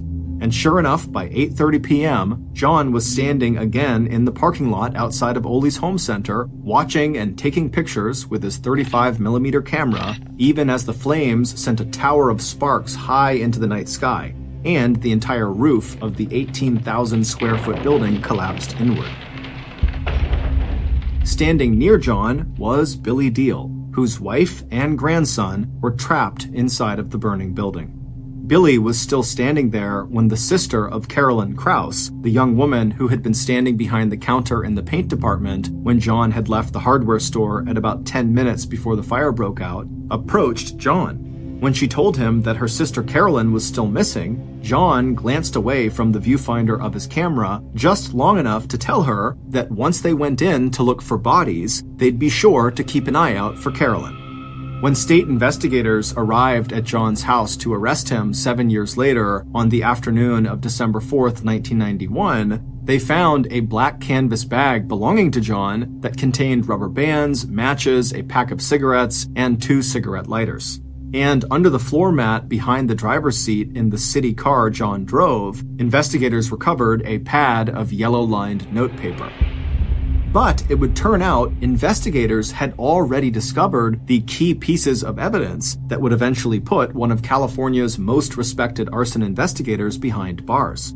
The problem was they had dismissed those early clues as just too unbelievable to pursue, and possibly too damaging to their own public image. Because, going all the way back to 1987, Captain Marvin Casey from the Bakersfield Fire Department had very solid grounds for suspecting that the wave of fires, first in the Fresno area and 2 years later in the Pacific Grove area, were the work of a professional firefighter. Because when Marvin had mapped out the time and location of those fires, he had discovered that each wave was clustered around a regional conference attended by state arson investigators, including John Orr. and once investigators had recovered the partial fingerprint from one of the crime scenes, Marvin was able to narrow his list of possible suspects down to just 10 investigators. And that list included John and 9 others who had attended both the 1987 and 1989 conferences, which meant each of the people on the list had been in the general location of the fires, and each had traveled to and from the conferences alone, which meant they would have had the opportunity to set the fires without anyone seeing them. But due to a mistake at the Bureau of Alcohol, Tobacco, and Firearms Crime Lab, crime techs failed to match the recovered print to the print they had on file for John Orr. It was a mistake that would allow John to continue setting fires for another 4 years. It wasn't until April 17, 1991, after the head of the Pillow Pyro Task Force had requested that the crime lab run the fingerprint again, this time against the prints on file for all Los Angeles law enforcement personnel, that the crime lab came up with a match. Back in 1971, 3 years before John was hired by the Glendale Fire Department, John had almost realized his true lifelong dream, that of becoming a Los Angeles police officer. John had passed all the physical, oral, and medical exams, his fingerprints were on file, and then came the bitter and devastating news. He had failed the psychological evaluation. According to the Los Angeles Police Department's psychologist, John was a schizoid person who was withdrawn and who had issues with women and sex. Bottom line diagnosis: personality trait disturbance and an emotionally unstable personality.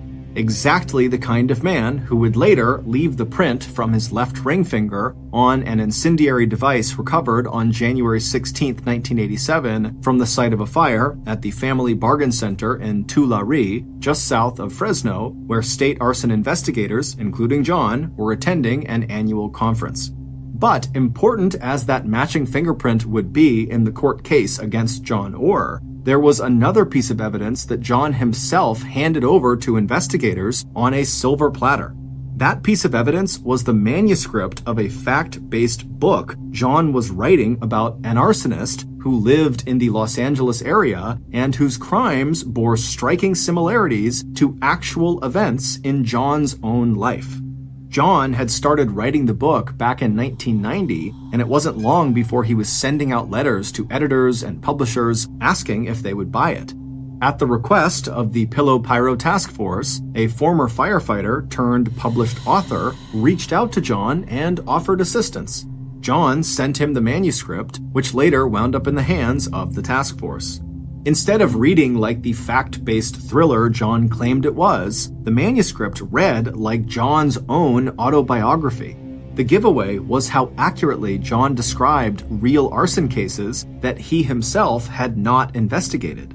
The only way he could have known so many details that had been withheld from the public or left out of official accounts was if John himself had set the fires that he had written about. In particular, John wrote a detailed description of his protagonist, a serial arsonist, setting fire to a hardware store in South Pasadena called Cal's, a fire that in the manuscript wound up killing 5 people, including a grandmother and her 2.5-year-old grandson, a little boy named Matthew.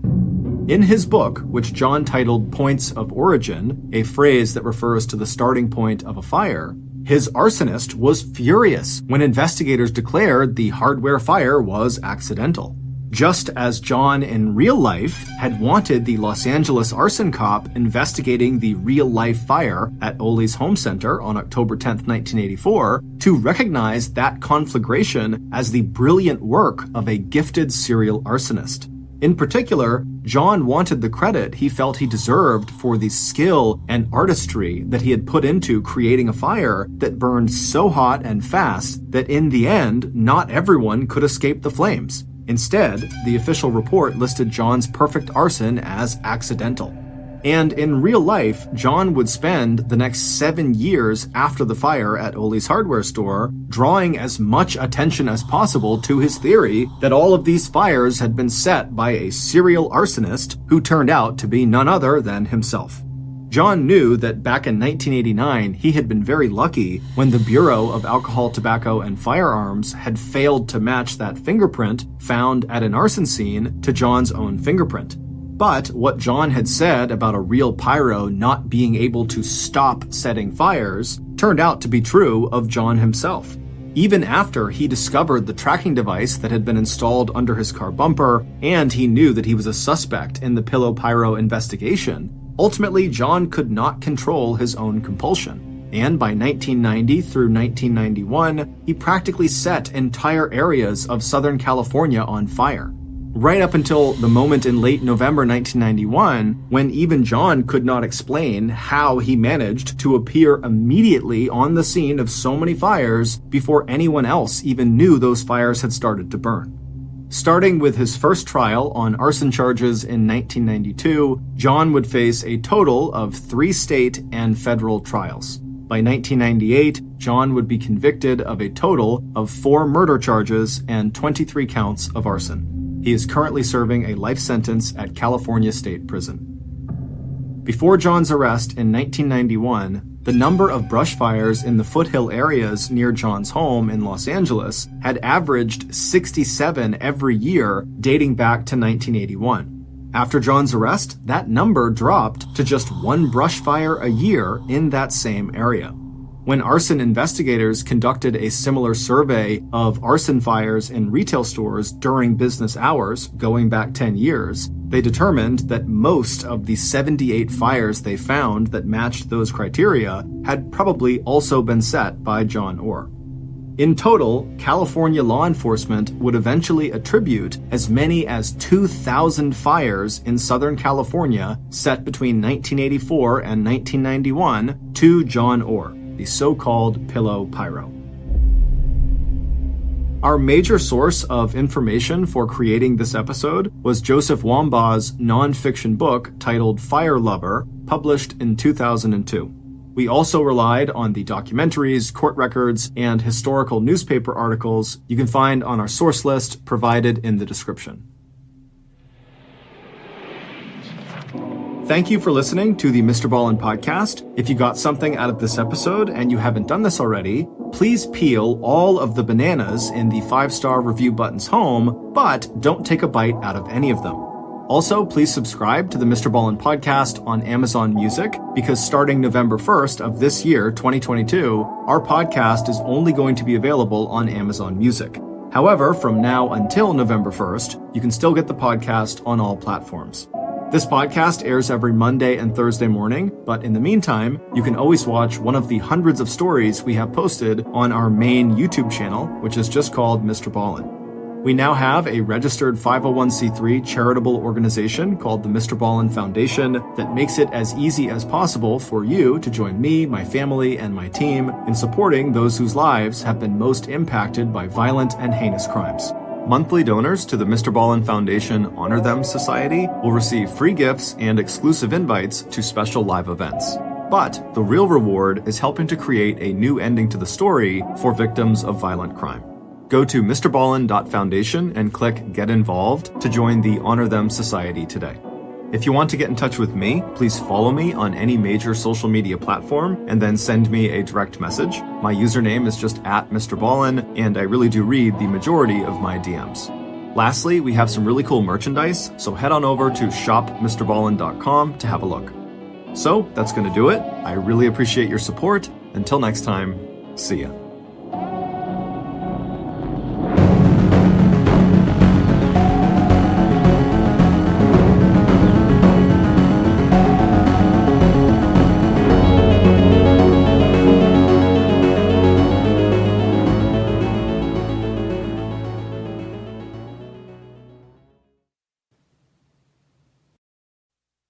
At around 9 p.m. on September 13, 2006, a college student walked toward her friend's apartment in the small town of Valley City, North Dakota.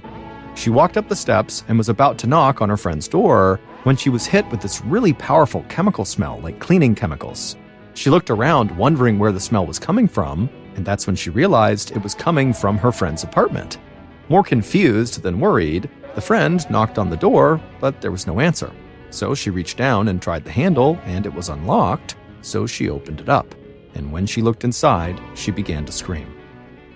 But before we get into that story, if you're a fan of the strange, dark, and mysterious delivered in story format, then you've come to the right podcast, because that's all we do, and we upload twice a week, once on Monday and once on Thursday.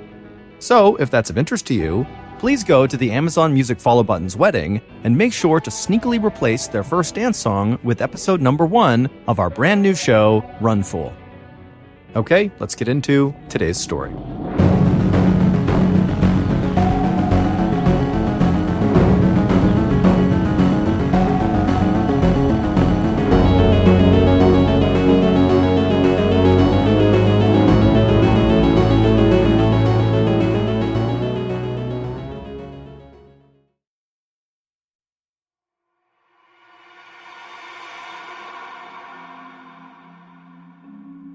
On a bright, cool afternoon in early September of 2006, 22-year-old college senior Mindy Morgenstern walked out of her one-bedroom apartment in the small college town of Valley City, North Dakota.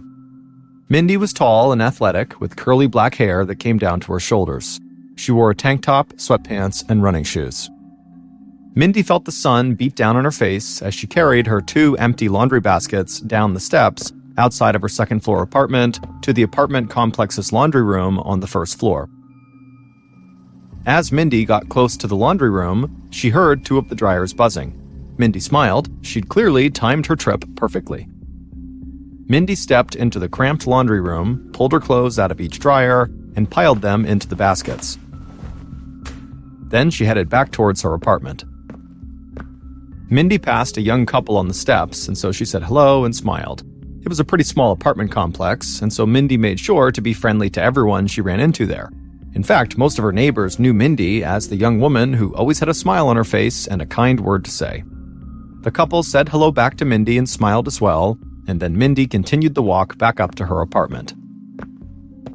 Mindy grabbed her key from her pocket and she tried to unlock the door, but she was really struggling to balance the laundry baskets in her arms as she tried to do this.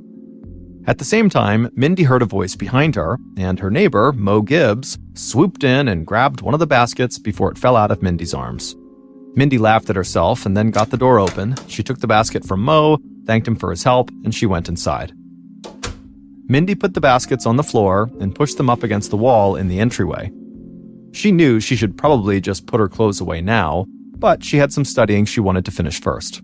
So Mindy walked into the living room and sat down on the couch. She reached over and grabbed a pen and a notebook from the coffee table, leaned back on the couch, and started reading through some notes on sports medicine that she'd taken for her class. In high school, Mindy had been a basketball star, and she had dreamed of playing in college, and maybe even professionally in the WNBA someday. But not long after her high school graduation, Mindy had unfortunately been diagnosed with multiple sclerosis.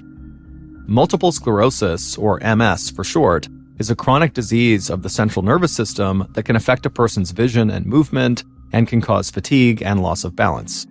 Since her diagnosis, Mindy had been doing well with treatment and medication, but the disease had forced her to give up playing basketball competitively. But as crushing as that was, Mindy had never let it get her down. She was a religious person who believed God had a plan for everybody, and so she had told herself that being a professional athlete just wasn't part of God's plan for her. But still, Mindy did love sports, and so she wanted to find another way to connect with athletics without actually participating in them. So she had spent her time in college studying to become a physical therapist someday, and she had also started working as an assistant coach for a high school basketball team in the area. In her living room, Mindy was going over her notes when her phone buzzed in her pocket. She put her notes down, grabbed her flip phone, and looked at the caller's number on the small digital display. Mindy took a deep breath. She really didn't want to talk to the person who was calling, but she thought it was rude not to answer. So, feeling resigned, she flipped open the phone and said hello, and she heard the voice of a man in his mid-50s on the other line. And before Mindy could get a word in after saying hello, the man said how excited he was that he'd caught her when she wasn't busy. The man on the other line was Rodney Kuznia, the father of Mindy's ex-boyfriend.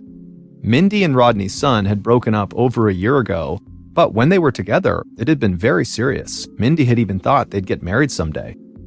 But her boyfriend had moved to another city for college, and he had gotten tired of being in a long-distance relationship. So he had broken up with Mindy and stopped talking to her. But his father, Rodney, had stayed in Mindy's life.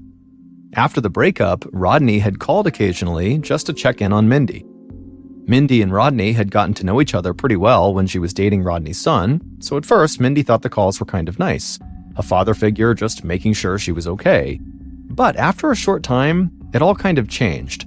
Rodney had started calling several times a week, and Mindy just didn't really like it. Mindy's friends had told her she needed to cut Rodney off completely, just tell him to never call again. And if he did call, she needed to ignore it. Mindy hadn't gone that far, but she had told Rodney that he really needed to back off and that it wasn't right that he kept calling her all the time. But Rodney clearly had not gotten the message. On this particular phone call, Rodney asked if maybe Mindy would want to get together for dinner sometime. When Mindy heard this, she just sighed. She could hear her friends' voices in her head. "You can't do this. Tell him to go away." Then, in a very calm, polite voice, Mindy told Rodney that she did not think that was a good idea. And she told him again that he really needed to stop calling her so much. Mindy then said goodbye, hung up, and slipped her phone back into her pocket. She hoped Rodney would finally take the hint this time and actually leave her alone. Mindy picked up her notes again, but she couldn't focus. The phone call had totally thrown her off. She thought about calling her ex-boyfriend to let him know what was going on, but things hadn't ended well between them, and she didn't feel like stirring up any bad feelings. So she stood up, stretched, and headed outside to take a walk. Even though multiple sclerosis had kept Mindy from pursuing her basketball career, she still stayed very active. And as much as she loved being around other people, she was almost never happier than when she was outside by herself going for a walk, feeling the sun beat down on her with the wind at her back. And that day, going for a walk outside did the trick. By the time she got back to her apartment, she'd put the stress of the phone call with Rodney behind her. Once she was back inside her apartment, Mindy carried the laundry baskets to her room, and she put her clean clothes away. Then she took a shower, got dressed, and went out to meet her two best friends for dinner. Later that night, when she got back from dinner, Mindy parked her car, stepped outside, and headed up the steps to her apartment. After her walk earlier that day, and now after hanging out with her best friends for the night, Mindy was in a great mood and smiling ear to ear. But then, something strange happened when Mindy got to her door. She felt the hair on her neck stand up. It felt like someone was watching her. She turned around, but she just saw the cars in the parking lot and the outline of the trees in the moonlight across the street. But Mindy still felt uneasy. So she got inside her apartment as fast as she could, and she closed and locked the door. She sat down on the couch and tried to calm herself down. Mindy's friends often made fun of her and said she was afraid of her own shadow, so Mindy told herself her friends must be right, that she was just making things up in her head and getting scared for no reason, and that everything was actually just fine. At around 12:45 p.m. on September 13th, 2006, so over a week after the phone call from Rodney, Mindy walked down the steps outside her apartment, carrying an empty laundry basket in her hands like she'd done a week earlier. Mindy didn't understand how it was already time for her to do laundry again, but she and her two best friends had plans to go out that night, and she hadn't found anything clean that she wanted to wear. So Mindy made her way to the laundry room, took her clean clothes out of the dryer, and piled them high inside of her basket. She was excited to go out that night. She and her friends were always busy with school, with work, or with guys they were dating, but they always made time for each other. And for Mindy, who had grown up in a small town and been really close with her family, having good friends like that made all the difference in the world. Mindy had been nervous when she first moved away from home to go to school, but now she couldn't imagine living somewhere without her two best friends right nearby. Mindy carried the basket out of the laundry room, walked up the steps to her apartment, got her key out of her pocket, and unlocked the door. This time it was a bit easier because she only had the one laundry basket in her arms. Once inside the apartment, Mindy put the laundry basket down and pushed it up against the wall in the entryway, but when she turned around to close her door, she saw someone standing there. Mindy smiled politely and was about to reach out and still just close the door on this person, but before she could, this person just stepped right inside of her apartment and slammed the door behind them.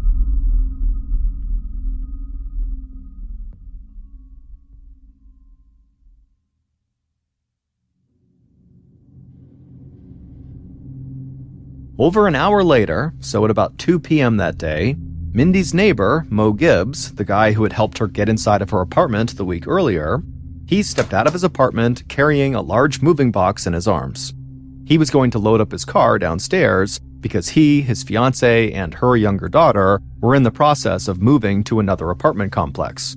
But when Mo walked past Mindy's apartment, he stopped. The scent of a cleaning product or disinfectant hit him really hard, like somebody had poured out a bunch of Pine Sol nearby. But regardless, Mo just walked past her door and made his way downstairs to the parking lot. And for the rest of the day, other residents of this complex noticed that same really intense chemical smell coming out of Mindy's apartment, but nobody thought it was anything to worry about. Then, at about 9 p.m., so roughly 7 hours after Mo had passed by the door and first noticed that smell, Mindy's two best friends pulled into the parking lot of Mindy's apartment complex. They had been trying to get a hold of Mindy for a while because they had thought she was going to meet them at a bar that night. But when Mindy never showed, and when she didn't answer her phone, they started to get worried because Mindy always answered her phone. One of Mindy's friends opened the passenger side door, stepped outside, walked through the parking lot, and went up the steps towards Mindy's apartment. But she stopped cold about halfway up because she was hit with that really intense smell that smelled like Pine Sol. Mindy's friend figured the apartment management must be cleaning the floors or something, so she just kind of shook off the smell and continued walking up to Mindy's door. When she got there, she knocked, but Mindy didn't answer. So the friend banged harder on the door, but still, no one came to the door. Then she grabbed the doorknob and she felt it turn in her hand. The door was unlocked. And that seemed really weird because, as a young woman living alone, Mindy was hyper-vigilant and always made sure to lock her door. And so with a lot of apprehension, Mindy's friend opened the door and stepped inside, but immediately they stopped because there was something on the ground that made them scream.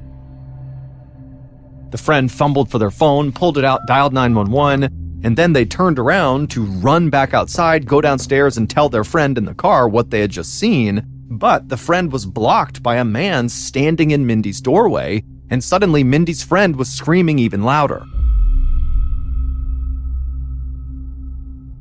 Minutes after Mindy's friend had called 911, Sergeant Dave Swenson of the Valley City Police Department was sitting on his couch watching TV when his phone rang. Swenson glanced down and saw it was the police dispatch. He turned off the TV and answered the phone. On the other line, the dispatcher said they'd just gotten a call from a young woman who was screaming and very upset about something that had happened to her friend. She was so upset that the dispatcher wasn't exactly sure what had even taken place, but the young woman had said something about a strangling. The dispatcher gave Swenson the address of the incident, and he checked and saw it was an apartment complex only about a block from Swenson's house. So he said he'd be over there in a minute and hung up the phone. Swenson was young and was an active part of the small Valley City community. So as he made the short drive down the street, he worried about the young woman who had made the 911 call. It was pretty rare in Valley City for the police to get distraught calls like that.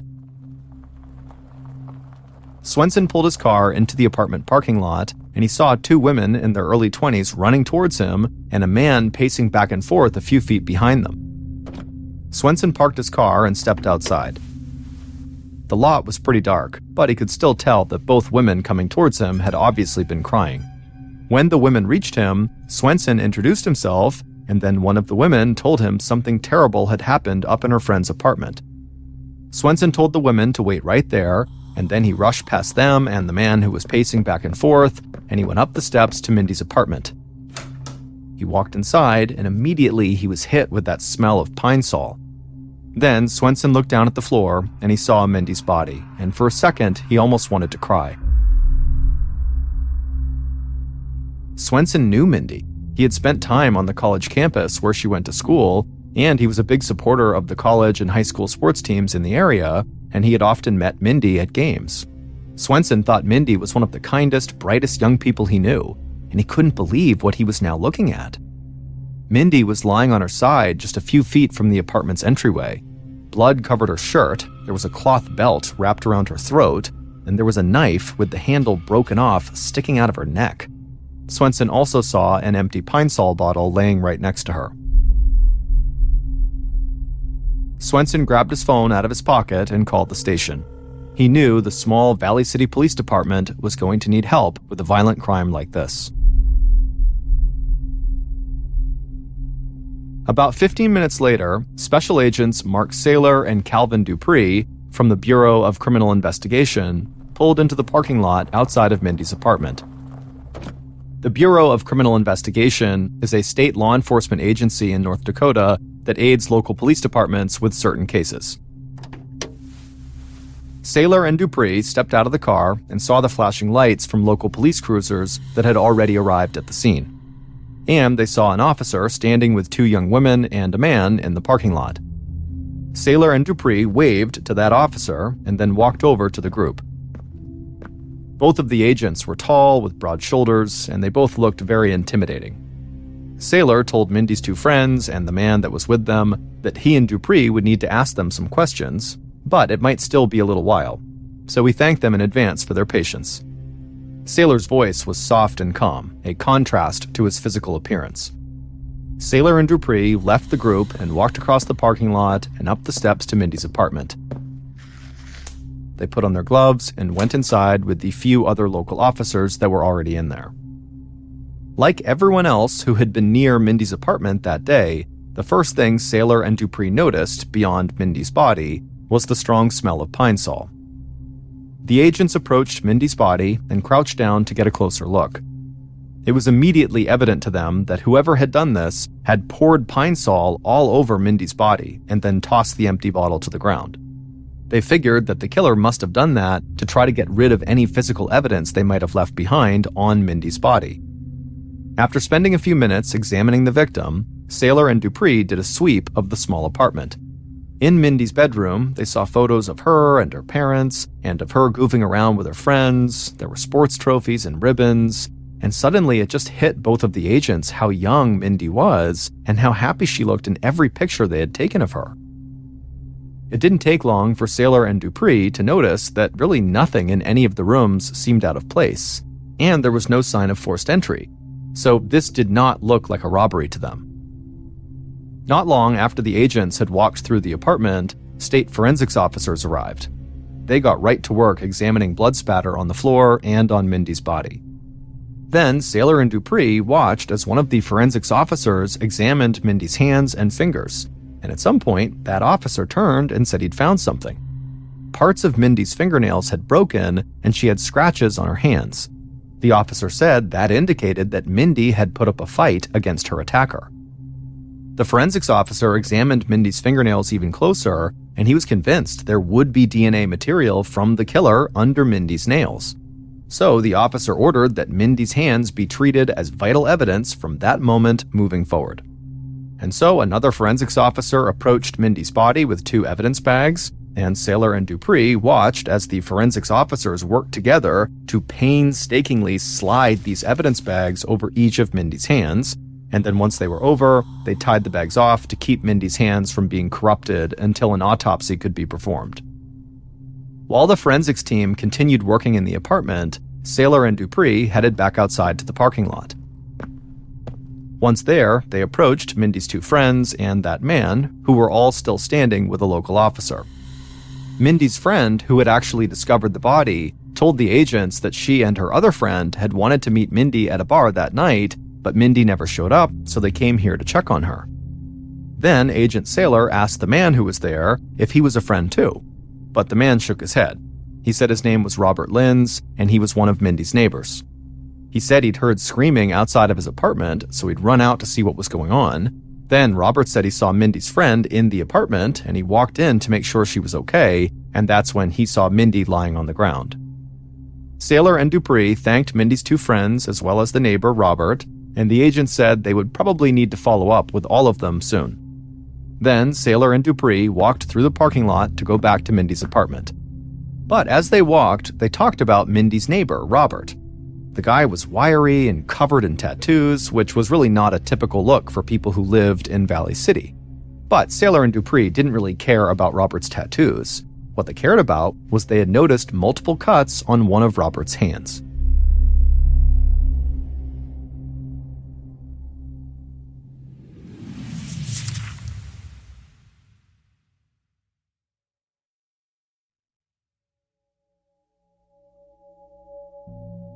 In the early morning of September 14th, so several hours after Mindy's body had been discovered, Special Agents Saylor and Dupree stepped outside of Mindy's apartment after a long night of combing the place for evidence. The sun was starting to rise and the morning was quiet, but Saylor and Dupree knew that would change as soon as the news about Mindy's murder began to spread through this small town. The agents had worked enough cases in tight-knit communities to know that panic and fear can easily rip through a place like a virus whenever a horrible crime has been committed. As the state crime lab ran tests on blood and DNA evidence found at the scene, Saylor and Dupree wanted to get a jump on the investigation, and they wanted to start with Mindy's tattooed neighbor, Robert. Saylor and Dupree had enough experience to know that some killers would come right back to the scene of the crime when their victim had been discovered. Killers often did this to monitor police activity or to try to alter evidence before police arrived. The agents did not think Mindy's two girlfriends had anything to do with her murder, but Robert seemed like a legitimate suspect. Forensics officers had said they believed Mindy put up a fight, and Robert had those fresh cuts all over his hand. So, Saylor and Dupree began by running a quick background check on Robert. The check revealed that Robert had moved to North Dakota from California, and when he was still in California, he had served over 2 years in prison for stealing a car at gunpoint. Later that morning, Saylor and Dupree interviewed Robert in a small interrogation room at the local police station. Robert was very jittery, like he couldn't sit still during this interview, but he was polite and respectful when he answered the agents' questions. Robert told them again that he had just heard a woman screaming outside of his apartment, so he had gone out to see what was wrong. Then he said he actually stood in the doorway of Mindy's apartment, which initially scared the friend. Then he had actually gone in and checked for Mindy's pulse with the back of his hand, but he couldn't find one, and so that was when he knew she was dead. Saylor and Dupree looked at each other almost like they weren't sure what they had just heard. Dupree asked Robert why he would check Mindy's pulse with the back of his hand and not the tips of his fingers. And without hesitating, Robert said he did that because he did not want to leave his fingerprints on the body. The agents just stared at Robert for a second. For him to be more concerned about leaving fingerprints on the body than just simply finding a pulse in this critical time-sensitive moment, it just seemed off. It frankly seemed like the actions of a criminal or of a killer. But Saylor and Dupree knew this guy had done time in prison, so there was a chance he understood if fingerprints were found on a dead body, he would automatically become a primary suspect, and the cops might not give him the benefit of the doubt. So Saylor and Dupree were not going to proclaim Robert's guilt right away, no matter how strange and suspicious his actions were. Then the agents asked Robert how he got the cuts on his hand, and Robert said he had gotten them the day before at the steel manufacturing plant where he worked. He said getting cuts like this was just part of the job. Saylor asked Robert if he would submit samples for a DNA test, and Robert said he would. Shortly after, an officer stepped into the interrogation room and swabbed the inside of Robert's mouth for the DNA sample. Then Dupree and Saylor let Robert go, but they told him not to leave Valley City because they might want to speak to him again. Later that day, officers followed up on Robert's alibi that he had been at work, and multiple people at the steel manufacturing plant said, yep, Robert had been working at the time Mindy had supposedly been murdered. But Saylor and Dupree weren't ready to write off Robert as a suspect quite yet. It was possible his friends could be lying for him, or that they simply had not seen him leave work at some point during the day. Still, Saylor and Dupree did not want to fixate on just one suspect while they were still waiting on test results from DNA samples found under Mindy's fingernails. And because there had been no sign of forced entry into Mindy's apartment, the agents thought there was a good chance Mindy had known her killer. So they focused their investigation on two groups, Mindy's friends and her neighbors.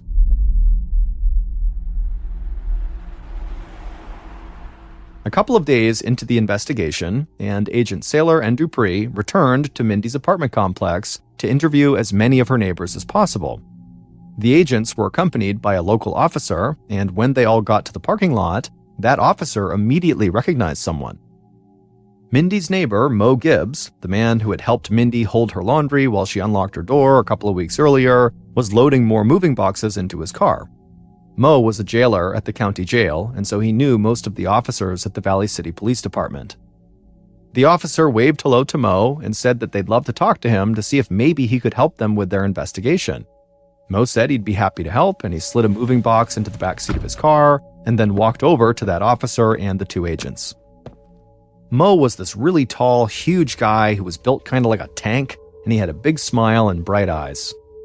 Agent Saylor said to Mo that because he worked in law enforcement, he might have noticed something on the day of Mindy's murder that the other people in the apartment complex who did not work in law enforcement might have missed. Mo nodded and thought about it for a second, and then he said the one thing he had noticed was the smell of disinfectant on the second floor of the apartment complex on the day Mindy died. But he had just figured somebody was going overboard with their cleaning.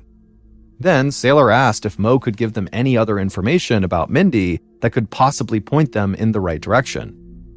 Mo said he didn't know Mindy well, but everybody at that complex knew Mindy was like this unbelievably nice person who was kind to everyone. And so Mo said, he couldn't imagine anyone who actually lived in the apartments doing this to her. That maybe it was somebody who did not live in this complex. The special agents and the local officer thanked Mo for his insight, and then they began making their way towards the complex to begin doing interviews with other neighbors. And throughout the day, as Saylor and Dupree talked to more of Mindy's neighbors, they almost all told the same story as Mo. Mindy was nice to everybody, and she always seemed happy, and so they couldn't understand how anyone from this complex, or really anywhere, would have wanted to hurt her. That day, investigators were able to take DNA samples from a number of Mindy's neighbors, but the tests would take time, and investigators couldn't automatically rule anyone out yet.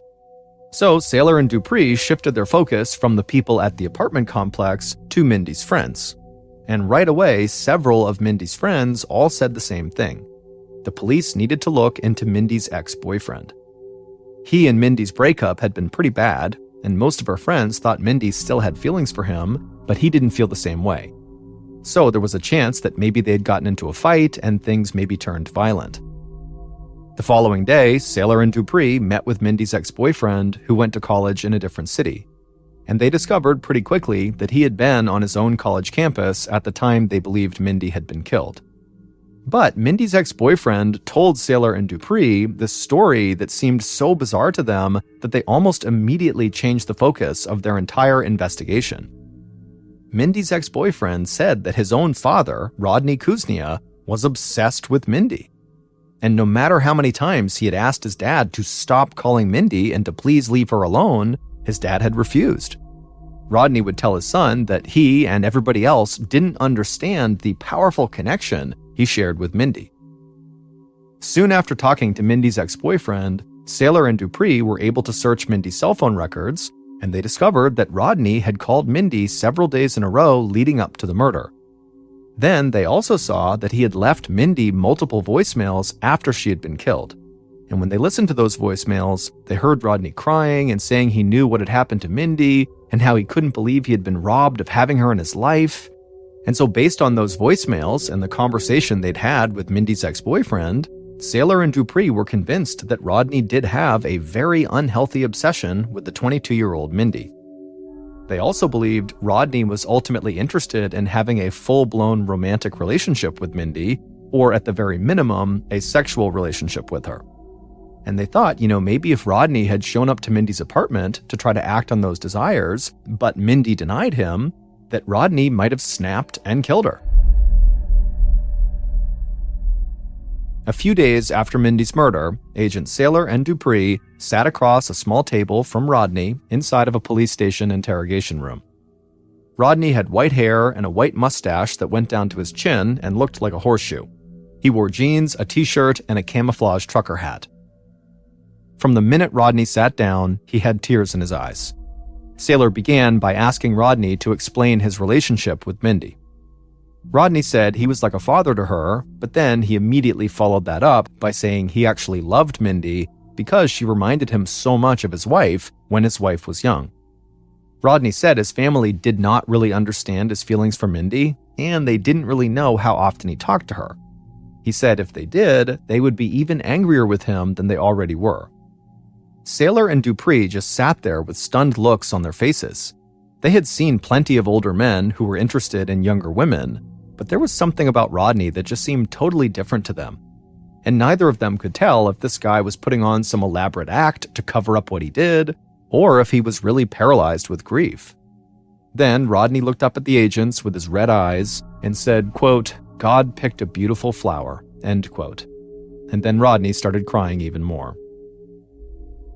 Saylor and Dupree kept looking over at each other, wondering if maybe one of them should step forward and kind of calm Rodney down and get him to talk again, but neither of them wanted to stop Rodney in fear he might suddenly admit something because of how upset he was. And so Saylor and Dupree just kind of sat there and let Rodney cry. Finally, Rodney would collect himself and he would sit up straight and wipe the tears from his eyes, and then Saylor asked him where he had been on the day of Mindy's murder. And Rodney said he had been working on his farm with one of his sons. Saylor asked Rodney if he would submit a DNA sample for testing, and Rodney said he would. So, after an officer had swabbed Rodney's mouth for samples, Saylor and Dupree decided to let him go, at least until they got the DNA test results back and they had looked into his alibi. Rodney stood up in the interrogation room, he hugged the agents, and walked out. The interview with Rodney proved to be one of the strangest that Saylor and Dupree had ever conducted. But despite being totally unsure if Rodney really was just sad or was involved, he now was the leading suspect, along with Mindy's neighbor, Robert, who had checked Mindy's pulse with the back of his hand. But the investigators wanted the results of both men's DNA tests before they'd be willing to make an arrest. So in the meantime, they continued to dig into their suspects' alibis to see if they could find any flaws and maybe catch a clear break in the case. On September 19th, 2006, so 6 days after Mindy's murder, almost 500 people gathered in a local high school gym for Mindy's memorial service. Mindy's parents had planned to have the service in their church, where Mindy had spent so much time when she was younger, but there had been such a large public outpouring for Mindy that her parents knew the church would not be big enough to hold everyone who wanted to pay their respects. In the high school gym, Mindy's friends talked about what a light in the world Mindy had been, how she was that rare kind of person who dedicated herself to spreading joy and making other people's lives better. And Mindy's parents urged people to remember Mindy as the happy, kind, beautiful young woman she had been. It was still less than a week after Mindy's murder, but in the days leading up to the memorial service, pressure had really started to mount on the investigation. Local residents called into the police station wanting to know if it was safe for them to leave their houses and just walk the streets of Valley City. Saylor and Dupree understood their concerns. An unsolved murder in a small town often convinced people that they could be the next victim, but Saylor and Dupree felt like they were getting close to finding Mindy's killer. Mindy's ex-boyfriend's father, Rodney, had been obsessed with her, and obsession was definitely a viable motive. Then there was her neighbor, Robert, who had gone out of his way not to leave fingerprints at the scene. And so Saylor and Dupree were almost certain that when the DNA test results came in, those results would lead them right to Rodney or Robert. On September 20th, the day after Mindy's memorial service, Agent Saylor received a call while he and Dupree were meeting with the investigative team at the Valley City Police Station. Saylor picked up his phone, and someone from the state crime lab told him that they had the results back from several of the DNA tests that were taken during the investigation, and one of those samples matched the DNA samples taken from under Mindy's fingernails. And it turned out those DNA samples belonged to someone who already had a criminal record. Saylor hung up the phone and told Dupree what he just heard. Then the agents thanked the local officers on the investigative team for all their hard work, and Saylor said they now knew who had killed Mindy.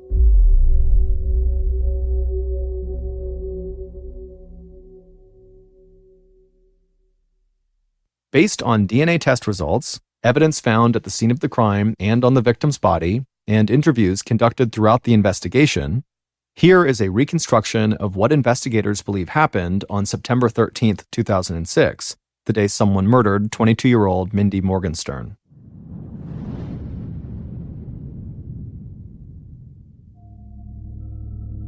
At 12:45 p.m. that day, the killer watched Mindy pull her clean clothes out of the dryer inside of her apartment complex's laundry room. The killer thought about going up and speaking to Mindy, but ultimately they decided it would be better if they surprised her. So the killer stepped away from the laundry room and quickly walked across the first floor of the apartment complex. Then they ran up the steps to the second floor, they eyed Mindy's apartment, and then walked around a corner so they could see her apartment without being seen themselves. Then the killer waited for a couple of minutes, but it felt like an eternity. Finally, the killer saw Mindy reach the top of the steps and walk towards her apartment door. Then they watched as Mindy reached into her pocket and took out her key. At this point, the killer quickly moved from their hiding spot around the corner and walked toward Mindy's front door. And they were only a few feet away when Mindy stepped inside and pushed the laundry basket up against the wall. The killer stepped right into Mindy's doorway, and when Mindy turned around to close and lock the door, the killer just stood there smiling. Mindy smiled back, but before Mindy could say anything, the killer grabbed her by the shoulders and shoved her back into the entryway. Then the killer stepped inside her apartment and slammed the door, trapping both of them inside. The killer moved in on Mindy, but Mindy lunged at the killer. Mindy was fast and strong, and she thrashed at the killer, but the killer was able to get a hold of Mindy and wrap their arms around her and throw her hard to the floor. Mindy lay there for a second stunned, and as she did, the killer glanced around the room and saw a cloth belt near the pile of clothes in the laundry basket. Without thinking, the killer grabbed the belt and then crouched over Mindy, and before Mindy could try to get to her feet, the killer began wrapping the belt around Mindy's throat, and they began tightening their grip. Mindy scratched and clawed at the killer's hands, but they held on tight and kept pulling harder and harder on that belt. Mindy gasped for air over and over again until she couldn't anymore, and then finally the killer loosened their grip, and Mindy collapsed fully on the floor and stopped fighting. But the killer could still hear Mindy wheezing. She was alive. And the killer knew they had already been in the apartment much longer than they had planned. So the killer left Mindy struggling to catch her breath on the floor, with the belt still wrapped around her neck, and they rushed into the kitchen. They began pulling open all the drawers until they found a large, sharp kitchen knife. Then the killer took that knife and marched back to where Mindy was still on the floor. The killer crouched down again, grabbed Mindy by the hair, tilted her head back, put the blade just above where the belt was wrapped around her, and slit Mindy's throat. Afterwards, the killer jabbed the knife deep into Mindy's neck. Blood poured down Mindy's neck and onto her shirt and arms, and then Mindy died. The killer stood up and looked down at Mindy's body. Suddenly, they started to panic. There was so much blood, and Mindy had really fought back. The killer knew they must have left physical evidence on her body, and there were definitely fingerprints on the knife. So the killer darted back into the kitchen and threw open the cabinets under the sink. And there, they found a pair of rubber cleaning gloves and a bottle of Pine Sol. The killer put on the gloves, grabbed the bottle that was almost full, and went back to Mindy's body. The killer put the bottle down on the floor, then they gripped the knife handle sticking out of Mindy's neck in one hand, and then braced the other hand against Mindy's shoulder, and they broke off the knife handle. Then they pocketed the handle and grabbed the bottle of Pine Sol. They opened it up and poured it all over Mindy's face, shirt, arms, and legs. When the bottle was empty, the killer just dropped it on the floor next to Mindy. They stood up and walked to the door. The killer cracked open the door and looked out into the hallway to make sure nobody was close by.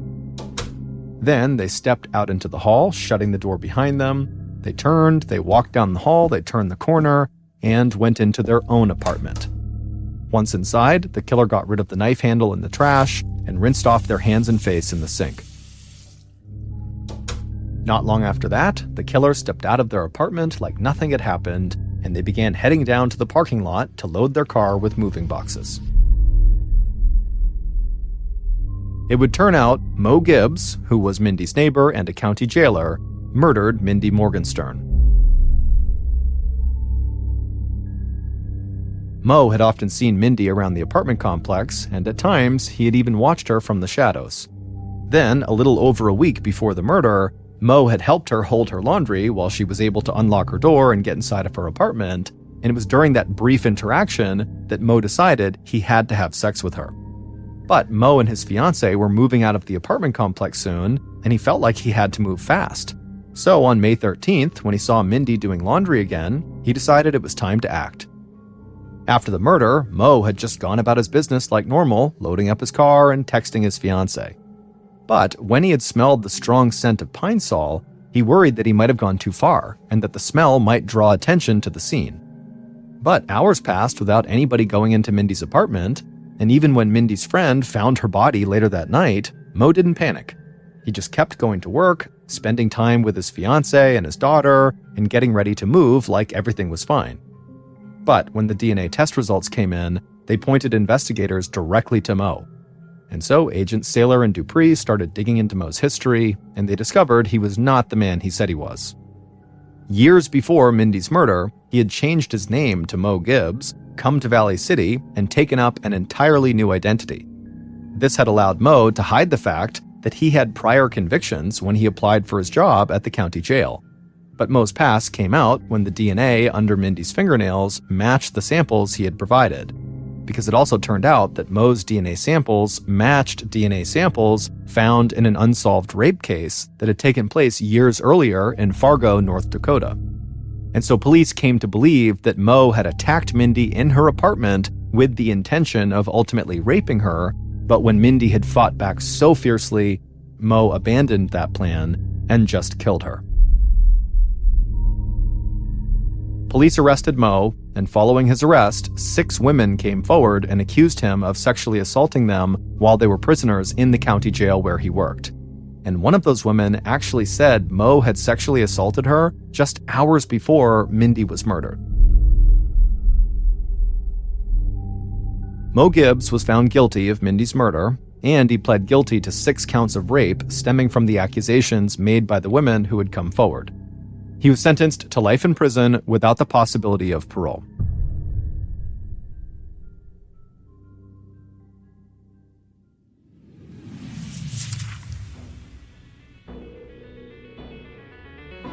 Thank you for listening to the MrBallen podcast. If you enjoyed today's story, be sure to check out our YouTube channel, just called MrBallen, where we have hundreds more stories just like this one, but many of them are only available on YouTube.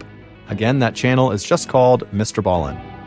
So that's going to do it. I really appreciate your support. Until next time, see ya.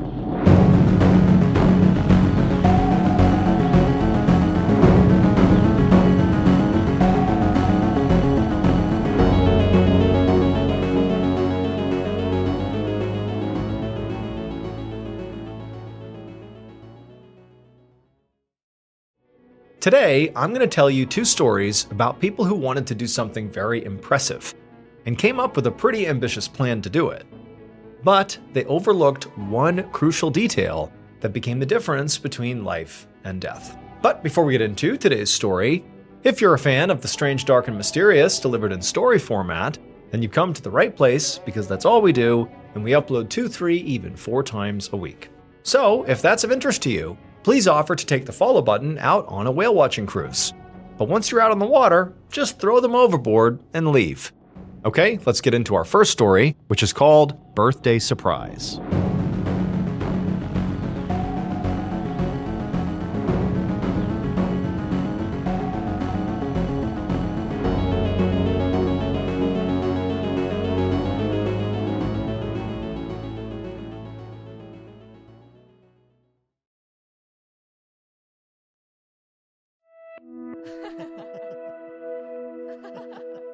On the night of August 25th, 2011, a 23-year-old woman named Risa Demura, along with her husband, Hiroki Demura, were sitting on their couch in their apartment in Kanazawa City, Japan, watching TV. And as they sat there, they both found themselves laughing hysterically at the screen. They were watching their favorite show. It was this hidden camera comedy prank show, and this was like the highlight of their day, sitting here together on the couch and just laughing their heads off. Risa and Hiroki had been married for just 4 months, and so they were still very much living in that newlywed bliss period, where they basically spent every second they could together. When Hiroki wasn't working, the 2 of them would go out to eat, they would go to the movies together, or take trips to the beach, since Kanazawa City was right on the coast. And whenever they were out, they were always talking about how lucky they felt, that they had found each other, and that they were married, and that the rest of their lives were going to look like this. Like, how lucky were they? Risa and Hiroki had actually met when they were young kids in middle school. But Hiroki was very shy and really didn't speak to Risa at all at the time. But then later, as adults after college, they ran into each other, and Hiroki, he told Risa the truth, that he actually had always loved her, and he still did. And Risa really had been shocked by this because she had always felt a type of way about him, but it really didn't seem like he was interested in her. So this was like this amazing revelation. But more than that, it was also just incredibly romantic to her, like a classic Hollywood love story. And so when he had confessed his love to her, she had pretty much immediately said, "Oh my gosh, let's go on a date. This is awesome. Let's do it." And from there, it had just been a whirlwind. They had just fallen completely in love, and then within the year, they had gotten married. Now, the reason they had ultimately settled in Kanazawa City was mostly just because of Hiroki's job. He worked at a company that was in the city, and he was also kind of a rising star there. Every time Risa met one of his coworkers, they would talk about how, he was such a hard worker and what a natural-born leader he was. And so Risa was very proud of him. But more than that, she felt inspired by Hiroki. And so she found herself wanting to find a really fulfilling job herself. And so she was on the hunt for, her career. But for right now, Risa was very much still in the sort of identifying what she wanted to do phase. And it was because she was just kind of always going from one interest to another because she just had this huge, insatiable curiosity and loved trying new things, which made it hard to choose just one thing to do with her life. But Hiroki was incredibly supportive of this. I mean, he treated Risa like she was royalty, and he always said that whatever she wanted to do was completely fine by him as long as she was happy. But for right now, as Risa sat on the couch next to Hiroki watching this funny show, she found her mind wandering away from the show and away from her ongoing job search to Hiroki's birthday. It was coming up, and she just felt like there was a lot of pressure on her to do something really special for him. Mostly because Hiroki always did something really thoughtful and really incredible for her. Like, he really celebrated her really well. And she didn't want to kind of underwhelm him. And this was also going to be the first time one of them was having a birthday now that they were officially married. So Risa really wanted to go all out and plan something really great that Hiroki would never forget. But as Risa sat on the couch next to her husband trying to come up with the perfect birthday celebration idea, she just kept drawing a blank. It's like the only thing she could think of that really she and her husband shared was they both were very romantic people. And so this would have to be romantic in some way, but how, she didn't know. And in many ways, she and her husband were very different in how they showed affection or how they showed romance. Hiroki was still a very quiet and reserved person, so his displays of affection to his wife were reserved and private. But Risa, on the other hand, was massively extroverted, full of energy, and so her displays of affection were sort of over the top and big and boisterous. And so Risa is just really struggling, trying to think, like, how can I do this? And it was like all of a sudden she has this epiphany, and she sees in her mind's eye the perfect way to celebrate his birthday. She didn't even know what inspired it, but it came to her. She would take her husband out on a very romantic beach walk, but then at the end of the beach walk, there would be this surprise over-the-top fireworks display. It was exactly what she needed. It was romantic and crazy, just like her. 2 days later, on Saturday afternoon, Risa, along with 6 of her friends, were at Osaki Beach, which is the beach where the big birthday was going to take place, and the birthday was going to be that night. But now that Risa had planned out the big party, she had done that the day before while Hiroki was at work, now on the day of, she actually had some physical setup to do, because this was not just going to be a walk on the beach, there was also going to be fireworks, and so she needed her friends for that. And so what they were doing on this day is they were walking along the beach looking for the perfect spot that would afford Risa and her husband some privacy on the beach, so it was very romantic, but also had like a vantage point for the friends where they could basically hide and watch the couple and look for the signal to then light off the fireworks when it was the right time. And so Risa and her friends, they're walking along the beach, and then they see it. There's this kind of private, sort of secluded section of the beach that had this row of shrubbery kind of lining the backside of it that would be a perfect spot for the friends to hide, and then also down on the beach it'd be nice and private and peaceful. And they thought that was the best spot to have this big party. And so over there they go, the friends go up into the bushes and they get their fireworks ready. And then Risa, she went down to the sand section of the beach and she kind of prepped the area where she and Hiroki would be, and then ultimately she laid out this blue sheet, and then once that was in place, she walked back up to her friends, and they said, okay, we're ready to go. And so Risa told her friends her plan was to be there that night at 10 p.m. with her husband, and that the friends should actually get there a little bit earlier to be all set up. And they agreed, and then they all left. As Risa left the beach, she found herself feeling incredibly antsy. I mean, she was so excited about this big surprise party that night, and she just wanted it to be 10 p.m. so she could finally reveal what she had in store for Hiroki. But she also knew she couldn't give away that she had this big surprise. And so when she got home, where Hiroki was, she acted like everything was totally normal. And so when she walked inside, she quickly sent Hiroki to the couch to go relax, while she made them both a very nice dinner. And then when she was done, the two of them sat down at the table, and Risa kind of pretended like she had nothing planned, and she was like, hey, what should we do this weekend to celebrate your birthday? And they talked about, going and seeing friends and, going out, whatever they were going to do, but it was all a big ruse. Risa had her big plan for the night. And then at some point, when it was getting kind of late and it seemed like Hiroki was maybe thinking about going to bed, Risa said, well, wait a minute, it's your birthday weekend. Let's not go to bed right now. Let's go on a beach walk. What a great idea that would be. And Hiroki was kind of surprised, but he's like, actually, yeah, that sounds great. Let's go for it. And as soon as he said that, Risa could barely contain her excitement because she knew she had this awesome thing planned for him down at the beach, and it was about to happen. Like, this was going to be awesome. And so she and her husband quickly cleaned up, and then just before 10 p.m., they left their apartment and got in the car and headed to the beach.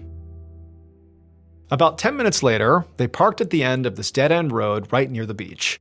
And when they got out, there was basically bushes on all sides of the road, but there was this little path that cut through the bushes that led down to the sand.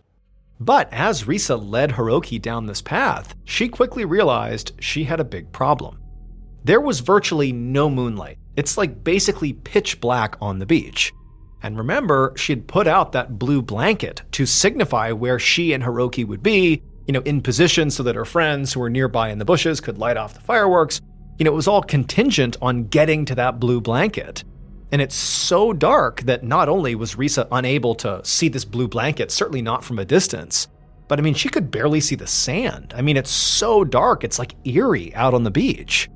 And this is in 2011 when you couldn't just pull out your cell phone and turn on your flashlight. There was no flashlight feature.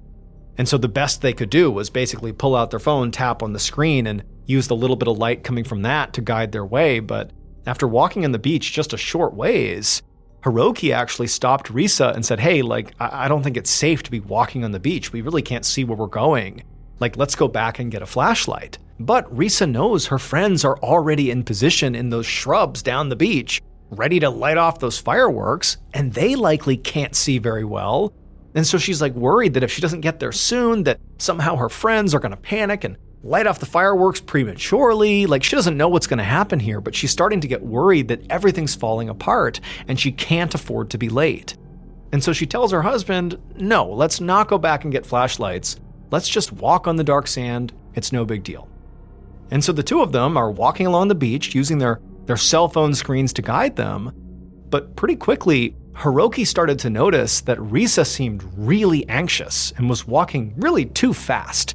This is meant to be a peaceful walk on the beach, and Risa is like a woman on a mission here, trying to go somewhere, but he doesn't understand where she's trying to go. She's just walking really quickly ahead of him.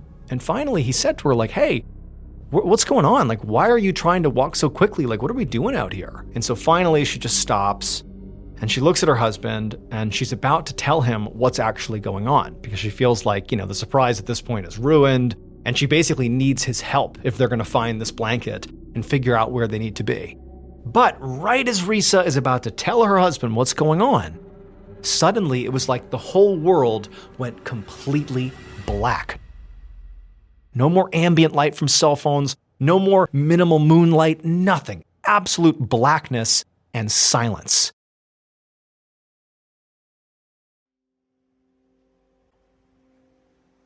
At the same time, Risa's friends were actually not that far away up in the bushes. But much like Risa and Hiroki, they had also been dealing with the issue that they basically couldn't see anything. It was so dark. And so they got in position, but they basically couldn't even see the sand. I mean, they had no idea if Risa and Hiroki were in position or not, but they could hear Risa and Hiroki talking. They could hear them sort of out there somewhere on the sand. And the friends were kind of whispering back and forth, like, how are we going to know when they're actually in position to light off the fireworks? How are we going to get the signal? We can't see them. And so the friends are sort of like unsure what to do, and they're straining their eyes out onto the sand, trying to see Risa, trying to see Hiroki, but again, they can't see them. They can't see the blue blanket, even though it's not that far away. And so they're just like looking and listening, and they can kind of tell that Risa and Hiroki are probably the voices they're hearing, and they appear to be moving in this direction. But then suddenly they start hearing these screams coming from the same direction they were hearing voices that they believed were their friends. And at first they thought the screams might actually be the signal, like light off the fireworks. But the screams, they sounded like somebody was in trouble. And critically, as soon as the screaming started, it abruptly stopped. It was like high-pitched, just awful screams, and then silence. Absolute total silence on the beach. And again, they can't see anything. So they don't know what's going on. They don't even know if that's actually Risa and Hiroki, but they think something's wrong here. So they abandon the fireworks, they leave their hiding spot, and they charge out onto the beach, and they're looking all around, but they really can't see anything. They can't even find the blue blanket, and they knew roughly where it was. They couldn't even find that. And so they're running around the beach, they're calling out to Hiroki and to Risa, but they're not hearing anything back. And for 30 minutes, they're just running around looking for their friends, just knowing like something bad has happened here.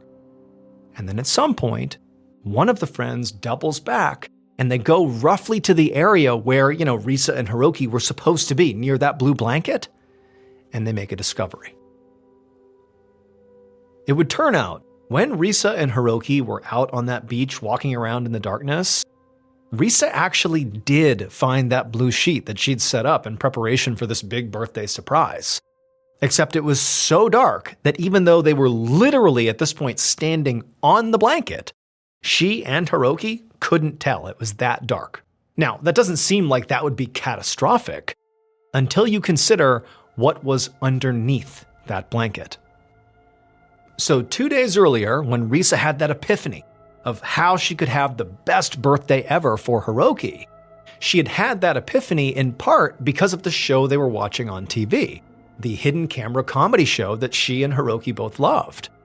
The show was called Arashi's Big Secret, and its comedy really came from the over-the-top pranks that the show's hosts would pull on Japanese celebrities. And one of those pranks was to dig a large hole on the beach that somebody would accidentally fall into. And so Risa thought, what a great idea. What if I dig a hole on the beach, cover it up, and then after our romantic walk on the beach for his birthday, I'll have Hiroki fall into the hole, and then my friends will fire off those fireworks, and it'll be sort of like he's on the game show that we love so much. It'll basically be like a combination of a romantic, fun time on the beach and a prank and a big birthday celebration afterwards. It was perfect. However, Risa made a terrible miscalculation. So on the game show, when they would dig these holes in the beach, they would cover them with basically dried foam, like think styrofoam, that the instant one of their contestants or their celebrities stepped directly on the foam would break and they would fall feet first into the hole. What Risa did is after she dug this deep hole along with her friends, getting ready for this big party, she covered the hole first with a thick piece of plastic, like almost like plywood, but plastic, like rigid plastic. And so she covered the hole with that. That was like the platform. And then she covered that with the blue sheet so that to the naked eye, it looked like the ground was level underneath the blue sheet. In Risa's mind, this rigid plastic would break the instant her husband stepped on it. Like it wasn't that strong. It was maybe strong enough to hold him for a second, but it would definitely snap in the middle and he would fall in, just like on the game show. But in reality, when she and her husband inadvertently walked onto that blue sheet without realizing it because it was so dark, that piece of plastic didn't break. It was too rigid. The plastic, instead of breaking, just kind of tilted suddenly to one side, causing Risa and her husband to suddenly tumble basically forward, both of them, head first into this hole. and caused this massive avalanche of sand to come into the hole and completely cover the two of them up. And so Risa and Hiroki, they screamed for a second as they began to fall into the ground, and then suddenly they're upside down and completely covered all the way to the top by heavy, wet sand. That's why it went silent after the screams, because they were completely buried alive.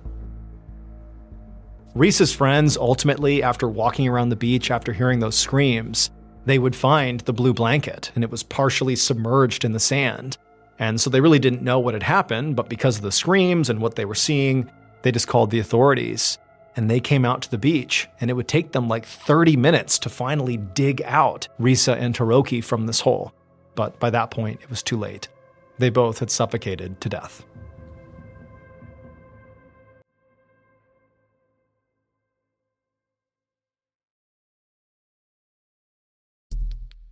The next and final story of today's episode is called Excellent. One morning in the winter of 1856, a 27-year-old explorer named Dr. Edward Fogel sat down for breakfast at the home where he was staying in the city of Abashir, which was in a kingdom called Wadai in Central Africa. Edward poured himself a cup of milk, and then, even though the table was full of warm breads and cakes and porridge, Edward called a servant over and asked her to get him a plate of boiled eggs. But the servant just apologized and said, "I'm sorry, but we don't have any eggs this morning. We're all out." Edward was disappointed, but, he thanked the servant anyways. So Edward was visiting Africa from Germany on a map-making expedition, and he'd been there for the past 2 weeks. And so far, all the local food really upset his stomach, except for eggs. So for literally every single meal, the only thing he ate was eggs. And now, because they were out of eggs, despite there being all this other food to choose from, he knew he couldn't eat it without getting sick, and so he would just have to go hungry. But outside of the food, overall, Edward thought the city of Abashir was okay. He had gotten to meet the king, who had arranged for him to stay here in this very nice home that was owned by a noble family. And the area itself was extremely beautiful. And Edward was actually going to be the very first European to successfully make a map of it, which meant that he'd be essentially creating history. But Edward just really was not getting along with the locals. They just seemed kind of overall pretty suspicious of him. And, Edward couldn't believe it, but, they didn't seem to care at all that he was this famous map maker who had come all the way there from Germany to literally put their kind of insignificant city onto the map of the whole world. Like, why didn't they appreciate that? He couldn't believe it. And now, adding insult to injury, Edward also couldn't even eat any breakfast. And so, feeling pretty annoyed, despite all the effort clearly people had made to feed him that morning, Edward stood up from the table and he left to go spend the day exploring. He walked into the front courtyard, where another servant was waiting with Edward's horse. Edward spent most of his days in the city just kind of riding around and drawing maps of streets and alleyways. But today, this servant warned Edward that he really ought to stay inside, because it was not safe for him to go out into the city. So at this point in time, the kingdom that Abashir was a part of was at war with several nations. And so as a result, everybody in the city was very worried about spies, which meant they were very suspicious of foreigners, like Edward. Now, for the most part, locals had sort of put up with his presence so far, but to them, it just sort of seemed like he was always watching them without ever talking to anyone, and so they had started to gossip. But Edward, after being given this warning by the servant, did not take it seriously. Instead, he kind of scoffed and said, it's no big deal. Like, I'm not going to be out there for very long anyways. Nothing's going to happen. He said he had another plan for today. His big plan was he would leave the city of Abashir and he would go to this nearby mountain, and he wanted to climb up it and get a bird's eye view of the city from the mountaintop to help him finish up his map. But when Edward said that, the servant looked truly horrified and told Edward that he simply could not do that, because the mountain Edward was clearly talking about was sacred, and nobody was allowed to climb it. Like, that was really important to the people who lived here. But to Edward, this warning really did not land. Instead, he just looked at it as more evidence that the locals just didn't appreciate what he was doing for them. Like he was on a very important mission that was far more important than anything sacred to them. And so Edward, he thanked the servant for his warning, but also said, look, I'm going to do what I'm going to do because this is really important. And so I'm going to go hike that mountain. And I'll see you tonight when I drop off the horse. And then Edward climbed onto the horse and he rode off. But Edward didn't come back.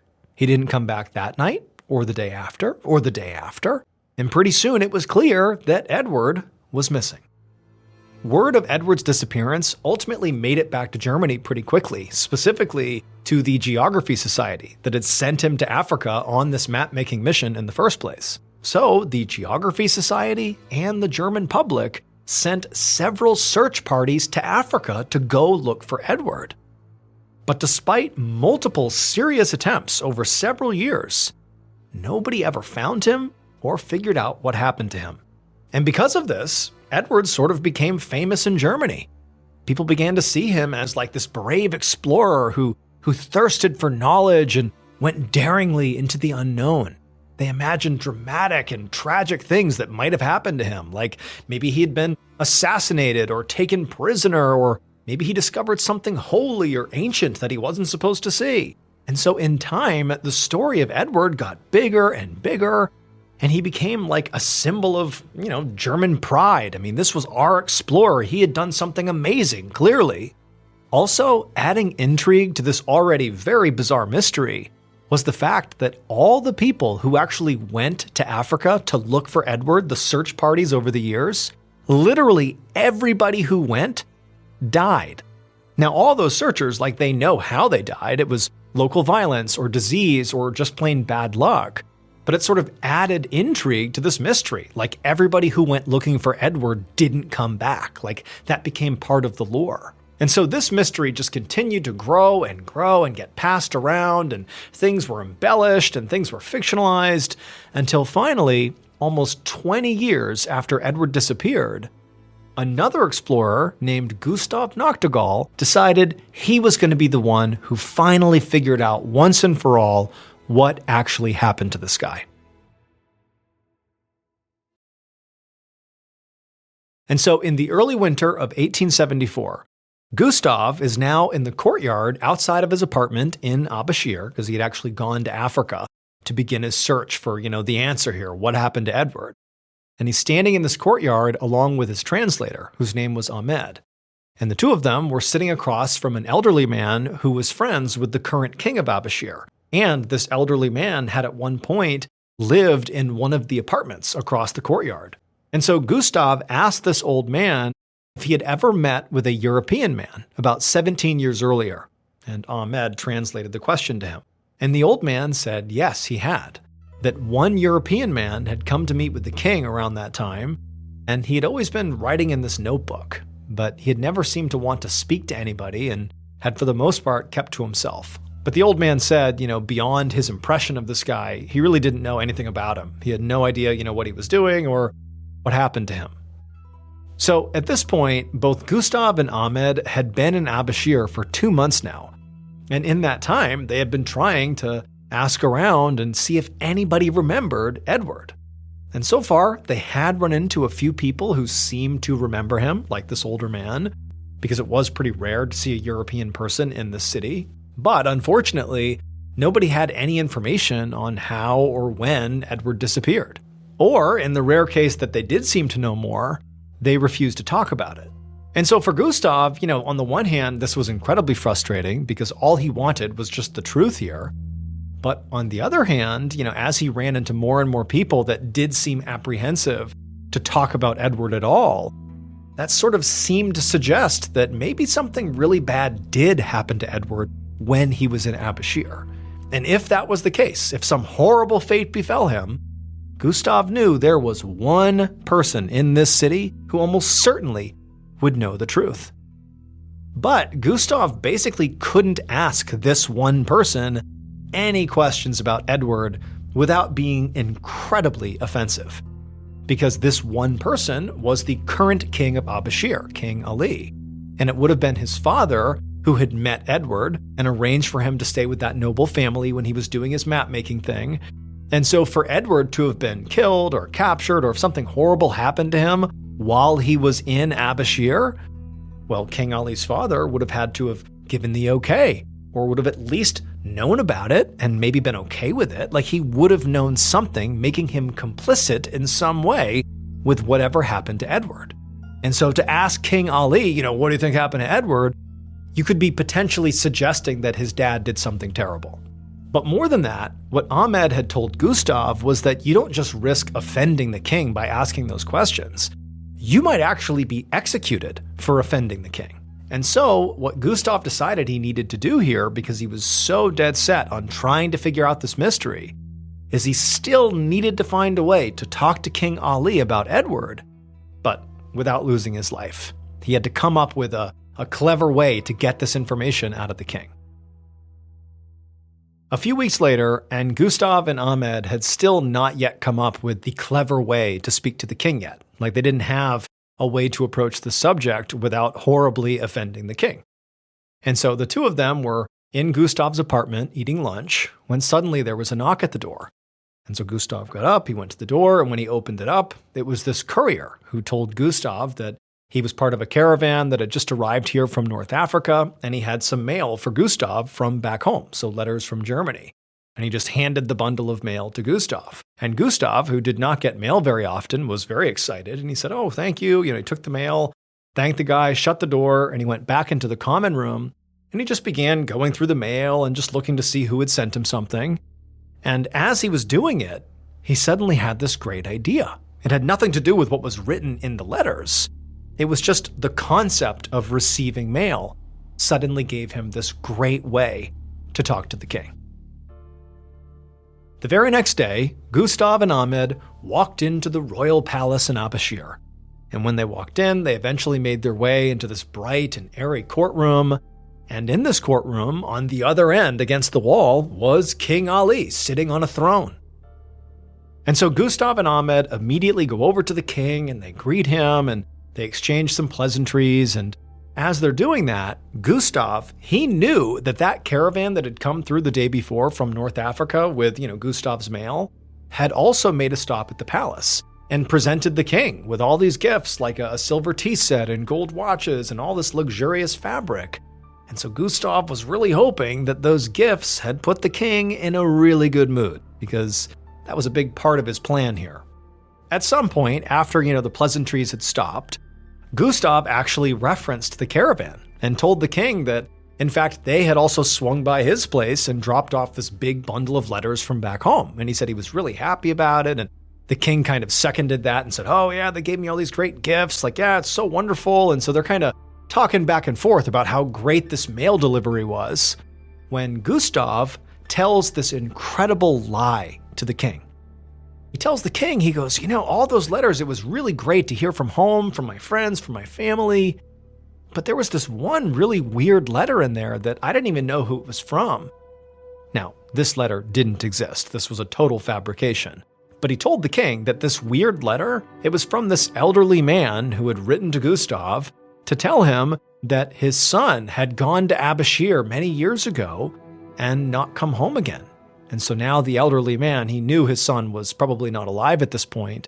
But in this letter to Gustav, this fictional letter to Gustav, he told Gustav that his son had done a lot of writing in notebooks. And he was hopeful that maybe someone in Abashir had these notebooks. And could Gustav get the notebooks and return them to the old man to give him some comfort about, what his son had been doing and saying and thinking before he disappeared. As soon as Gustav said this, he could actually feel the mood in the throne room shift, and he could tell that King Ali was very much on edge about what Gustav might say next. But Gustav had planned for this, and he told the king that, just so you know, all throughout Europe, people think of you as a wise and just king. And so if by chance you have these notebooks and you were to give them to me so I can give them to this elderly man in his old age so he can have some comfort before he dies, if you would do that, the people of Europe would love you even more for that simple act of kindness. Then Gustav went quiet, and there was really intense silence in the throne room. But then the king just kind of sat back in his throne, and he smiled at Gustav. And as soon as Gustav saw that smile on the king's face, he decided he's just got to do it. And he said to the king, "The son's name is Dr. Edward Fogel." And then after that, Gustav just went silent. Because he knew at this point, if the king thought he was lying, he could easily be executed right now. But King Ali just kept on smiling at Gustav and just said, "You know what? I'll think about it." Gustav quickly thanked the king and hurried out of the throne room, and then he went back to his apartment and spent the entire night just pacing around his room, wondering what was going to happen. Part of Gustav was optimistic that maybe the king would come through here and hand over these notebooks if he really did have them. But the other part of Gustav, the more realistic side, is maybe what he had just done is effectively signed his own death warrant, and that soon he'd become one of the many travelers who came to Abashir and never went home. A few days later, a very nervous Gustav followed a palace guard back into the throne room. And when he got in there, he immediately saw King Ali sitting on his throne, and Gustav really couldn't read his expression, so he didn't know if the king was mad at him, if he was going to be conciliatory, if he was going to help him. He had no idea. And so Gustav just walked into the room and kind of held his breath. King Ali broke the silence, and when he did, it was clear he was not angry. He was just kind of even keel. And he told Gustav that after their conversation, he had gone and spoken to the noble family that Edward had stayed with when he was here. But they told him they couldn't find any of Dr. Edward's writings, and so they had either been thrown away or lost. And so unfortunately, there was nothing to send back to Edward's elderly father. Now, Gustav did not believe this, because at this time, paper was very scarce. So there was no way they would have been throwing it away or destroying it. I mean, paper was pretty valuable. But he couldn't say that to the king, so he just swallowed his disappointment and thanked the king for asking about the notebooks, and then Gustav hoped that at this point he'd be allowed to leave. But one of the guards put their hand on Gustav's shoulder and said he needed to follow him. And at this point, Gustav's stomach dropped because he assumed he was about to go be punished for asking about Edward in the first place. And so Gustav's hands were shaking and his heart was racing as he followed the guard out of the palace and out into the courtyard, where there were some horses tied up and waiting for them. Gustav felt nauseous as he followed the guard through the city streets, and he wondered if he should just try to make a break for it and try to escape. But he looked down different streets and alleys and realized that would be totally useless because the palace guards would find him, so there was nowhere for him to go. And so Gustav had no choice but to just keep on following this guard.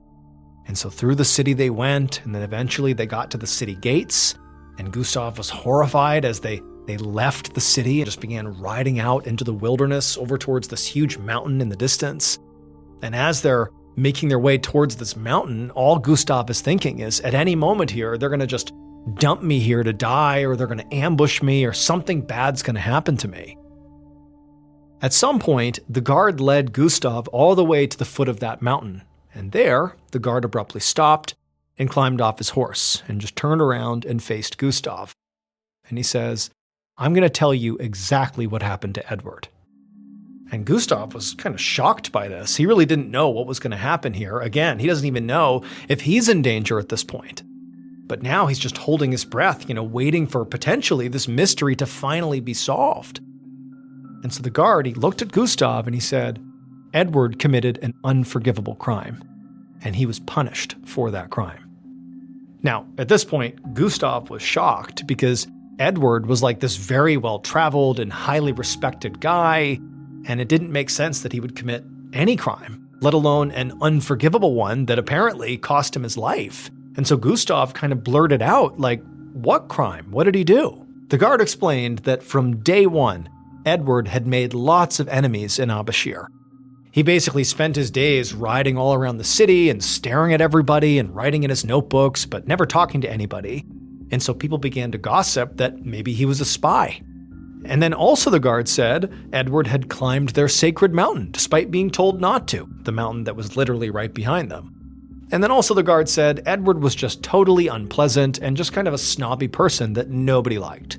But the guard said, none of that is actually what caused Edward to be punished. Edward's unforgivable crime, the one that caused his downfall, was his insatiable hunger for eggs. At every single meal, He refused all the food his noble host prepared for him and demanded eggs. In Abashir, eggs were quite rare and considered a precious gift, and Edward demanded them every single meal, and he ate all of that noble family's eggs. And so eventually the nobles, they could not stand Edward's disrespect, and so they went to the king. And the king, who agreed this was just awful what Edward had done, decided the only appropriate punishment was to take Edward and drag him out to the base of that sacred mountain and literally beat him to death. Dr. Edward Vogel, the proud symbol of Germany's exploring spirit, was executed because he ate an offensive number of eggs. Gustav was unharmed. He, unlike Edward, had actually bothered to learn the local customs and was highly respectful, and so he was allowed to leave the city, even after being told what happened to Edward. And he would become the first European ever to leave Abashir alive. As for Edward's notebooks and maps, they were never found.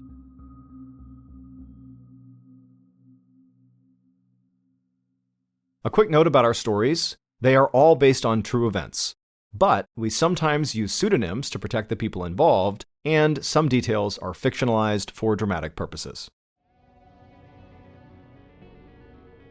The MrBallen podcast, Strange, Dark, and Mysterious Stories, is hosted and executive produced by me, MrBallen. Our head of writing is Evan Allen. Our head of production is Zach Levitt. Produced by Jeremy Bone. Story editing by Evan Allen. Research and fact-checking by Shelley Shue, Samantha Van Hoos, Evan Beamer, Abigail Shumway, and Camille Callahan. Research and fact-checking supervision by Stephen Ear. Audio editing and post-produced by Whit Lacasio and Cole Lacasio, Perry Kroll, and Jordan Stidham. Mixed and mastered by Brendan Kane. Production coordination by Samantha Collins. Production support by Antonio Manata and Delana Corley. Artwork by Jessica Clogston-Kiner. Theme song called Something Wicked by Ross Bugden. Thank you for listening to the MrBallen podcast. And just a reminder, every new and exclusive episode we put out on the MrBallen podcast, you can also now watch on the MrBallen YouTube channel that very same day. And trust me, some of these stories you truly have to see to believe. Again, my YouTube channel is just called MrBallen. If you want to listen to episodes 1 week early and ad-free, you can subscribe to SiriusXM Podcast Plus on Apple Podcasts, or visit SiriusXM.com/Podcast Plus to listen with Spotify or another app of your choice. So that's going to do it. I really appreciate your support. Until next time, see ya.